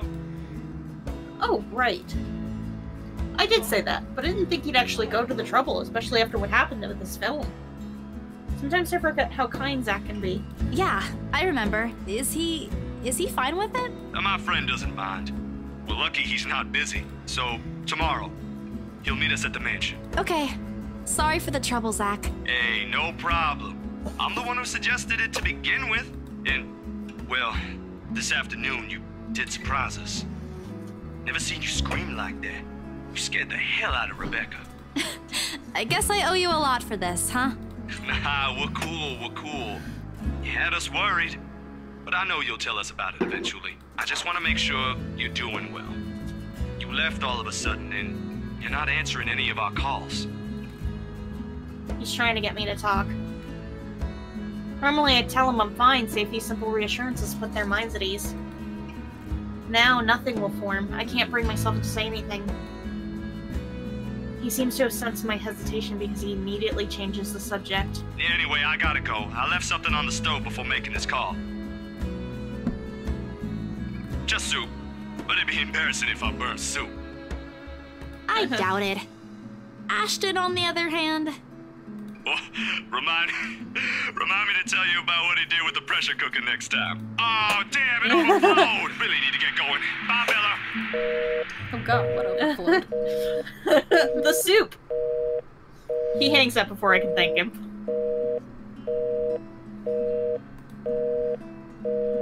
The busy tone, though, muffled, it echoes through the receiver. No one is saying this will work, even I meant doubtful it will. But right now, I'll take anything. Oh, well, she did ask us to help her. Anything to get out of this nightmare, yeah. This is us helping. Sleep comes easier tonight.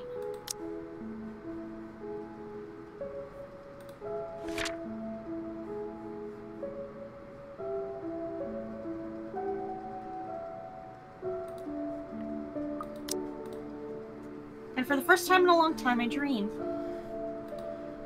Of clear skies, of unrestrained laughter from children playing in the streets, and of small, cramped dwellings. To an outsider, the sight does not paint a pretty picture. However, this is home to me.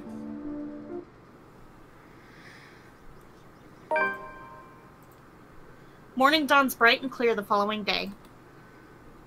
Although the air still feels muggy and I miss the chilly autumn weather, it's one of those rare weekends I'm up before my alarm rings.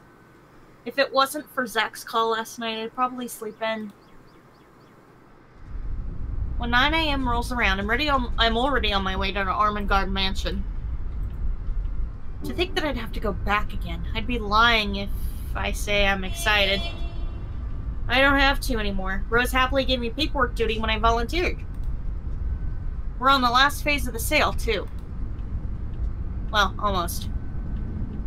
Silver and I are fading. It's been a lot of fun watching, but can't stay up longer. Thank you for the stream, Mocha. It's been a lot of fun and nice to have met everyone here. Until next time, night all. Okie dokie. Have a good night. Good night, y'all.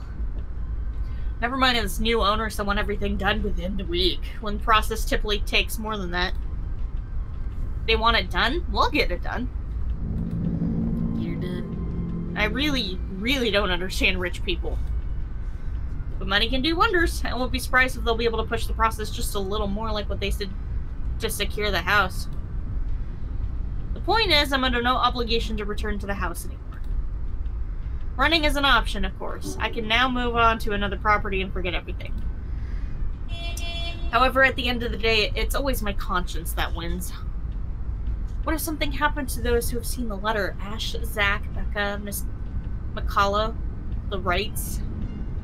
Rose. Yeah. The guilt will follow me to my grave. The mansion looms as we approach. Whispers welcome me back, shadows calling. I hope this is the last time. Okay, this is already very different from the last thing that we did. Yeah. I'm gonna just save right there. They are engaged in a quiet conversation when I find them in the mansion's front gardens. But even with familiar company, it's impossible to feel at ease here. No matter who I'm with, the feeling of being watched is there, like the very place itself is aware of its trespassers. Zach, on the other hand, doesn't seem to notice. Or he simply doesn't care. Or he's already used to it. I can never tell with him. Those are the same freaking birds that follow us throughout the city. Yeah. Sometimes he's almost as hard to read as Ash. Warning, there might be a racist term popping up, Lunar Sister says. Oh, okay. At least Zach doesn't ask for as much patience as dealing with Ash does, and that says plenty about him. Miracle of miracles, how the two have ended up the best of friends. He waves at me as I approach. True to his promise, Zach also has brought his friend with him. Father Norman. Somehow I expected him to look older. Yeah, most people do. Oh, don't be surprised. They say people who have found their calling are getting younger these days. Sorry, Father. I didn't mean to say that out loud. No offense taken, though I admit I'm a bit surprised. I didn't think someone would ask this house to be blessed after all these years. You've heard of it, Father? In passing. The occasional rumors and talk by the locals, nothing new. You don't spend years serving the church here without hearing a random hearsay here and there. You never mentioned what you thought of those, Father. Ah, but he who goes down to the grave does not come up. He shall never return to his house, nor shall his place know him any more. But what I saw... May not be what you think. It depends entirely on what you mean by it. If you're talking about spirit beings, angels, demons, then yes. Are we talking about the spirits of people who have departed? The word makes it clear that once the deceased has left us, they are gone. I'm sorry, are you, Anglican?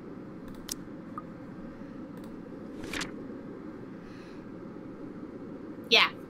Yeah, you're Anglican. Yeah, you... Okay. But of course, I didn't come here to bore you with a lecture. No, it was enlightening, Father. Thank you. Just remember that a God who loves his children would never let them linger once the time comes. Purgatory. Anyway. That's what my papa often tells me. Your father must be a good man. He raised you well, no doubt. Well then, shall we? Regardless of what it is, I'm sure the mansion's new owners would appreciate such sincere intentions. From a stranger, no less. He lets Zach and I walk ahead. A relief. This way he won't see how tightly I'm clutching the straps of my bag. Father Norman's probably trying to put me at ease. But the worry, the cold, restless, foreboding feeling has firmly lodged itself in my stomach, making its presence known with every step we take towards the house. Hey, you okay?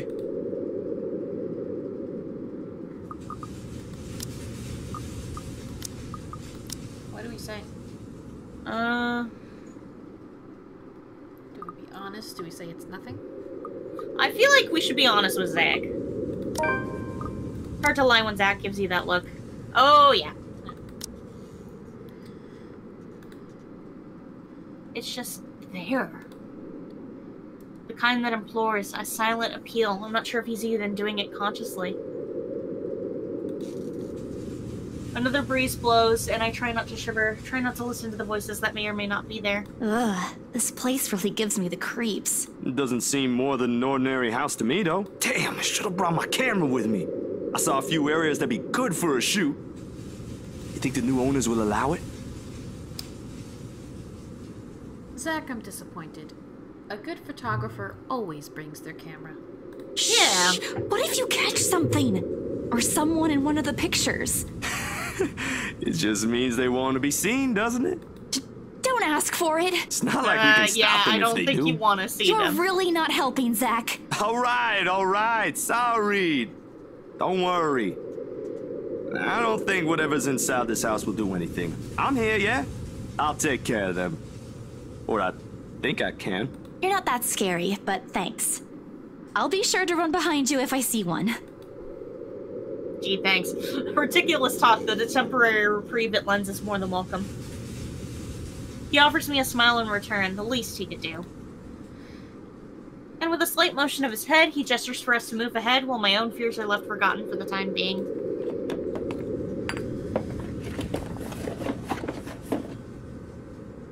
The things inside my bag clatter softly against each other while I rummage for the keys to the mansion.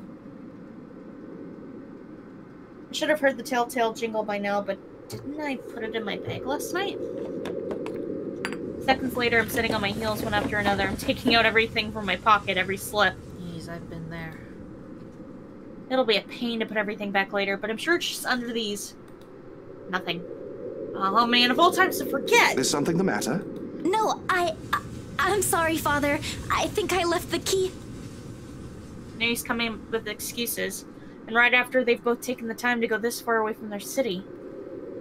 With a heavy sigh, I grab the door handle to pull myself up, a string of apologies ready at the tip of my tongue. Careful, Bella! We've spoken with the current owners. Well, technically, you're not yet the owners, but... Brief moment of confusion. And then I'm falling. The momentum of the door swinging open pulls me back first into the mansion's foyer, before I can make any sense of what's happening. Ow, ow, ow, my back. What the? Isabella? Oh. Hi.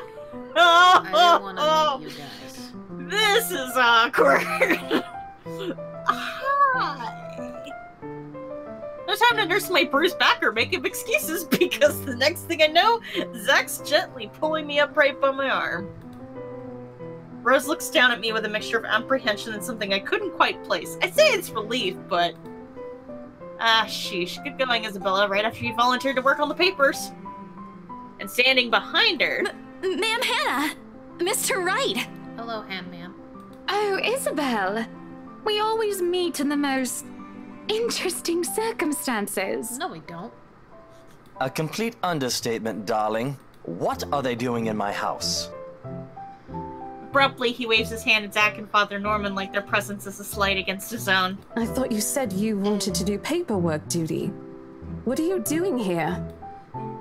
Like a deer caught in the headlights. Unfair, Rose. That's putting me on the spot. And it leaves me no other choice but to answer. The reason why I'm here? Well, spit it out, Lily. We don't have all day. Who the Did you just call me Lily? I'm just here to make sure everything is fine before you move in. My name's not Lily. I'm so sorry, Mama. You said I'll go to hell if I lie. I likely will after this, but there's no other way. Well, it isn't entirely a lie. I am here to make sure no one disturbs them after they move in. It just so happens that what I'm checking for and trying to drive away is of the paranormal variety. He calls all girls by a flower nickname. Oh. Ew. Why? Oh? The house appears impeccably fine to me. Mr. Wright shifts his eye around in a careful manner, as if he's looking for faults in every crevice of the house. The grin on his face, though, when he returns his attention to me, is similar to what my Kuya Jordan had often given me when he was up to something. Usually a scare prank that inevitably ended in me crying. I never did forget the way my brother sneered at me then. part of me thinks that perhaps if I hadn't been the object of his mischief in childhood, I would have grown a little braver. Come on, little Lily. Lying doesn't do that cute little face any justice. I'm a very patient man. Now, why are you really here? Right now, in the face of an almost identical expression, perhaps even crueler than what I'm used to, the lie I told falls apart. The truth is, I was just thinking we could have the house blessed before move-in day. And why would we ever need to have this house blessed? For luck and protection. I shrink under a scrutinizing gaze. For a second, I think that he'll start shouting at me. Instead, he laughs. Not the mocking, jeering kind, but one wondering if he's hearing things right. I'd say he was amused, but honestly, I couldn't understand what was so funny with what I just said. Was it really that weird? Wasn't it a custom here? I wish Becca was here to explain stuff like this. That's rich coming from you. When we saw Devlin Court, you didn't. It's a small custom back home. I thought it would be nice to do something that would bring positive energy to the mansion, since this place has been empty for years. And the papers, Isabella? I hope you did those first before this. Of course I did. It's almost done, in fact. But there are some items I still have to double-check before finalizing everything. You know I don't sign without a thorough inspection. And well, this is what this is for, too. I just thought it would be more efficient to do both at the same time. Here, I thought you didn't want to go back. A job is a job, Rose. Gotta do what you gotta do to make a living. Oh, well, if that's the case, then go ahead. No need to be so hard on her, Rosie. I personally think it's a nice touch. I was actually thinking of the same thing, but you beat me to it. Darling, Buttercup, please. You know these things don't work. No offense meant to the holy man, of course. That does not explain the nigger, though. Twitch, don't get mad at us, please. Twitch? Oh. You may have to censor that out. Yeah, but I feel like this is representing a type of human being, and I feel like that if I censor them out, I'm saying that they don't exist in the first place. Oh, well, I guess that's true. Look, it's terrible. I know. But we also have to acknowledge that people like him exist, and they do say these things. To try and cover up the word or covering up people who say the word, I feel like does an injustice. Well, I understand that, and I agree with that. I'm more worried about YouTube's, policies. I get that. I get that. DW, you should be safe. Thank you.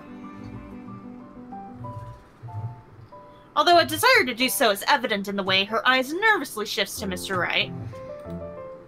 Meanwhile, Zach's grip on my arm suddenly tightens. He doesn't say anything further, but there's a conflicted look on him when I glance up. That's the face he makes only when he desperately wants to give someone a piece of his mind, but chooses not to do so, mostly to avoid confrontation or fanning the flames to an argument. He has always been like this, even among his own friends. He chooses to take a placating stance despite holding opinions of his own.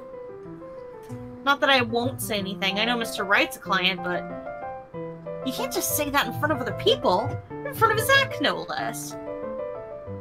If Ashton were here, I know he wouldn't stand for it. And neither do I. There was a reason why bullies back home never touched my younger brother again after I gave him a taste of their own medicine.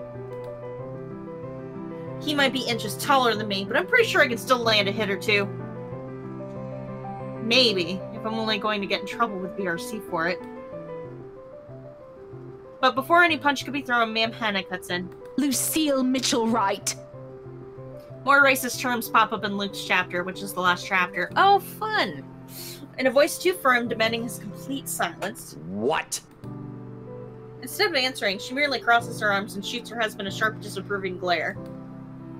That seems to have done the trick. I don't care if he does. He immediately shuts his mouth, but not before muttering a few inaudible words under his breath.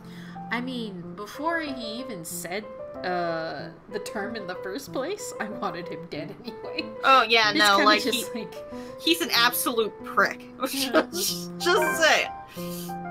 At this Ma'am Hannah could only sigh and roll her eyes, more than happy to get back to the topic at hand. I'm sure she knows what she's doing, love. She got us the house, remember? Who knows what a little positive vibe can do? It could even give us what we've been eagerly waiting for all these years. A baby? What have we been waiting for? I don't think I was ever informed of. Nothing you should worry about right now. Anyway, we've still got a few things we need to discuss with Rosie here. Over lunch? I hope you don't mind, Isabel. We'd love to take you with us, but... Oh, no. Go ahead, ma'am. This'll take time. That's why there's 2 of us working on this. Rose looks like she's about to murder someone, probably me. At least she won't have to stay in a haunted property. She's getting the better end of this deal, if anyone's gonna ask me. Oh, wonderful. I hope the next time the 3 of us meet, it'll be over a closed deal, hmm? Of course, ma'am. Please look forward to it. I will say it now, there are only 2 ways for him to die, and both of them, it's not worth it. Oh. Okay then. Rose hurriedly hands me the keys to the house before leaving, mouthing reminders to secure the place and harmless threats for throwing her under the bus. I return it with a reassuring smile of my own, even if she's the one who often forgets. Sheesh. And just like that, gone, just as quickly as they appeared, fleeting from one scene to the next and leaving me wondering if this is simply what's typical for the rich and famous. If so, I'd rather stay with my rundown apartment of our little shack back home. There's still joy in the smallest things, after all. With a house this big. With a house this big, it's not surprising when the ceremony takes a few hours to finish. The sun's already high by the time we've gone through the last room. I can never say I'm a devout follower of my own faith, even with Mama and Papa's teachings. But hearing every word Father Norman uttered as we ran around the house has put me at ease. Well, it makes sense. Your religion is Roman Catholic, and you were satisfied with an Anglican. That's a joke from me. And I don't get it because I'm agnostic. They're Christian, but Catholics, when they're going for like houses to be blessed, they don't go with any old priest. They tend to, much like everyone else who practices, they don't go with any old priest. They go with the priest that's, you know, that matches their Christian sect. Gotcha. That's why I said no wonder you went with an Anglican, not a Roman Catholic priest, which I found odd. But if this is Europe, it makes sense for Anglicans to be the more dominant Christian faith practiced than it is Roman Catholic.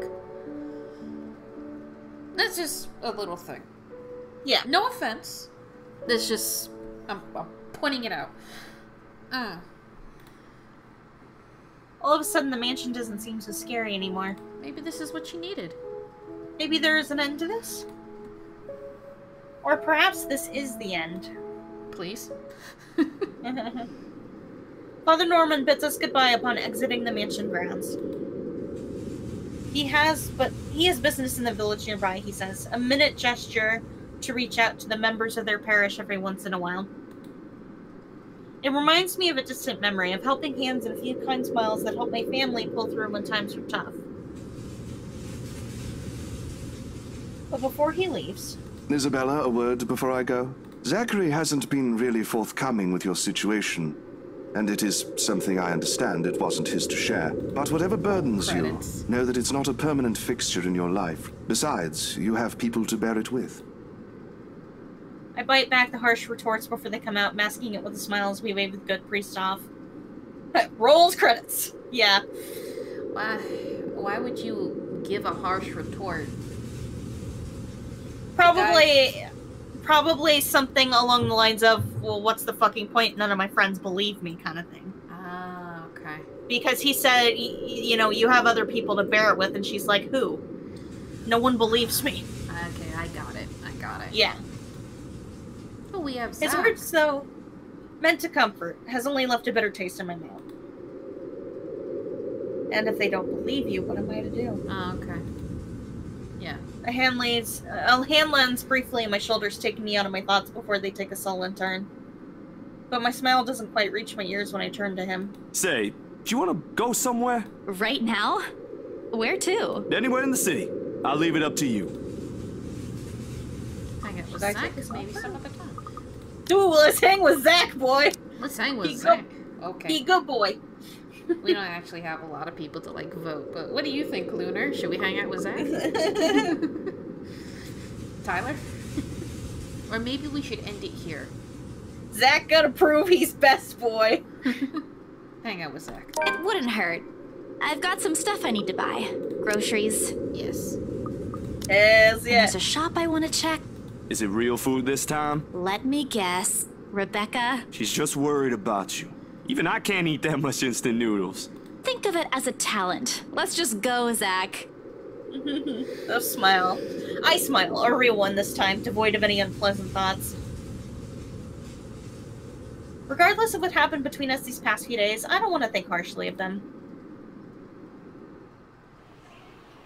Zach had me wait on a nearby bench upon arriving prior to going off somewhere. He hasn't returned since, and it's been a good 20 minutes of being left alone entirely to my thoughts. In this weather, the city park gives off a lazier, more languid vibe than usual. Where children are usually seen running around and playing, there are now people lying, leaning back on their picnic baskets. Blankets, not the baskets, my goodness, what's wrong with me? Simply enjoying the afternoon sun. The smell of food drifts from nearby carts, and if the wind blows in the right direction, one would catch the whiff of the freshly trimmed grass. I'd gladly sleep on this bench if I wasn't waiting for anyone. Soon enough, I see his hulking figure running towards me, carrying a medium-sized box in one hand and casually waving the other at me. Did he buy us donuts? He's panting when he reaches my bench. Sweat drips profusely from his forehead, but there's a grin on his face. Sorry, the line was really long. You didn't have to run. Sit down first. Like Brett with those pizzas. Nah. Oh my god, yes! I'm good. No, he didn't run to wanna get the make you wait pizza. for He these. ran to break 100 so we could buy the pizza. He had to do it before the guy came to our doorstep because it was getting delivered. I already know what's in the blue box before he opens it. Cinnamon rolls! Even better! We got an achievement! Precious cinnamon roll! Oh my god! Wait! Wait! That's one of our favorite things! Oh my god! Do you see the golden light emulating? They're the most holy cinnamon rolls I've ever fucking seen. After I met Zach, Ash, and Becca. Funny how such a small thing could trigger a distant memory no matter how mundane it is. He brought us cinnamon rolls. I won't say it out of the free food, but why is he getting me these now? What for? He leans on the empty space beside me, wiping the sweat off his forehead before An answering. apology. And as thanks for yesterday and the other day.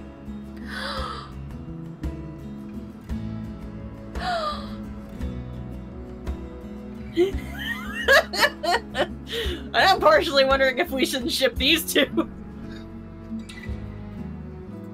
Screw Isabel, I want him. You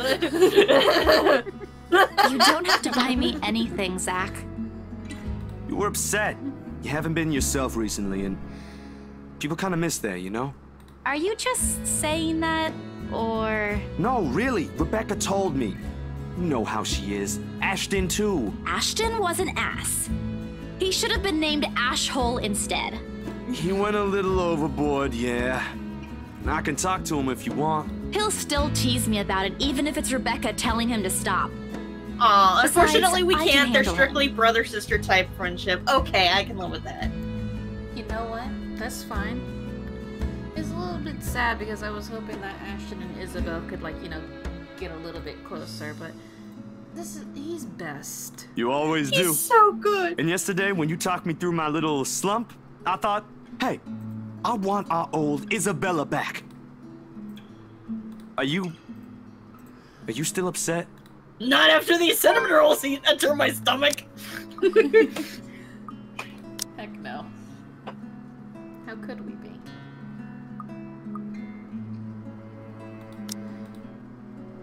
Maybe life would have been a little easier then. Maybe Papa wouldn't be as sick as he is. Maybe I wouldn't be alone here. But then again, if he is, if they are what I wish them to be, I wouldn't be here. I wouldn't have met Ash, too. Life back home is tough, but for all that, I wouldn't change it for one selfish wish. In the city of 8,000 people, I have people I could depend on, 3 of them, in fact. When you think about it, when you compare the numbers to the odds of finding someone like them amidst the sea of nameless people, I'm lucky. Thanks a lot for today, Zach. You didn't have to, but you did. I can always count on you. Just me? No Ashton or Rebecca? Oh boy, they won't be happy to hear that. I don't mind being the favorite, though. Aw. You are my favorite. Nope, no favorites. But you cook better than both of them, so that's a plus. It's always been food with you, ain't it? When is it not?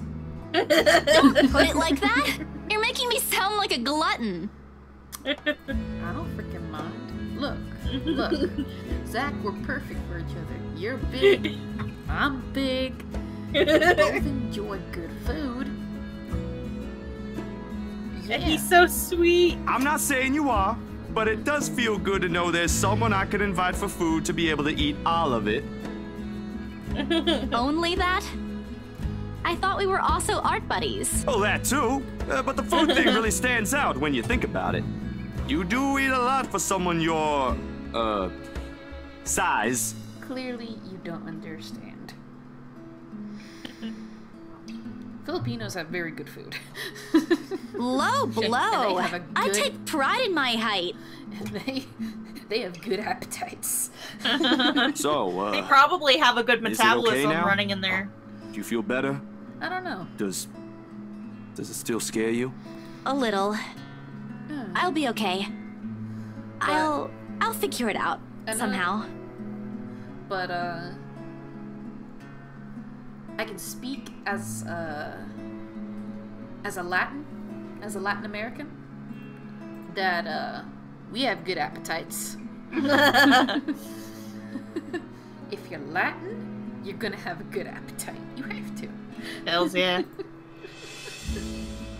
It's not as bad as the other day, and Father Norman helped too.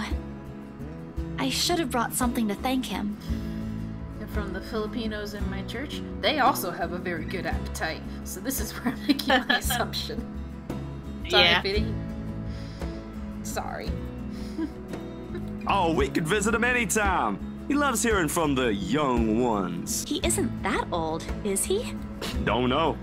He doesn't tell. I think I might have seen his face somewhere before. I just couldn't recall when or where. Ash says he looks like his boss, or the bartender at the local pub if he squints. All about that lumpia. Don't take his word for it, of course. He might have accidentally inhaled something from the forensic lab again when he said that. This time the laughter that comes from both of us is genuine. Back to the usual. Things may not have been the easiest lately, but it certainly isn't the worst that has happened. We do end up sharing the cinnamon buns between us despite Zach's insistence that it's only for me, but more than the food, there's relief and contentment. If you need anything, just ring, okay?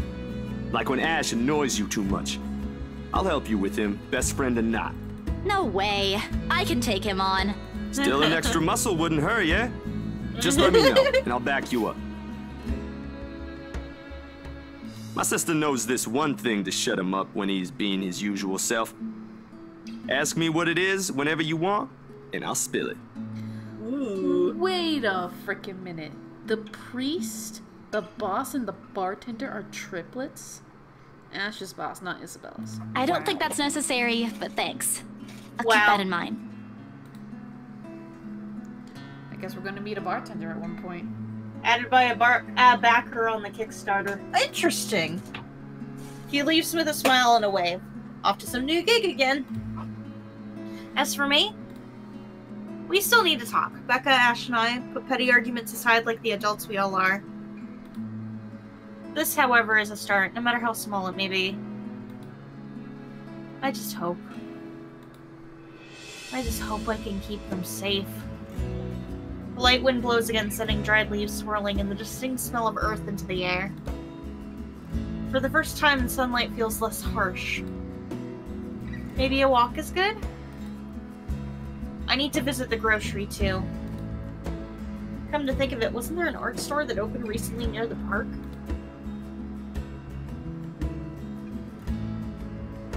She says this is a good point to stop and get some good sleep.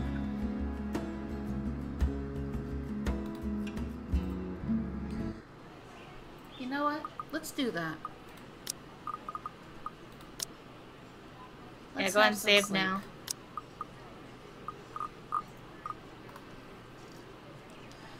Alright, y'all. Thank you for joining me, despite the beginning of this stream. Oh, Lord. And, have a good night.